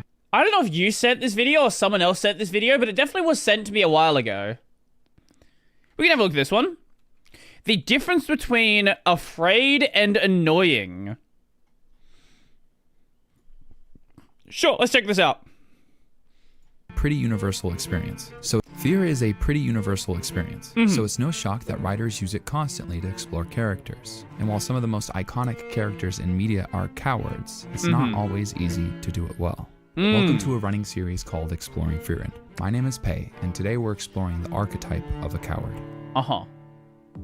Character arcs are a fundamental part of storytelling, and fear has been used across all forms of media. Look at horror as a genre, or how often villains are terrifying. Generally, heroes... For anyone who hasn't actually watched... what a great pause. For anyone who hasn't watched Frieren, like, genuinely just stop whatever you're doing and just go watch it. Like, it's... I was kind of iffy on... I don't know. I know a lot of people were very much like, I love Frieren from the very start. I was actually kind of iffy on it for the first maybe, I would say 2 or so episodes. I don't know. I didn't really know what I was getting into. I didn't really understand what to expect from it and wasn't really in the right sort of mindset to really enjoy Frieren. Once I realized what the series was and put myself in the perspective of, like, this is what I'm trying to get from it, yeah, it's incredible. Face things without hesitation. But what happens that when Naruto you scene's place great a as well. coward among these heroes as a supporting character? It can contextualize Zenitsu. Zenitsu is a unit of a character, we'll say. And through contrast, highlight the brave actions around them. Or, and this tends to be true too, it can be really annoying. So today we're going to be looking at primarily 3 different characters. Actually, a character that did the coward archetype really well. What's his name? Sorry, I just need to double check. In Windbreaker, he's one of the main cast.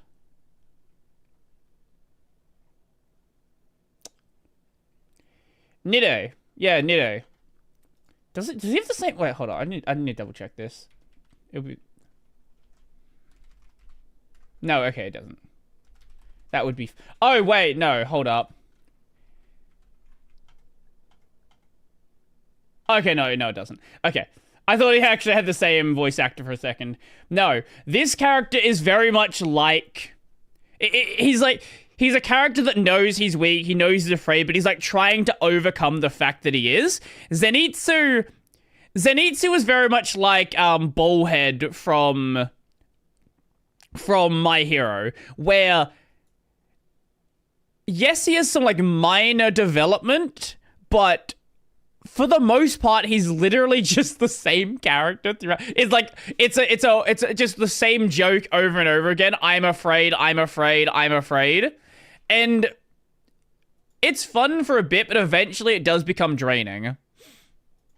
An anime that fall under this archetype of the coward. Stark from Frieren, Usopp from One Piece, and Zenitsu from Demon Slayer.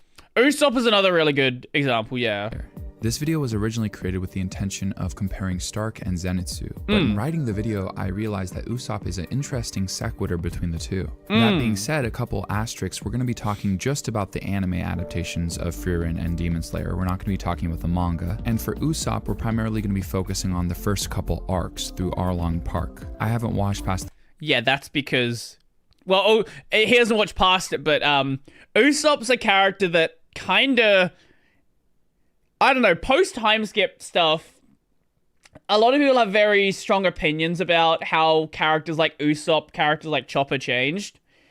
Like, Usopp kind of was building up to be a strong, confident warrior, and then it's just like, woo! Forget all that build-up, we're going backwards now. I love Usopp, he's always afraid, but he always finds a way to break it when the fear... Yeah, sure. Like...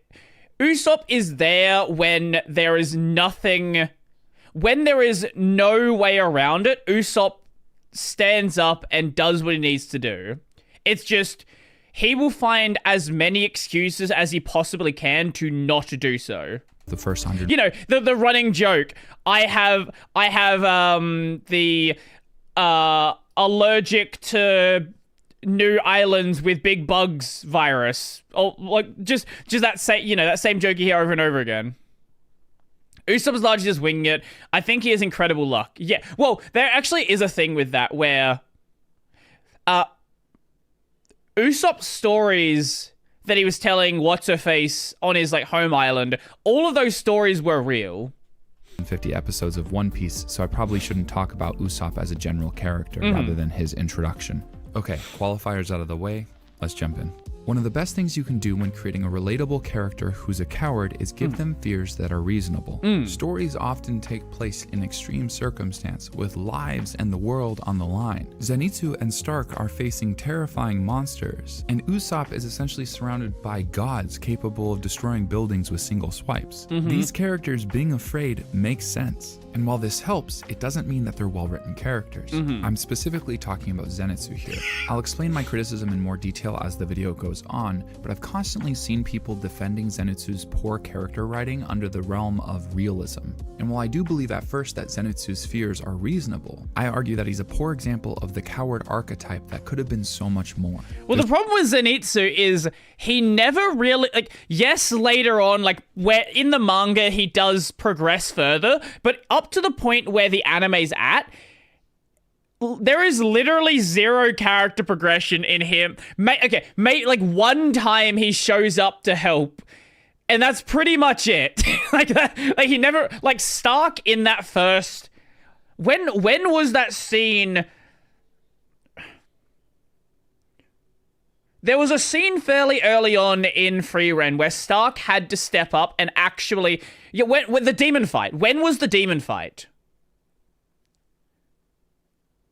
Because that was when Stark really had to step up and actually, like, do something. And even before there, right, like, there were still moments where Stark had, like, he was showing signs, he just wasn't confident. I think Zenitsu's crutch needing to be asleep is counterintuitive. He doesn't face his monsters, he sleeps through them. Exactly, yeah. Zenitsu feels like Sanji... in that he will step up to defend women. Well, yeah. If you put Nezuko in trouble, yeah, Zenitsu will do something then. There's this really cool clip from an interview with Gabe Newell, the famous game developer responsible for the Half-Life series. He argues fun is not realism, but... How many fucking times have we seen this? How many times have we been watching a video and this clip gets referenced? Famous game developer responsible for the Half-Life series. It is such a good clip. He argues fun is not realism, but reinforcement. And somebody say that's not realistic, and you're like, okay, explain to me why that's interesting, because in the real world, I have to write up lists of stuff I have to go to the grocery store to buy. And I've never thought to myself that realism is fun. I go play games to have fun. And so we had to come up with some notion of what fun was. We knew it was an ad hoc definition, and it was the degrees to which the game recognizes and responded to the player's choices and actions. I agree a lot with parts of this sentiment. Media is made with a purpose in mind, and the pursuit of realism can get in the way of that goal. I'd also argue that realism can serve the purpose. It mostly depends on how it's done. While Gabe Newell was talking about video games, today we're talking about shows, and more specifically, characters in shows. While Zenitsu's fear could positively impact the character writing, in the end it just ends up getting in the way. And I don't feel that way about Stark or Usopp. So let's look at a couple reasons why this archetype of here you go. Here's the first one. Facing fear. Literally right there. Coward doesn't work as well in Demon Slayer as the other two shows. Starting first with Facing Fear. A quick reminder, if you enjoy these videos or find yourself back after watching the previous one, consider subscribing. Adversity and conflict is the basis of a lot of storytelling. Characters struggling and facing challenges are central to character growth. So when characters face their fear, it can be incredibly endearing. And the first difference between a well and poorly written coward is the way they explore the impacts of fear, not the fear itself. Being afraid is one thing, but the way the character responds ultimately... Right, the dragon fight. Yes, I completely forgot about the dragon fight. The dragon fight was, that was actually the first point he had to show some confidence, yeah. It was the dragon fight and then the demon fight later on. That's how the audience is going to perceive them. Both Stark and Usopp face their fears despite them. Zenitsu is never proactive, often cornered before... Well, yeah, if this is not part of what he covers because it's after the fact, but if you go to Water 7, in Water 7, Usopp does not want to leave Usopp does not want to leave Mary behind. Usopp, he decides, I'm going to stand up to Luffy, I'm going to fight Luffy, because I cannot leave this ship behind. Now, his reason for not wanting to leave Mary behind, you know, you might argue is not a great reason. And Mary was a ship that had to be destroyed. It could not keep going. But at the same time, he knew he was never going to beat Luffy in a fight. He knew that was completely impossible. But he still stood up, and he still did it. Before he takes any sort of response. There's one exception to that, but we'll get to that later. Usopp and Stark's heroism is expanded on, not diminished because of their Mary's fear. very emotional moment, yeah. Against their overwhelming instinct because they need to help or contribute. Zenitsu's big badass moments never seem to contribute to any confidence, but they also don't seem to come with any consequence. There's one moment where Zenitsu acts heroically without that crutch of being unconscious. In Season 1, Episode 12, Zenitsu... Did you watch I assume you've already watched the video then. The crutch of being unconscious. Yeah, exactly. Faces his fear, protecting Tanjiro's box because he's his friend and it's important I to have, Tanjiro. yeah. We'll talk about how important this scene is for my argument later when we come back to growth. But outside of that scene, Zenitsu consistently avoids facing his fears, which is especially frustrating given how powerful explicitly leaving them behind. Next point, power. If you were to create a Venn diagram between Stark, Zenitsu, and Usopp, at the center would be the fact that they're cowards. Okay, Usopp's a character which... The problem with Usopp is not that he's weak. It's that everybody else around him is insanely fucking strong. By the time skip, even just early time skip, Usopp is stronger than basically... he would have no trouble taking out any of the antagonists they fought prior to time skip. Except Smoker because of Haki stuff, and he doesn't have armament Haki. But Usopp by that point is incredibly strong. It's just comparatively, he sees everybody else, even Nami to an extent, where Nami by that point can summon fucking lightning, right? everybody else in the crew is so insanely strong that he has no... And, like, Chopper has Monster Point. Like, he just can't really... He can't really see a place where he's actually grown, because everyone's grown so much more. Smoke got done so bad. He went from so strong to being a clown. Yeah, once people have Haki, Smoke is literally a joke. Like, there are characters that are still really strong post-Haki, but we're talking like... why am I blanking on name? In the Navy, the Light Fruit. Blanking on his name. Yeah, Kizaru. Like, even post-Haki, he's insanely strong because he can move at the speed of light. Right? But there's so many, like, Smoke is actually a fucking joke. But Zenitsu and Stark share another trait. They're incredibly powerful in universe. And in both cases, this leads to really cool moments where they get to show up against a powerful opponent. And while being strong isn't inherently a bad thing, Usopp's lack of power is part of what makes his character so interesting. He finds ways to contribute in this grand adventure, despite not... Again, I wouldn't say Usopp has a lack of power. I think it's definitely relative to a lot of the antagonists they run across, right? But like when Usopp's in a fight, he is against someone who is he's a bit stronger usually, but to an extent where Usopp can do something. Usopp's never really in the fights with like the crazy strong enemies. He's always in like the B or the C class enemies, right? Like, you're not going to see him go up against like, I don't know, Big Mom or something like that.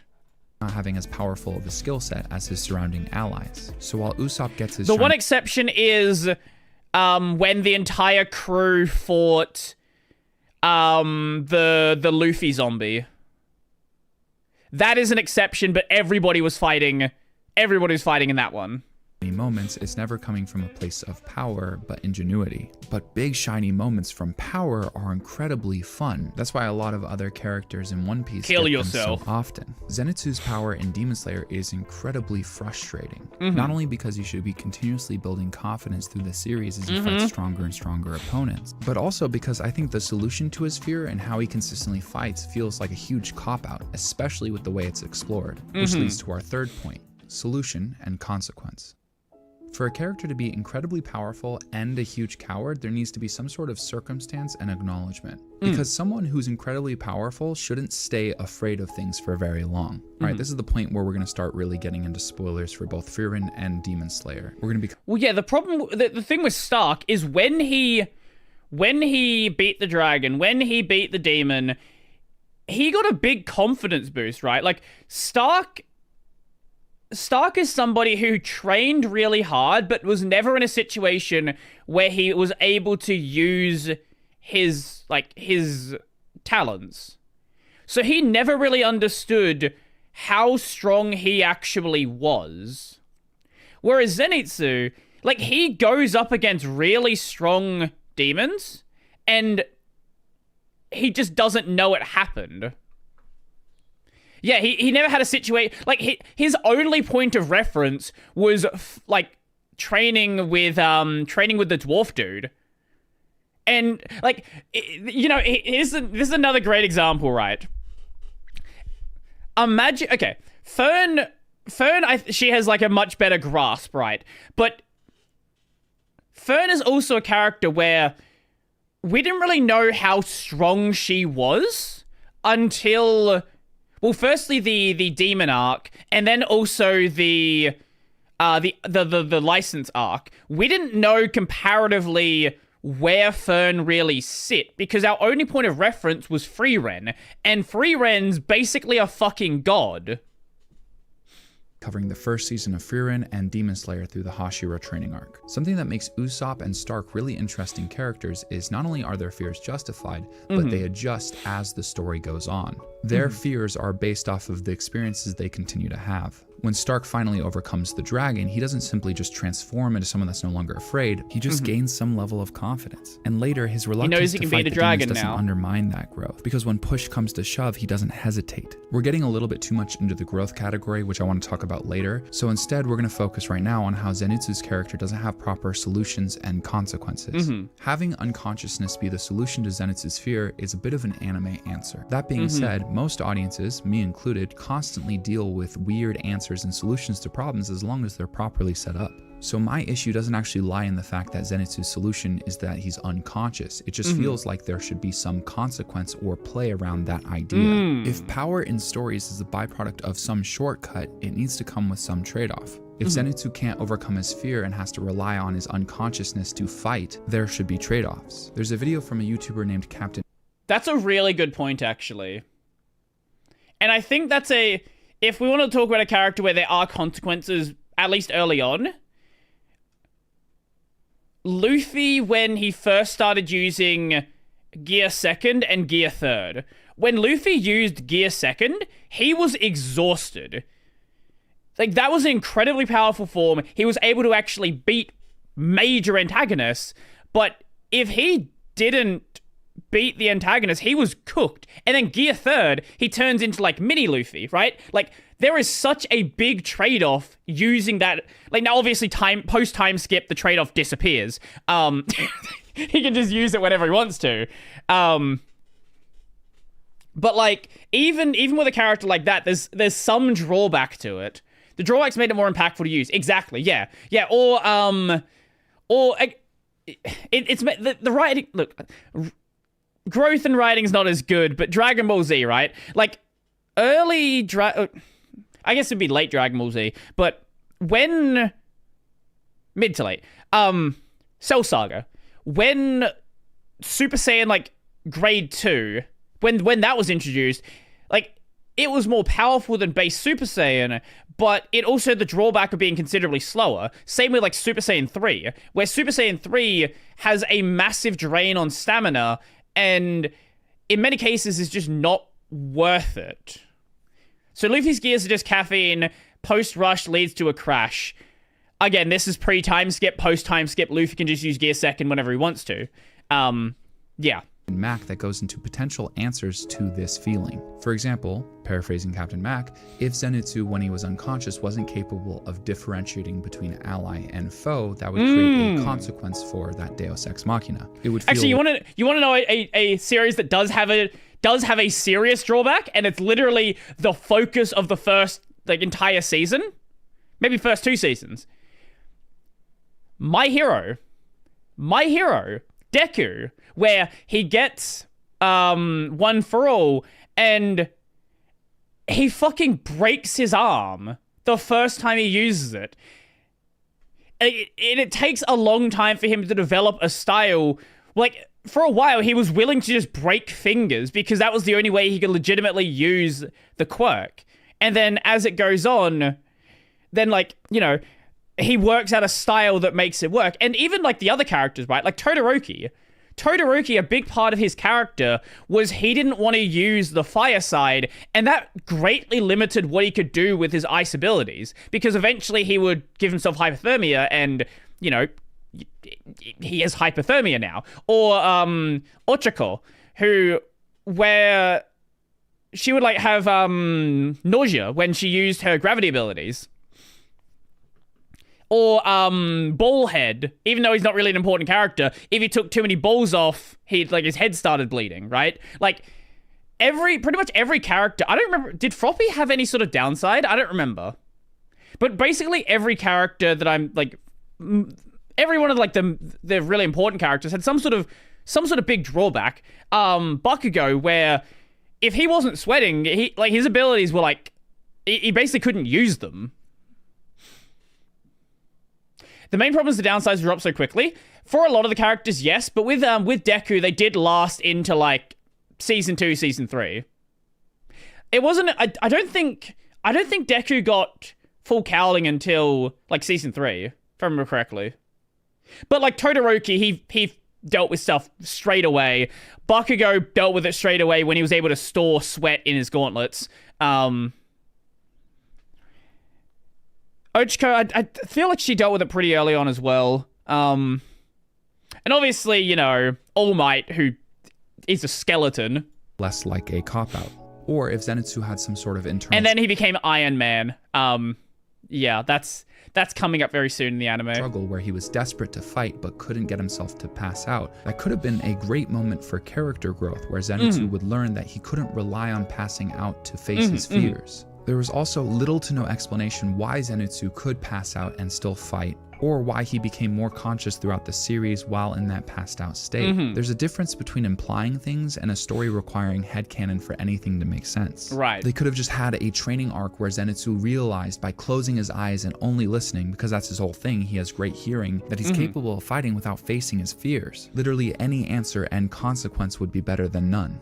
Stark's powerful... Yeah, like by this point... eyes and only listening, because that's his whole thing, he has great hearing, that he's capable of fighting without facing his fears. Literally any... By this point, he's literally just conscious, right?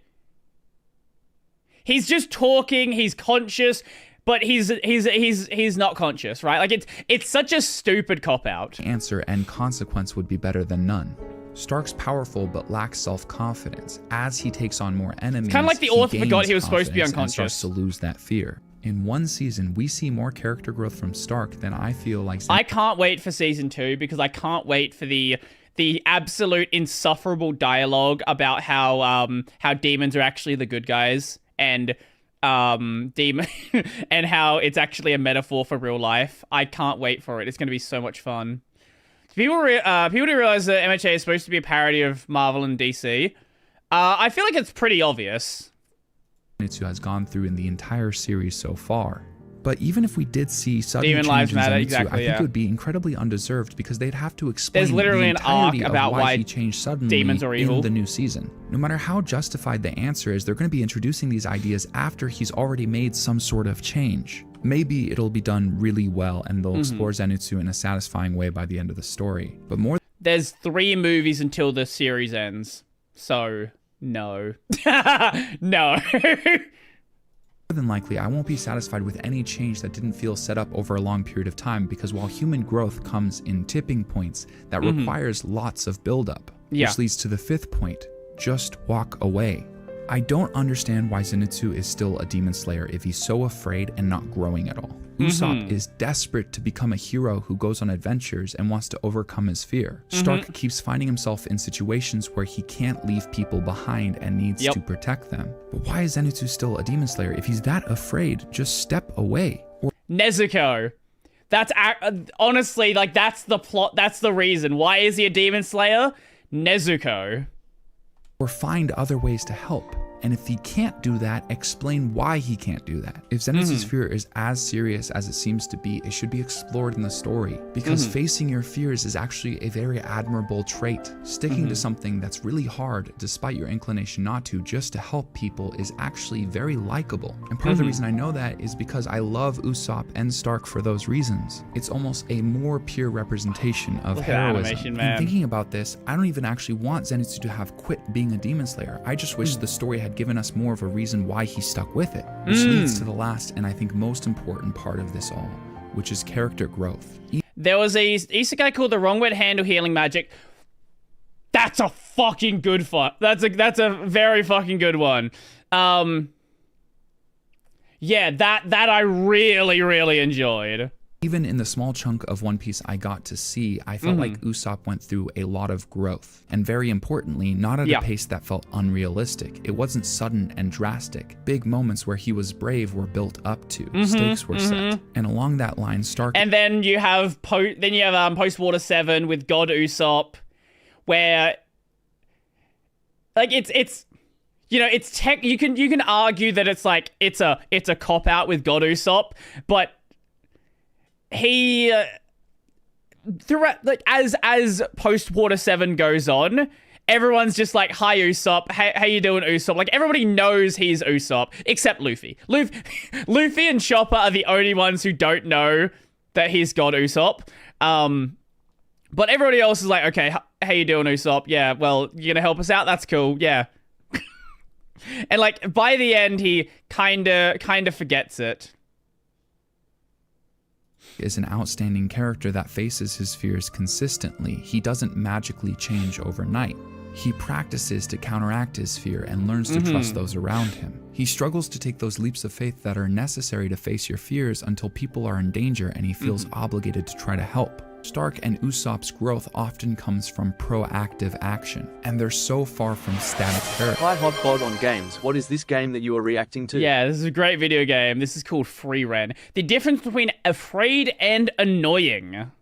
The closest thing we see to Zenitsu growing in the story is when he fights to save Tanjiro's box. Captain Mac's video points this out. It's a terrible sign when the scene that indicated the most growth in a character was in the first season and then they abandoned it completely. One of my friends a little while back retweeted Was this it really the thing with a first question season? asking what the best character design and worst executed character was. And to no shock, he retweeted Zenitsu. Part of the reason why I found this character so disappointing is because it felt like it had so much promise. I didn't realize I was a sucker for these archetypal cowards that are forced to face their fears. I enjoy Usopp and I love You want to know another example of a coward who becomes a really, really cool character?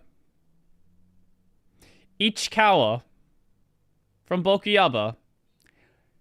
A lot more of a grounded series, but another perfect example. Someone who he was living in his own head. He thought everybody around him hated him. He didn't know how to interact with people. He used to have friends. He used to be outgoing, but then something happened along the way and he sort of entered in his shell. And then as the series goes on, you know, romance stuff happens and it like Bokuyaba is another absolute prime example. And I think I don't want to like do comparisons like whose coward arc is handled better, Stark or Ichikawa, but I think they are both like perfect examples of how to do it well. They navigate their fears in a way that's so compelling, especially given the fact that they're supporting characters that are sometimes overshadowed. Stark has so many magnificent moments, like facing the dragon for the first time, or when he faces the demon that can emulate his master's technique. He was so afraid of Aizen, so to see someone literally emulating that and then to overcome it, to realize that she just doesn't hit as hard, it's such a fantastic scene. The archetype of the coward has been emulated time and time again and resulted in some of the best moments in television. It's hard to do consistently well, but when a writer does a good job, it's just so easy for me to love those characters. Thanks for watching. I'll be back next week. That was good. That was very, very good video. I really like that. The 7-episode rule. Oh, that's a new one.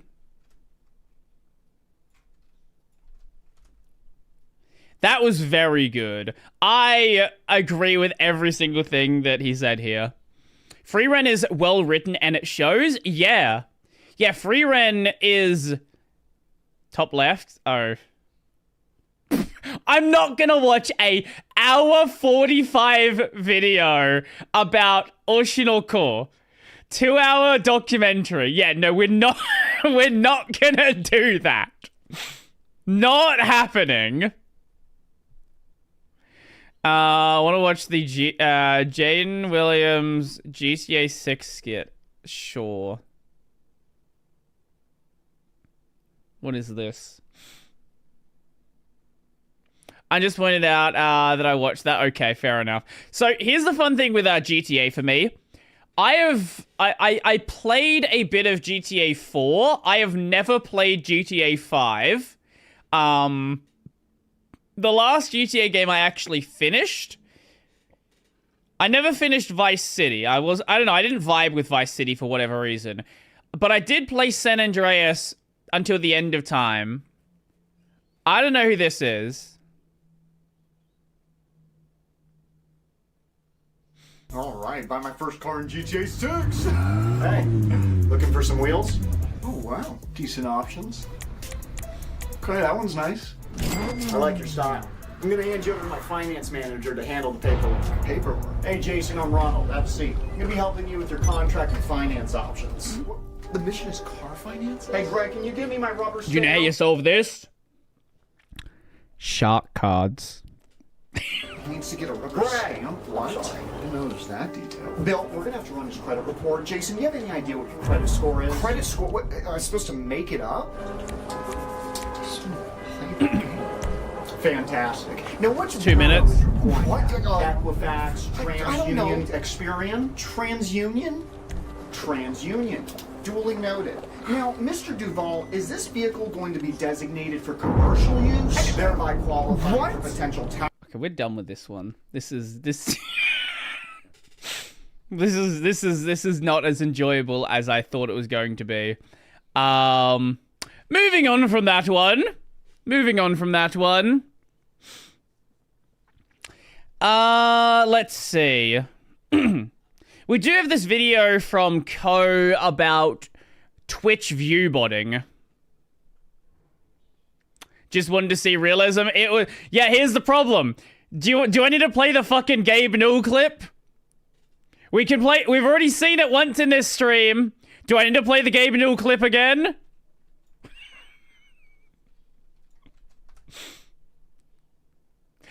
Okay, here's a video from Ko about view botting. Twitch has a big problem. And that big problem is people opening their wallets and just having fake viewers. This could have severe and significant ramifications to the Is this the yes, this is Mr. Carnage. Entire I am pretty frustrated with Dan. What if Twitch doesn't have effective tools for identifying and stopping viewbots? Twitch. Do you know how you have tools for identifying viewbots?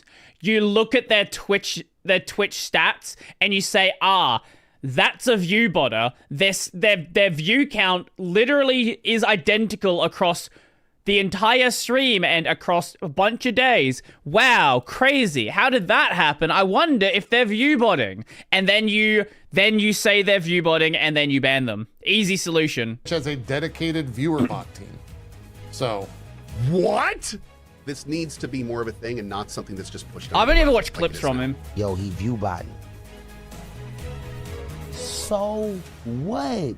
Yeah, so Ray J is a streamer. I think he's also a rapper. I think he's pretty popular. I'm honestly not sure, but he seems to have a big following. And he started to stream on Twitch. I think T-Pain helped set him up. And then I forgot that T-Pain's.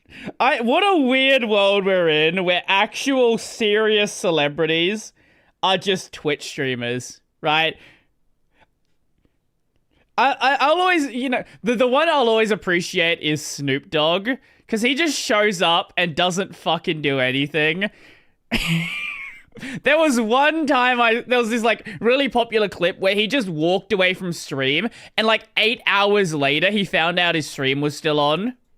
He overnight went from a few hundred viewers to 7,000 to 8,000, and you can look on his records, it's obvious. Yeah. So people started calling him out on it. The difference between what he has done and people in the past is he basically looked right in the camera and said, yeah, I'm viewbotting. Everyone does it. I admit to doing it. It's legal, so I'd be dumb not to do it. Oh, Rage like Kaisa not. He got 80,000 people in his shit. Don't go, yo, he viewbotting. So what? It's legal. Well, it's literally against the Twitch terms of service. It might not be a crime, sure, but you should get banned for it.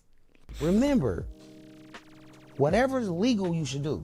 If you can legally purchase and flip your money, that's what this platform is for. Now, that puts this directly in Twitch's lap. Twitch now has to decide, are you just going to be cool with viewbotting, or are you going to actually enforce it? Because here's a little known fact.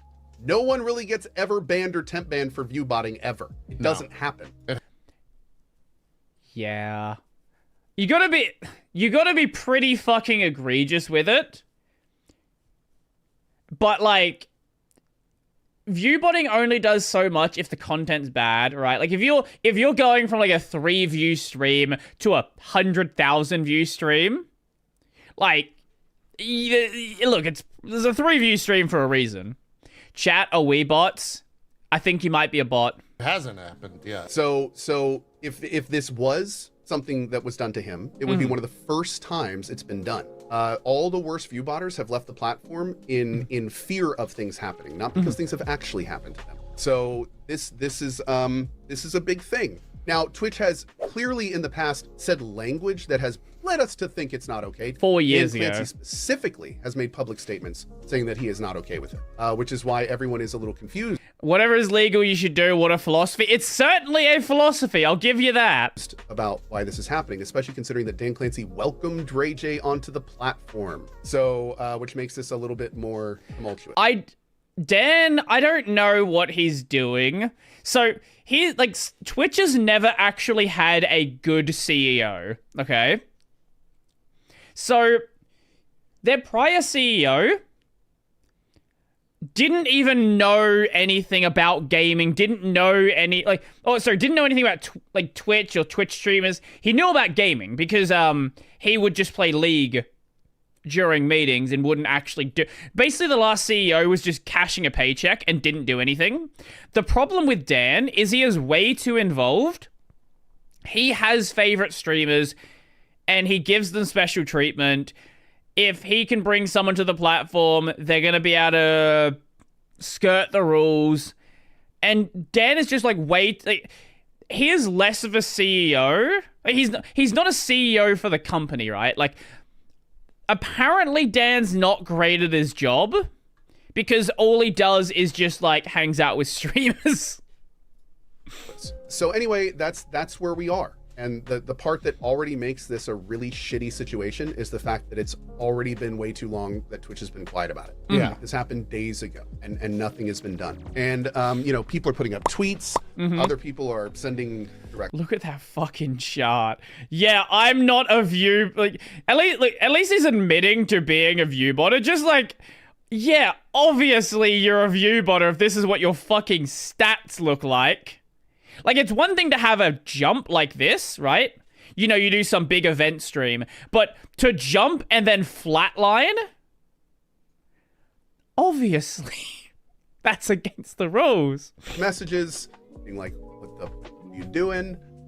This, I hate to say it, but if this may be a very big turning point on Twitch, because if nothing gets done to Ray J, it's just going to start happening everywhere. There's no reason it won't. Right. No reason. He literally did the only thing that you can't do to actually get banned, and that is... Theo GG had a good video on the systematic problems with Twitch, remember correctly. Okay. I might have to check that out at some point. Actually admitting without... on stream, recorded that you are doing it. The reason no one's ever been banned for ViewBots before now is because nobody's been that way. I was about to say that dumb, but I'm not going to say that dumb because Ray J's a new streamer. And it is very clear that this isn't a him being dumb thing. He fully believes he just started bursting onto the scene and he's like, everyone's doing this, I'm doing it too. Yeah. And if no one stops him, he's kind of right, which is what's crazy about this whole situation. Well, someone told him that everyone is doing it. It makes you think, who else has done this, right?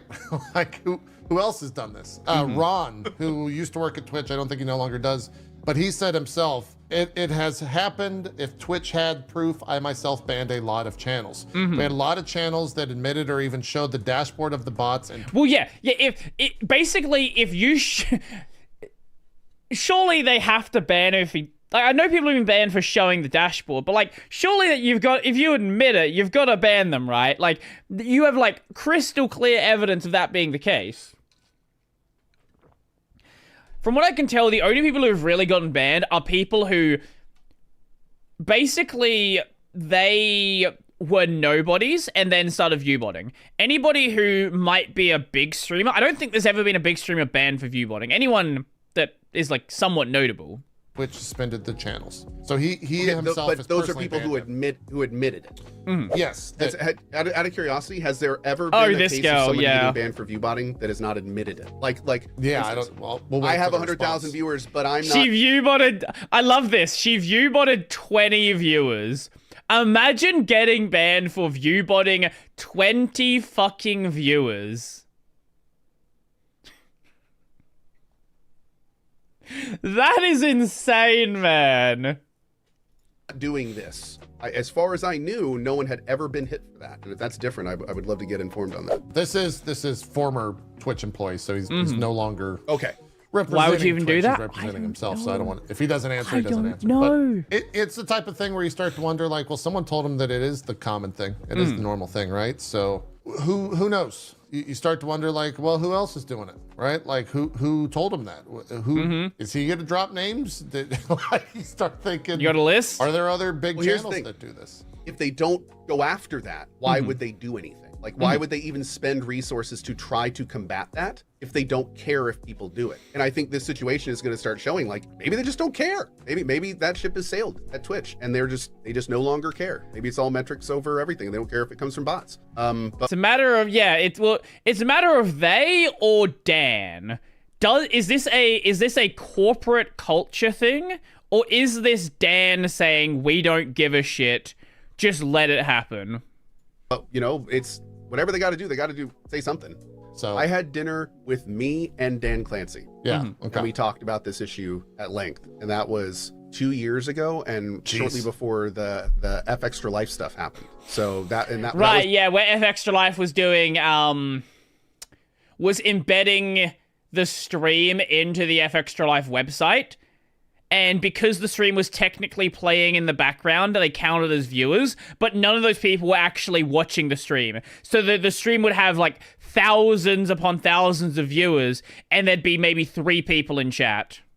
When that big push happened initially, that kind of like started the whole thing. And then, unfortunately, that got so big to ignore, though. That's the problem. It was like that initiative disappeared. There was supposed to be a whole bunch of follow-up stuff to that just never happened. And now here we are. The biggest thing that I'm most concerned about is it's like this could have severe and significant ramifications to the entire platform.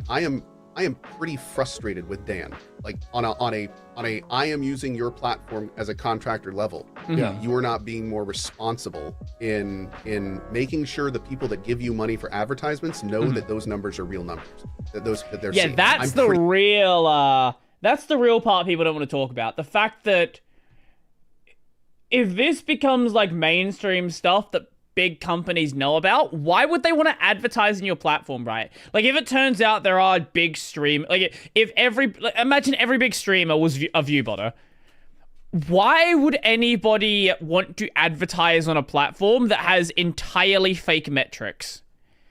Why would anybody want to pay the rates or pay the rates for something you claim to have when you actually don't?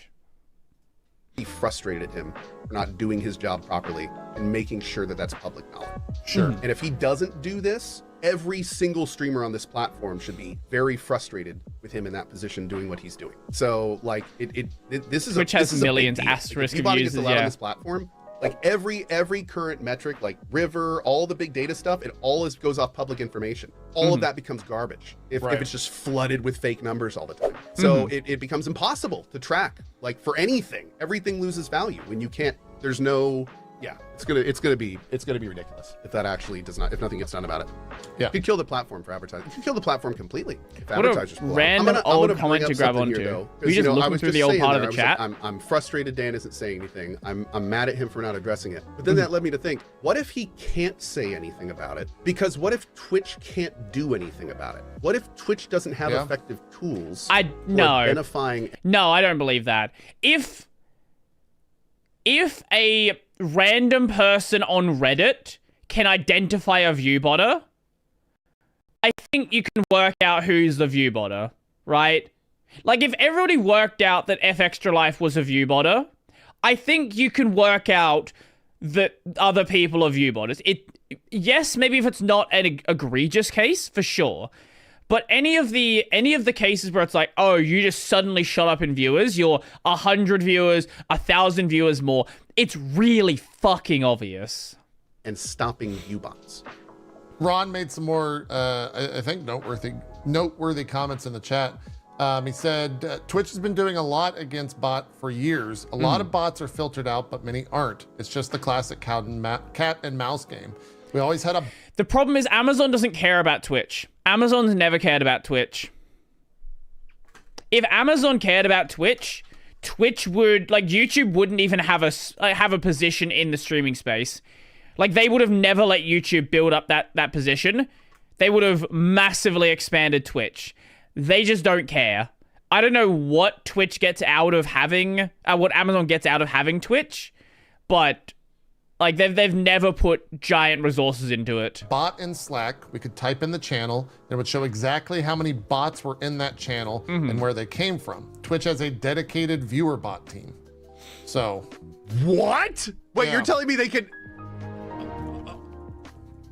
So at this point, there's no way they don't know. They know about that situation, and maybe they're like having a conversation behind the scenes or something. If they go up and ban... If they cared, then HoloLive members would have more active Twitch accounts. I'm confused what you mean by that. Him, you have to deal with the social clapback of that towards the platform. And that might be even worse than a couple of disgruntled streamers. You think that there would have been a big social pushback if Twitch had banned somebody who admitted to view botting on stream? Yeah. After all the other bans that go on all the time. What do we have here? Ubisoft mistakenly bans sponsors. Oh, I remember this situation. Yeah. So, oh my god, that was so fucking dumb. So there was a streamer who was doing a sponsored stream. Was it for Shadows? Yeah, it was a Shadows stream. And for some reason, they gave her the wrong date. And then she streamed at the date they gave her. Then they got her banned because she streamed at the date they told her, even though that was the wrong date. So they'd fucked up. She did everything by what she was told. And they were like, no. Ban. If Twitch was a better platform, stream-focused entities like HoloLive would care. Oh, fair enough. Yeah. Vacuously? Yeah. People are stupid. If they really cared about that, they would have done something about their actual ban system years ago. True. Because it is a complete cluster that is messed up and has stories about it 10 times a month. They mixed up. So the idea They mixed up AM and PM. Exactly. Yeah. Stop them in this regard is that is a weak argument. Ridiculous. I agree with that. Yeah. It is a weak argument. I don't know. Man. But I do think that when it comes to big creators, Twitch has to handle big creators with kid gloves because of the clapback from their audience. Okay. I get like a. How you doing, man? How you doing? Welcome. I think wasn't he averaging like 500 or so? This is like a classic like view botting to get ahead experience. This isn't like Drake coming to stream on the platform or Kai Cenat or something. I see what you're saying. That he doesn't have that much of an audience. So why would, especially in this case, if you had 15,000 people base and you bought it to 100, that's one thing. But I don't know. It just doesn't seem like it would line up here. But the big thing is like whatever Twitch is doing, I hope Nothing. They're trying to be at least the answer is, what are they doing? Smart Nothing. behind the scenes about it. Because from an outside layman, it looks like they're doing nothing, and it looks terrible. So that's with the information I have. This looks incredibly not well managed and very unprofessional. End of story, though. I wish they were more transparent with all this stuff. I wish they were more plugged in with us. You know, like, let's talk about the view botting, why we can't do it. Like this needs to be more of a thing and not something that's just pushed under the rug like it is now. It's just festering, and like people don't get it. Nobody really knows what's going on or what's going to happen. Yep. Totally not good. We're not going to do a stream tomorrow. I said it earlier, but I have a con. I have a con this week.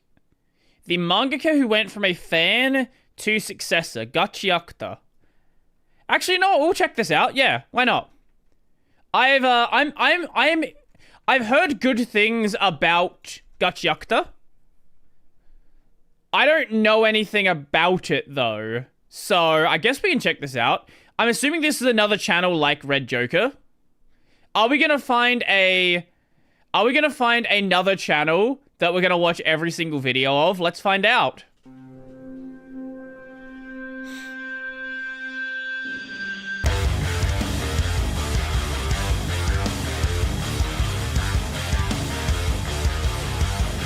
Okay, yeah, I'm gonna like this, yeah.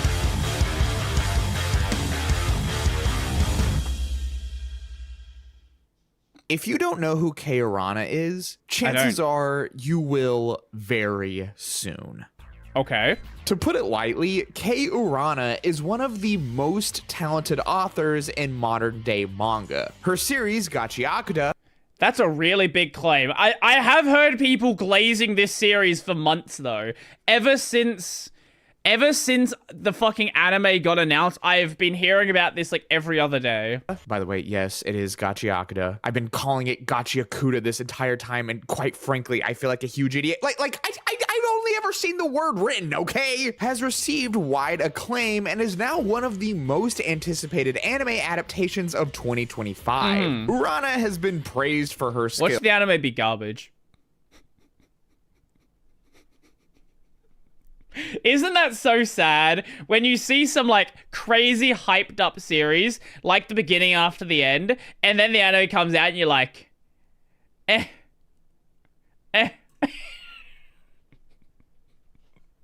Death March was like that for me. Shield Hero early on was kind of rough. Hey, the trailer I saw looked pretty good, so hopefully this is dun levels of amazing. By both fans and mangaka alike. She went from being a massive fan of Soul Eater as a kid to eventually being recognized by Soul Eater's creator as his official successor. At Weekly Shonen Magazine, the new series by Kei Urana has started. This is someone who loved Soul Eater since they were a child. Urana is my legitimate successor who has already surpassed me. Wow. Like holy shit, that is crazy praise. Manga, you should definitely like this one too. Check it out. It's seriously cool. Okay. I'm already defeated. That is some incredibly high praise, and she's earned every bit of it. And I can hear what some of you might be saying right now. Well, I've never heard of her. What makes her so special? And oh boy, I'm so glad you asked. We first need to rewind the clock back all the way to the mid-2000s, right in the middle of Studio Bones' rise to prominence, one of Kei Urana's favorite animation studios. When I was little, I used to sit in front of the TV eagerly waiting for my favorite anime shows to come on. And as that little kid, I used to dream about one day having my own manga turned into that's an actually anime really by sweet. Bones, a studio I love. By the way, might I just say excellent taste, as Bones is also my favorite studio, except for that one time. But you know, no one lives forever, and I don't know how much of my life I want to spend talking about Metallic Rouge, so we're just gonna ignore that. What the fuck is okay, I don't know what that is. What is Metallic Rouge? When did this come out? Oh, this was like last year.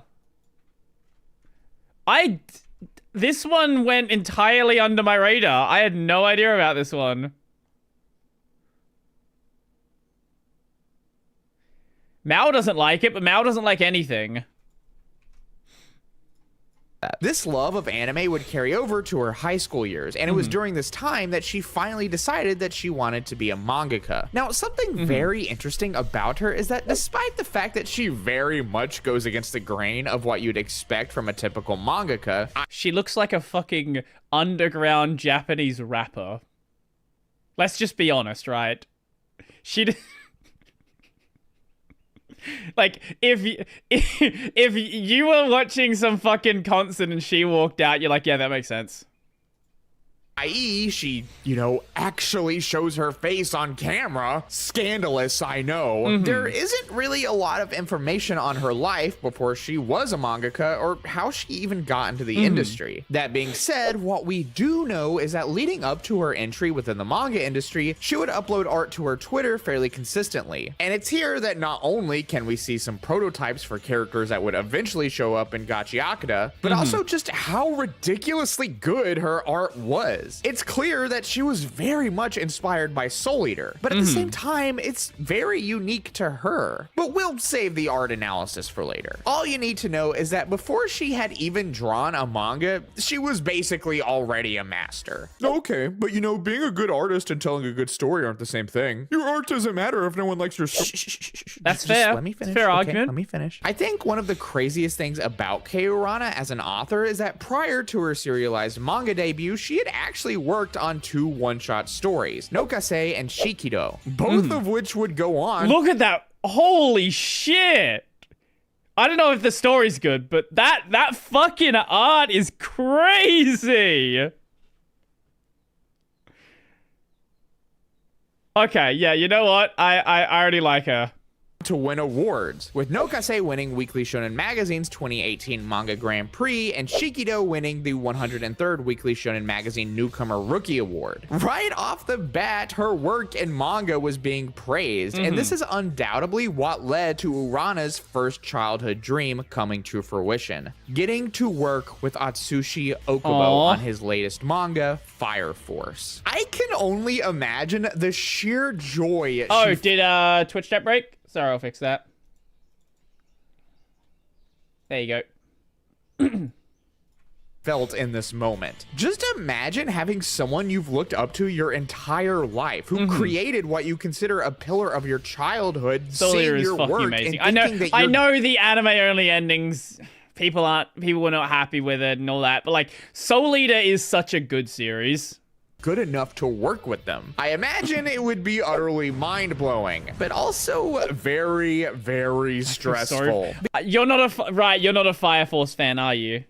Because at that point, you are working on a decently large IP, and you do not want to be the weak link in that scenario. Despite this, however, Urana would serve as Okubo's assistant for a number of years, honing her skills and learning everything she could from him. And eventually, as we already know, would even surpass him, at least according to Okubo himself. And, you know, to work on a manga with Tamaki in it. Tamaki is such a fun character. I don't understand your hatred of Tamaki. During he created Soul Eater and Fire Force, I'm pretty confident his opinion is one worth listening to. That being said, Urana couldn't just assist on Okubo's There you go, work Tamaki. forever. She needed to do something that was her own thing. And it's here that we finally witness the birth of Gachi Akuda. The fuck am I looking at? Gachi Akuda was actually born from a very simple idea. The idea that even trash has value. It's clear that Urana wanted to tell a story about the trash we discard, whether it's the soda can that you just threw into the trash 10 minutes ago, or the individuals in society that are deemed worthless. Not unlike the main protagonist, Rudo, who is chucked into the abyss by those higher in society. Wow, I wonder how many times I've heard that as a plot setup. Unlike the main protagonist, Rudo, who is chucked into the abyss by those higher in society than him. And that. How many series have you seen where that's the startup? Because I can think of at least 3 off the top of my head. A lot of them end up being isekai series. It's like one of the classmates ends up being, he doesn't agree with the god, or he doesn't agree with the classmate, or something like that. He's kicked down into the abyss. He makes his way back up and is insanely strong by the time he does so.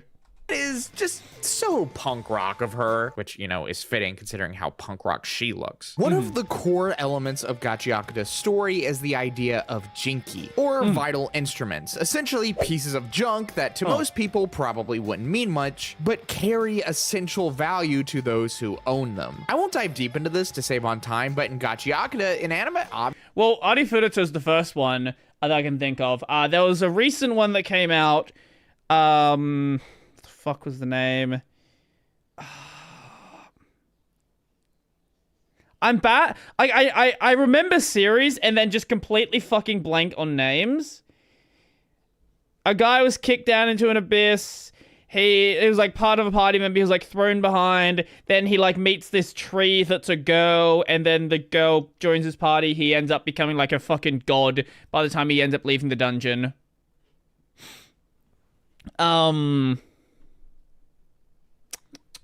Okay, I had a third one. We got 2.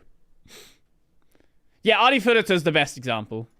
Objects can be imbued with the power of thought and emotions from those that cherish and value these objects, and thus can be turned into insane weapons. In the past, I broke a Hold on, I want to hear that again. To those that to most people probably wouldn't mean much, but carry essential value to those who own them. I won't dive deep into this to save on time, but in Gachi Akuda, inanimate objects can be imbued with the power of thought and emotions from those that cherish and value these objects, and thus can be turned into insane weapons. In the past, I broke a pin that I was holding on to in anger. I cried a lot then because I was very attached to it. From there, I thought to deal with value objects. You can definitely see there's some there's inspiration from her love of Soul Eater there, where in Soul Eater, you know, the partner they would turn into a weapon. In this case, it's and it's like the part you have like, you know, a lot of trust with. In this case, it's like an object that you have a lot of love for, and it's like serves that same function. And broken things. And that's how Gachiakudo was born. This simple childhood story composes the entire soul of Gachiakudo, to the point that Urana's broken pin is even referenced in the first panel of the manga, Urana's own beloved piece of trash. When she created this manga, having a distinctly trashy look was something she prioritized, using the slums from Nausicaa of the Valley of the Wind as one of her inspirations. And I have to say, I don't think she could have picked a better theme or premise to complement her absolutely insane art style. Something that's okay, I'm actually so excited to watch this series now.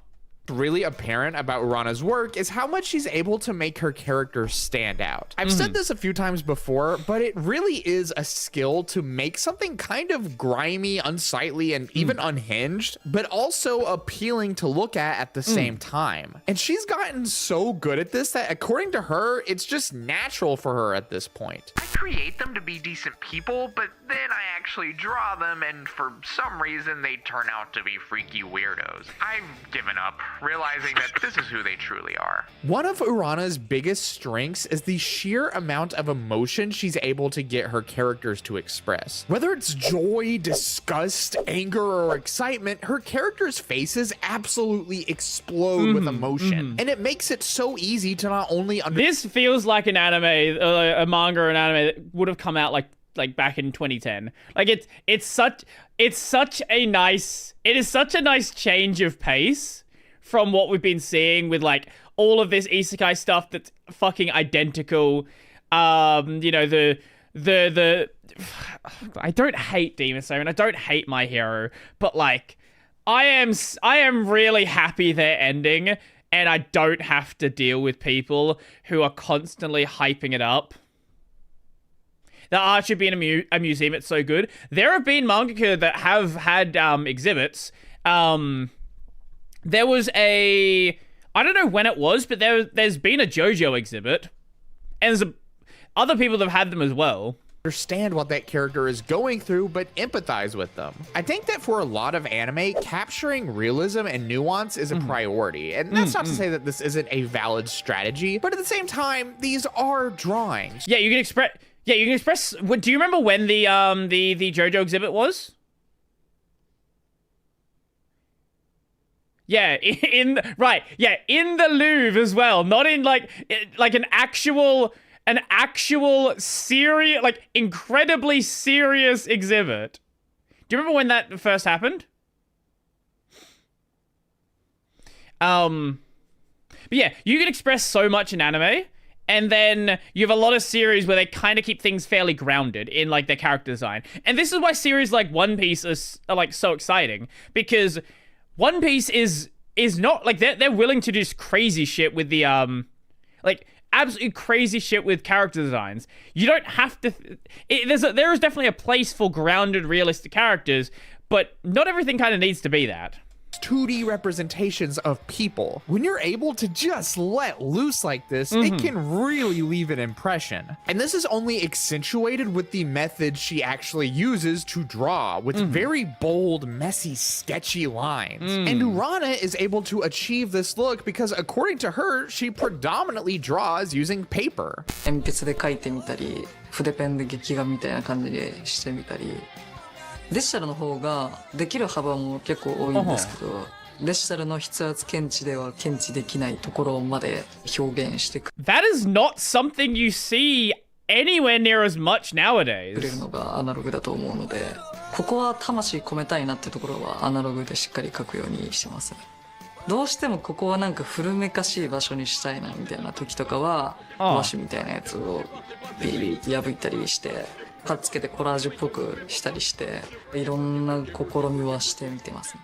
This practice of analog drawing is also something that Japanese graffiti artist Hideyoshi Ando employs, who designs all the graffiti art for Gachi Yakuda. And it's with Ando's graffiti along with Urana's stunning character designs and art style that brings this entire world and all these characters to life. And it makes this manga its own unique thing and has led to Gachi Yakuda being praised by critics, with the series even being nominated for and winning awards. For instance, Gachi Yakuda won the Global Award at the 2022 Next Manga Awards. And this was before it even had an English translation. There are definitely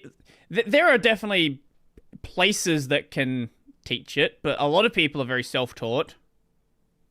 Gachi Yakuda wins. And it's not all talent. Like, talent is, like, the thing with talent is you can have a baseline higher than people, but at the end of the day, you need to be someone who's willing to put in the work, right? Awards from vibes alone.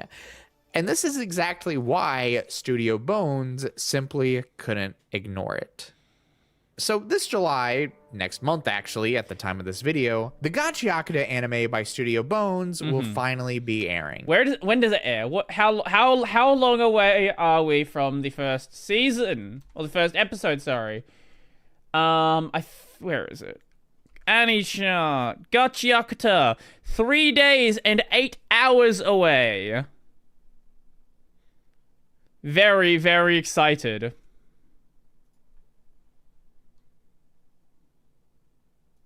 And thus, Kei Urana's ultimate childhood dream has finally come to fruition. And all I have to say to that is, that's awesome. Yeah. The manga industry is harsh, cruel, and anything but predictable. So to see someone who truly stuck by her passion and is now experiencing it pay off in the biggest way she can imagine, it's just so inspirational. And so really all I have to say is, if you like big fleshed out worlds, cool characters, awesome art, sick action, this shonen is for you. It's so clear how much love, care, and hard freaking work this person has put into the story, world, and characters. Even going on record saying that at times she's even worked 24-hour days to fully realize it. She deserves to have her story seen by the entire world.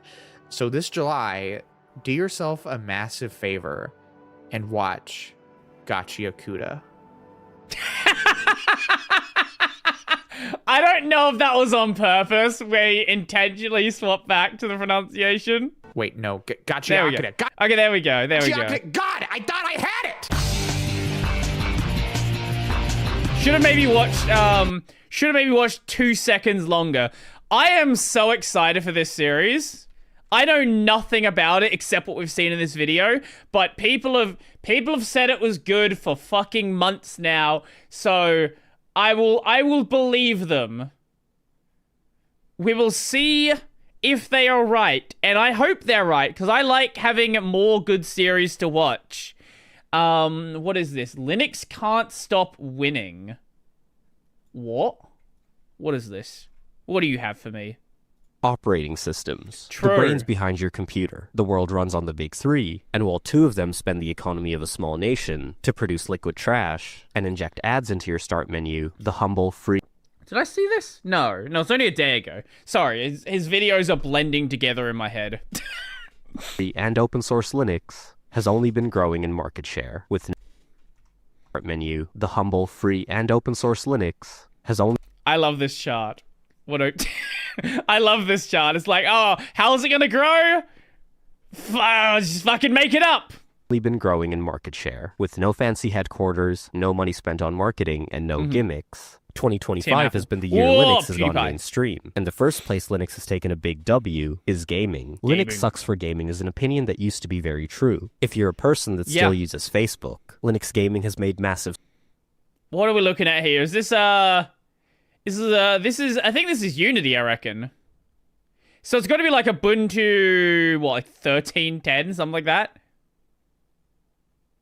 It was sales in billions, the chart. Yes, but it was also going to 2032, a year that hasn't happened. strides in the past 5 years. The primary driver for this being the Steam Deck. Released by Valve in 2022, it shipped with an Arch distribution called SteamOS. As of 2024, the Steam Deck owns almost 50% of the handheld PC gaming market, selling over 3.7 To be fair, it kind of made a handheld PC gaming market. There were other handhelds before that, but like no one really. They were all like fairly niche devices. They're like, oh, look at this Kickstarter, look at this Indiegogo. Let's make something cool. But when the Steam Deck came out, it created a whole like device class of gaming handhelds. In units, and recent benchmarks show that it's crushing Windows and handheld performance. But if you spent your redundancy check on a gaming PC, you don't have to worry too much. Gabe and his team quietly cooked up Proton in 2018, which is a compatibility layer for Linux to run Windows games. One thing I always love to remind people of is the reason why we have DXVK. So the author of DXVK, to be specific, of the DirectX 11 part of DXVK, he wanted to play Nier Automata.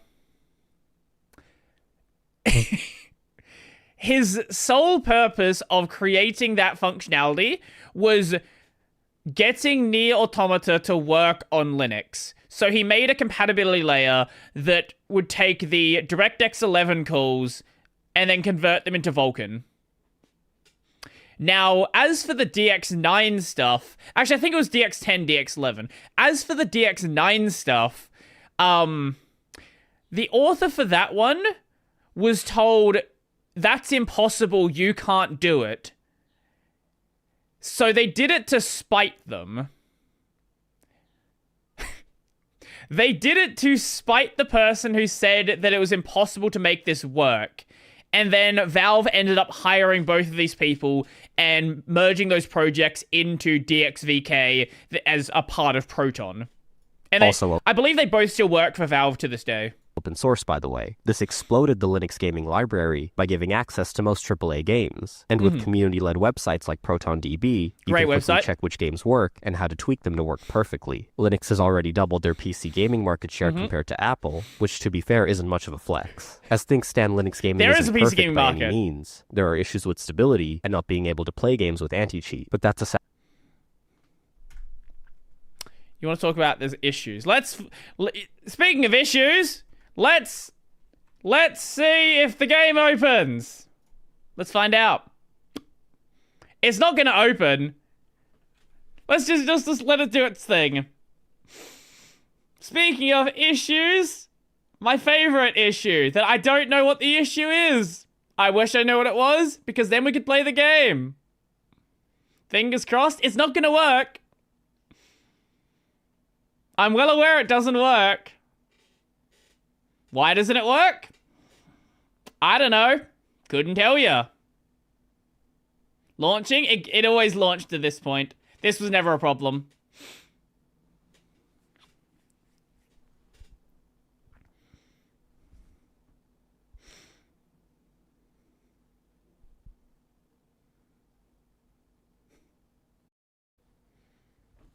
I don't know why that happens. I have no idea. Couldn't tell you.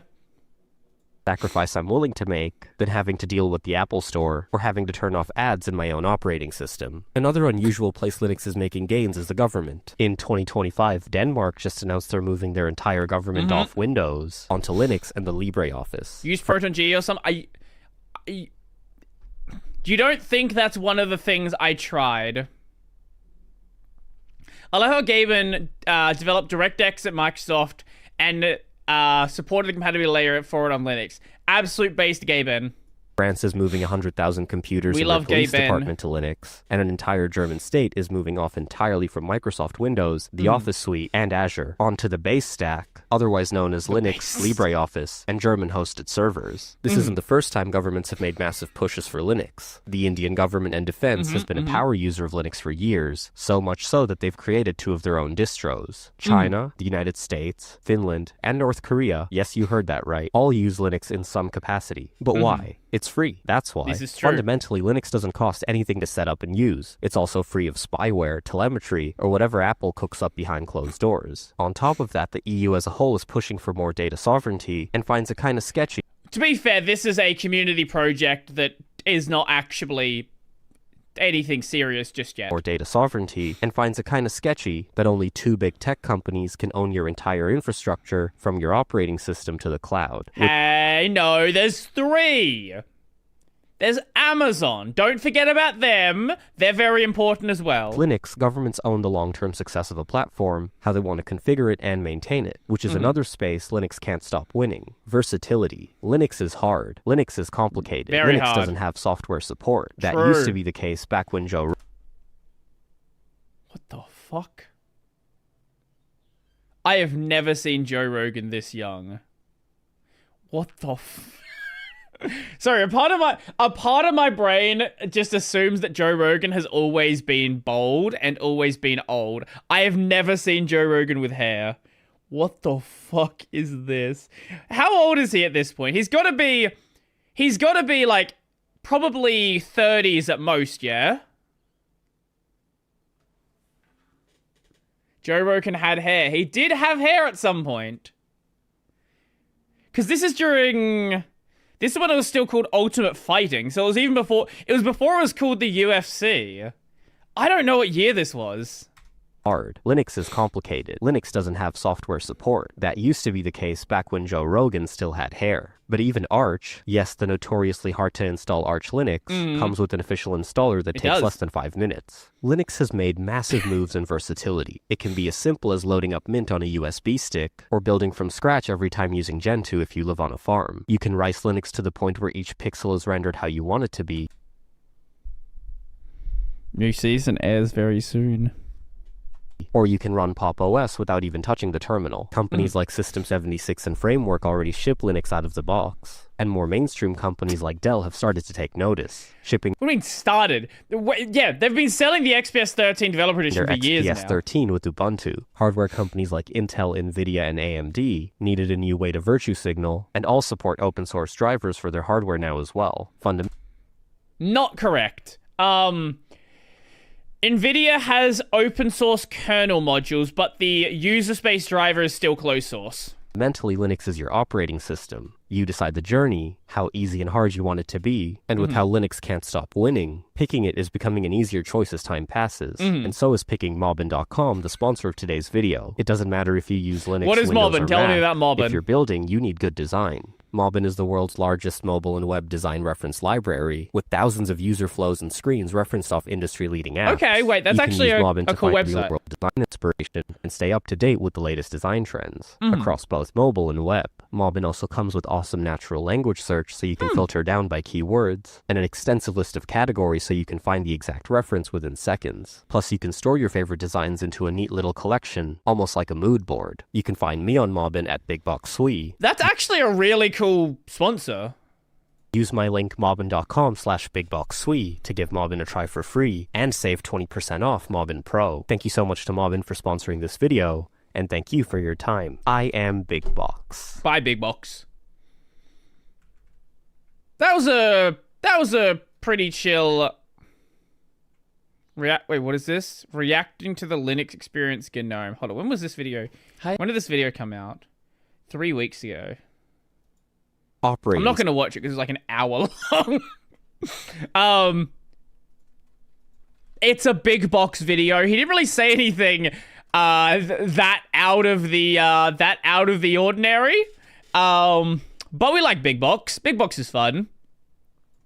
I reckon we got time for one more.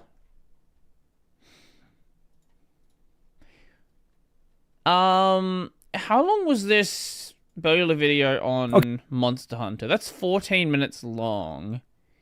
We can either check that out, or I'm happy to take another suggestion if somebody has got something. I know there was a couple of Red Joker videos we hadn't watched yet, so I'm happy to check those out.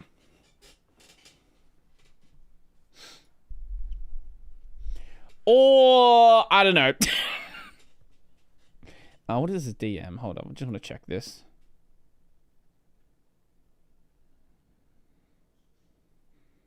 Okay, I'll deal with that later. Yeah, we can either check the Monster Hunter one or Red Joker. I am happy to go either direction. Unless there's something else in here. Red Hat destroying open source. Another video dumping on pirate software. No, this is another video dumping on Monster Hunter Wilds. I'm good on watching the pirate software stuff. I've seen enough. I've seen enough pirate software stuff to honestly for the rest of my life. I don't need to hear more about how pirate software said something stupid.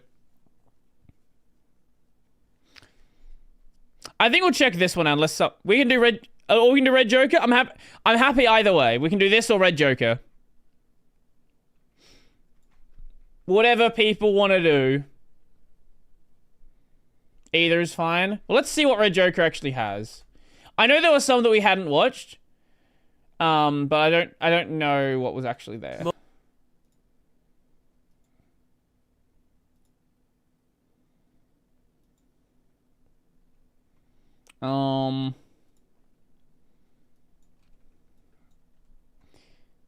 Well, we watched this one already. The viral voice actor found dead, or the silent suffering of Japan's strongest voice actor. I think we might save though. Yeah, I reckon we'll save those till next time and just do Monster Hunter today. Maybe we'll save that for like next week or something. I don't know. PewDiePie and Red Joker become mandatory reactions for Brody. This is true. This is very true. For now, we'll watch the Monster Hunter video. Okay, I've got a question for you. How can a game be the best-selling game of the year so far, and the 4th highest rated game of the year critically, and also... Well, critically, there's the first problem you have. Critically, imagine trusting what the critics have to say. What the hell is it, Shujinko? I've never even heard of this one. Like, the other ones I may not have played, except this. But what even is this? Shujinko.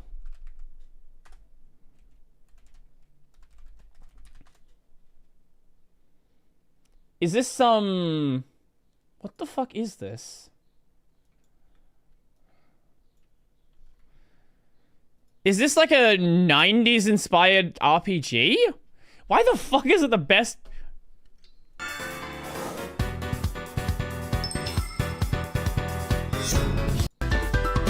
I am so confused.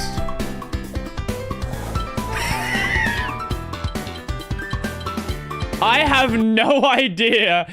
Maybe it's a good game. I don't know, but I'm so confused. Highest rated game of the year critically, and also sit at 15% positive reviews in Steam. That's a goofy situation, and it's happening to Monster Hunter Wilds, which in a way is a paradox, because by any normal measure, it's a game of the year contender. Just, you know, not by a little metric called player satisfaction. That is... That is rough. But hey, I thought PewDiePie would get an extra 1 million subs after his Linux anime hit Arnold's new stuff. So it's bizarre. And it does paint a bit of a picture for the future. Because here's what's going on. The PC gaming audience is more and more important. We actually make up so many sales that we cannot be ignored. You guys know how it's been, right? For years and years and years, we get shitty ports, a lot of bullshit. Publishers just don't take us seriously. But now what's changed is they have to take us seriously because we're worth a shitload of money. I've also got something to tell you about. Traveling to the US for Epic Universe's opening was awesome, but it did mean dealing with something that's not fun, and that's roaming charges. Just that this time I didn't have to deal with them because of today's sponsor, Saley, who saved me a fortune. They are an eSIM provider from the creators of NordVPN, and they give you local data rates without the hassle. Didn't we see this on PewDiePie's video? Cards. It is so easy. I think we did. You just download the app, you pick your destination from over 200 countries, choose a data plan, and that's basically it. You'll be connected to the internet the moment you land. You won't be paying stupid roaming rates or any of that stuff. And also... Sorry, I just heard my doorbell go off. Give me a second.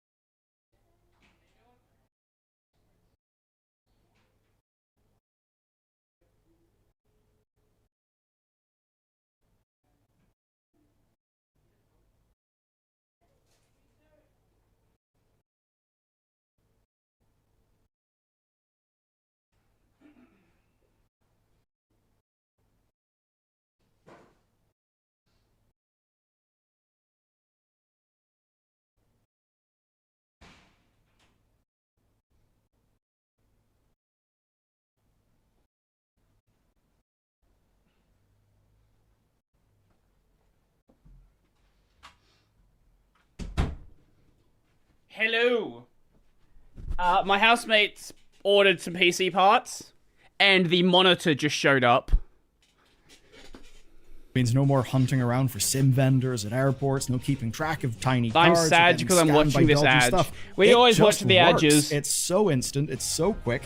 And in my example, I just went with a USA plan, which was significantly cheaper. If we're gonna check out someone's video, we're gonna look at the edges. Literally took like 3 minutes. You just install the eSIM once, and there you go. It works globally. And if you're planning to hit multiple countries, you can get a regional plan and save even more money. And of course, you keep your regular number for calls and texts while you're then using Saley for data.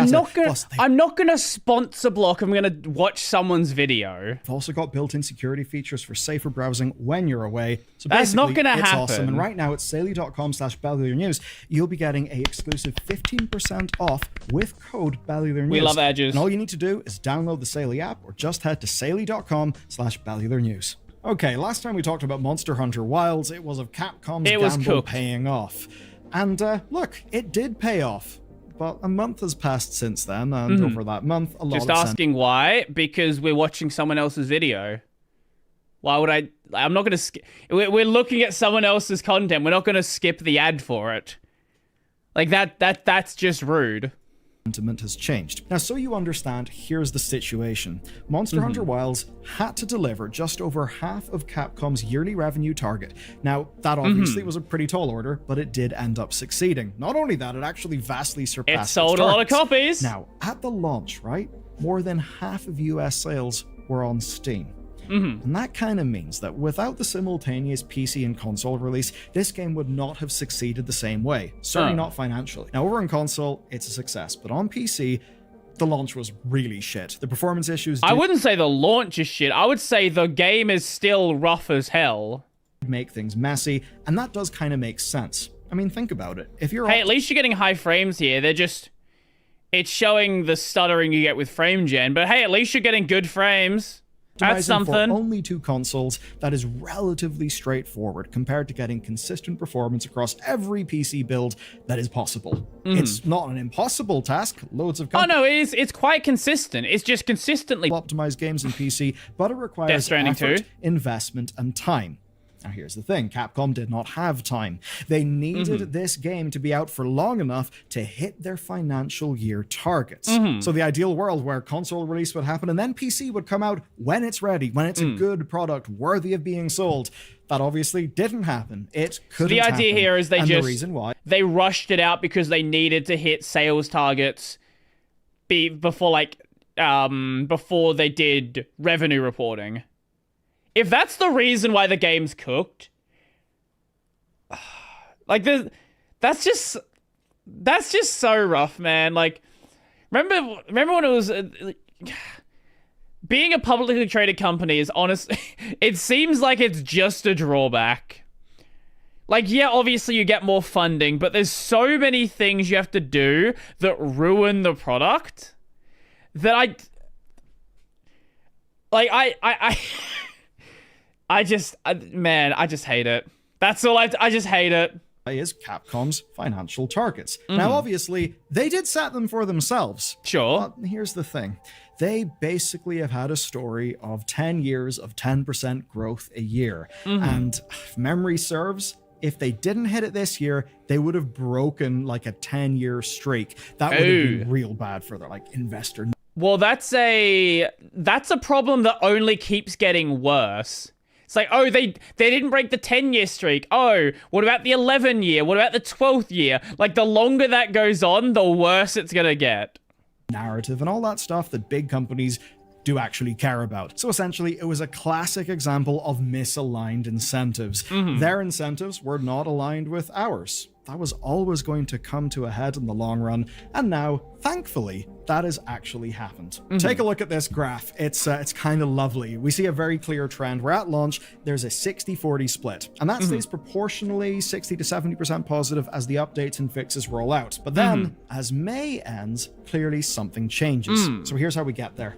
April's first big title update added a new monster, new endgame features, updates to the social hub area, and some other minor things.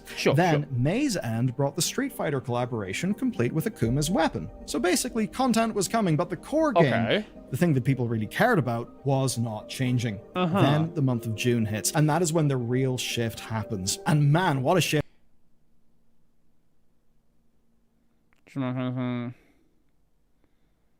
Does she want me to? I mean,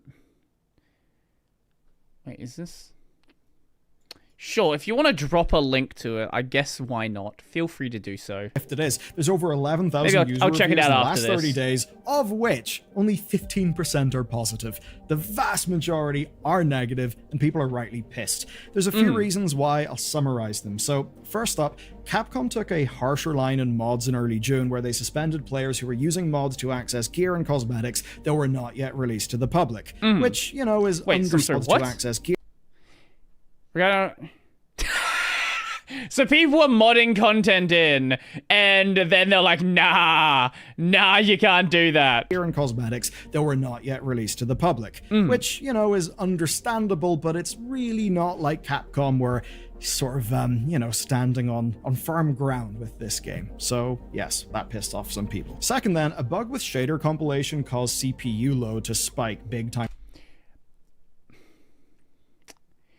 That would explain why the game was unplayable during gameplay, and Capcom's response was to just tell players to manually delete shader files until the next patch, which is a solution, but it's not really a solution, fix, and it's just frustrating. And then third, it's less something that Capcom did, and it's more just the situation of this game becoming obvious, because by now, so few people remained compared to what you would have expected. Prior Monster Hunter games had more players, and you basically see that per the Steam charts, only the most dedicated people are left. And through all of this time, negative reviews about performance kept on coming. And again, like justifiably, rightly so. The next big update then is the announcement of Title Update 2 on the 10th of June, and it's promising a release by the end of June.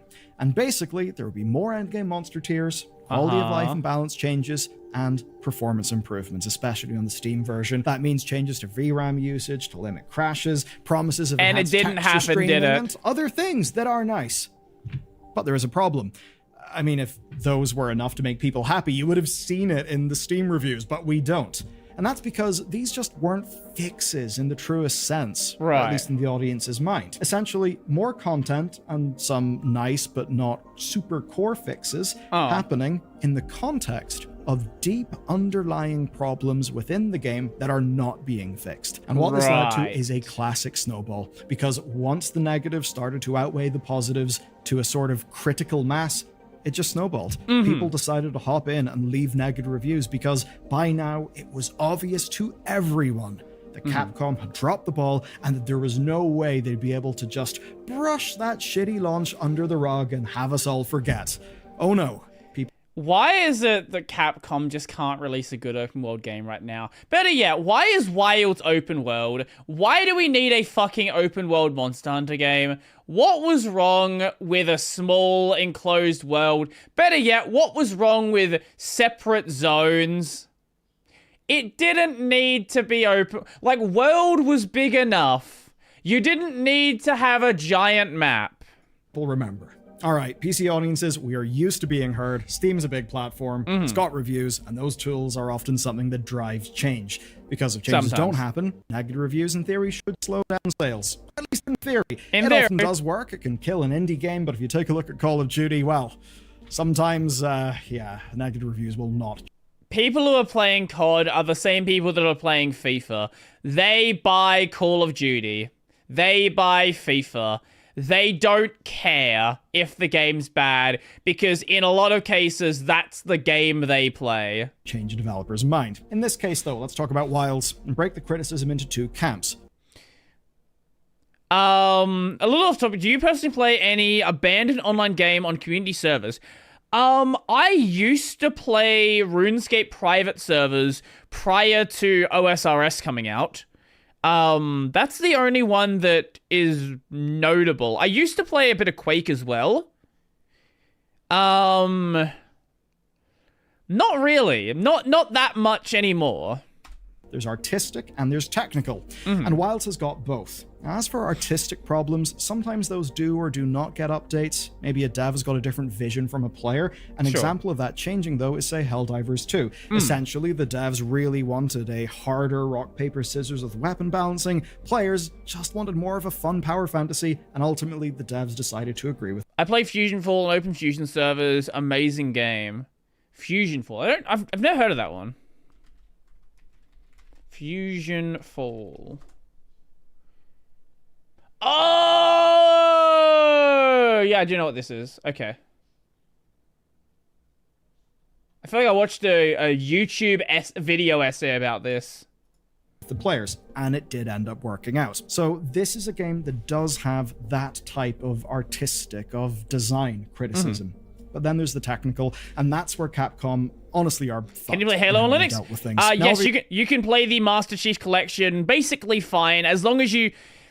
If you're doing single player or co-op, it's fine. If you want to do multiplayer, I think you have problems. Obviously, PC is hard. We've all heard the meme of, works in my machine.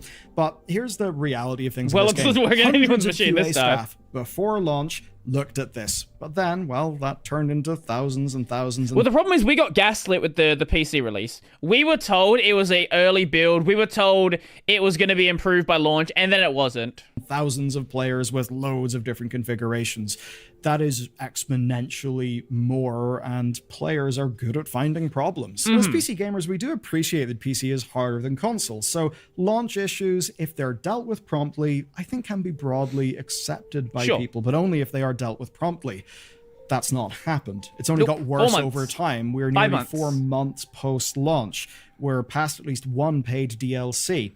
And what's happening in this front? Capcom is still recommending that users delete files manually to fix shader compilation. For AMD GPUs, right-click on your desktop, open Adrenalin software, go to press Windows key and launch disk cleanup. Select your siege. Oh my fucking god. This is... Really? The impression is that Capcom do not care, that they got their money from a messy launch to hit their big financial goal, and that now they don't give a shit. And the ultimate endpoint of that is accusations of it being a dead game. Now, the funny thing is, as much as that narrative has set in, and there's a lot of truth in it, if you go and look on Steam, you do actually see Capcom are literally discussing Steam-specific fixes in patch notes and in dev diaries. But that's obviously not working. That's not... You can discuss them as much as you want. If it doesn't make a noticeable change, it doesn't matter what you've discussed. Not solving the broader issue, and what's far worse is that this is beginning to look like a pattern. Multiple reviews call out poor performance compared to Monster Hunter World of course, 2018. Do you know what's funny? That game actually launched with mostly negative reviews in Steam. Not a 60-40 split, mostly negative. But then what happened? Well, it immediately rallied. It now has got near universally positive reviews, and that... Yeah, what is it sitting at now? Monster Hunter World. It's also 67% off if you would like to buy it. It has a 90% positive in the past 30 days, 89% in all reviews, with 300,000 reviews. As Capcom fixed up the PC port, and they brought the game in line with... The game runs amazingly on PC now. There's zero issues. Console. And for a while, it looked like a genuine Capcom redemption. They had good PC ports, good performance. But then Dragon's Dogma 2 happened. That was in March 2024. What is that one sitting on? I love the first Dragon's Dogma. I was so excited for Dragon's Dogma 2. And then it came out, and it was a rough one. It's not sitting as bad. This is 56% right now. So, could be worse. It had heaps and heaps of problems, and one of the most egregious, the town performance stuff. The fixes didn't arrive until June, which was 3 months later. Wider performance fixes then came in September, which was 6 months after launch. That's insane. And apparently it's still not great now. There's been no changes since. And that does mean that cries of, this has been abandoned by the devs, are actually not hyperbole. Does actually ring out. It does make sense. And the general understanding then Which is so sad, because Dragon's Dogma was such a unique RPG And I, like... It was so unique. It had AI that was... The party AI was actually really good for the time. It had such a cool system of being able to hire pawns. And then the second game comes out and you're like... What the fuck was this? Why did you make this? Without hardware... And the problem is... The game is good, it's just the technical problems. From recent years, you'll just have a shit time. And one that you shouldn't really have. The idea basically being that if it wasn't for NVIDIA frame generation making up for these shitty launches and, you know, I mean, evidently devs and publishers not treating things with the respect that they should be treated with, that we'd just be screwed. But hey, Jensen is here with his frame gen, and No, I don't think that's the case. I think these devs are seeing that the game runs fine with frame gen, so we're not going to put the effort into it. Safe.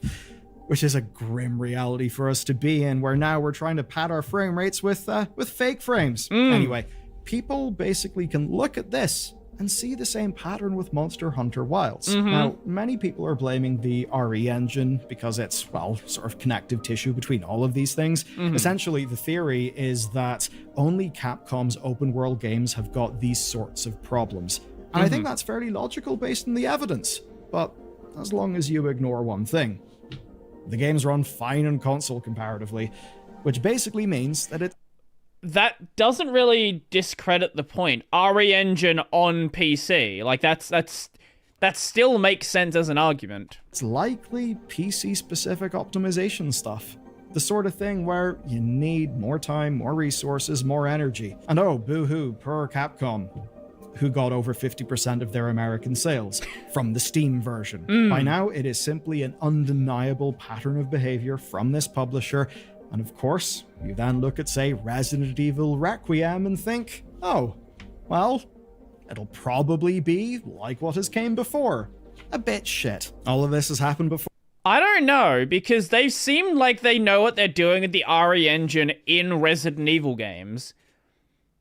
It's just the open world stuff that's a problem. For all of this will happen again. You know, once upon a time, back in the 2010s, Capcom had a reputation, one of incredibly shoddy PC ports. But they overcame that. They did good. And now PC releases are making up more than half of their sales, at least that stat in America for one of their most successful games ever.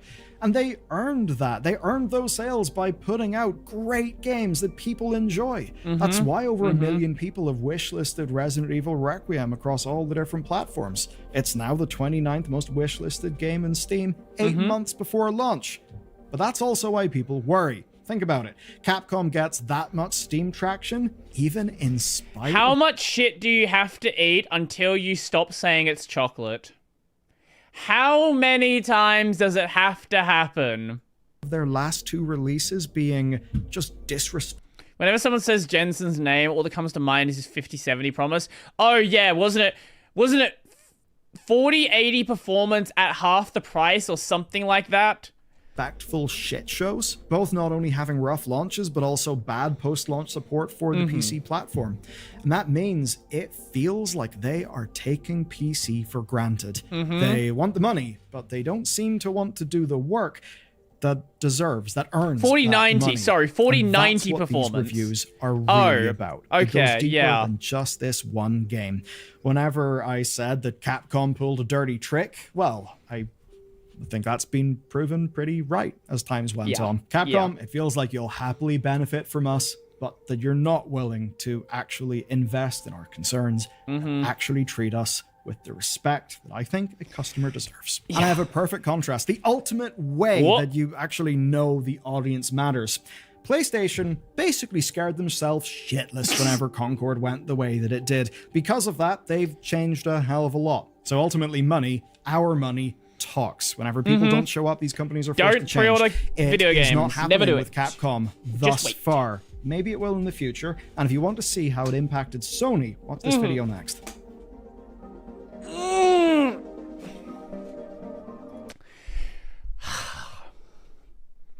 Welcome to the state of PC gaming. Apparently Death Stranding 2 runs really fucking well, which is nice, right? It's nice to have a game that comes out that runs incredibly well on PC. But, you know, I'm just gonna go play Final Fantasy VII. And that'll run well on a fucking potato. I'll send you guys the link, and that'll be the end of the stream. I like how that guy just never sent me the link to the song. Anyway, no stream tomorrow, most likely. If there is, you'll see a notification. If there's not, you won't see a notification. Podcast this weekend, I believe, is... I think it's Ren's episode. I think it's Ren's episode. So check that out. Until then, if you've not seen the video on Stop Killing Games, be sure to check that one out. I saw there was a comment under it by Ross, which is always nice to see. Go sign the petition if you've not done so already. And the stream died. The stream fucking died. Lovely. Are we good? Jesus Christ. See you guys later. Peace out. All the good stuff. And my music's not playing because MPD decided to die. Okay, well, is anyone streaming actually? Let's see. That one. Anyone live right now? Nah, we're all good. Okay, well, catch you guys later then. Peace out.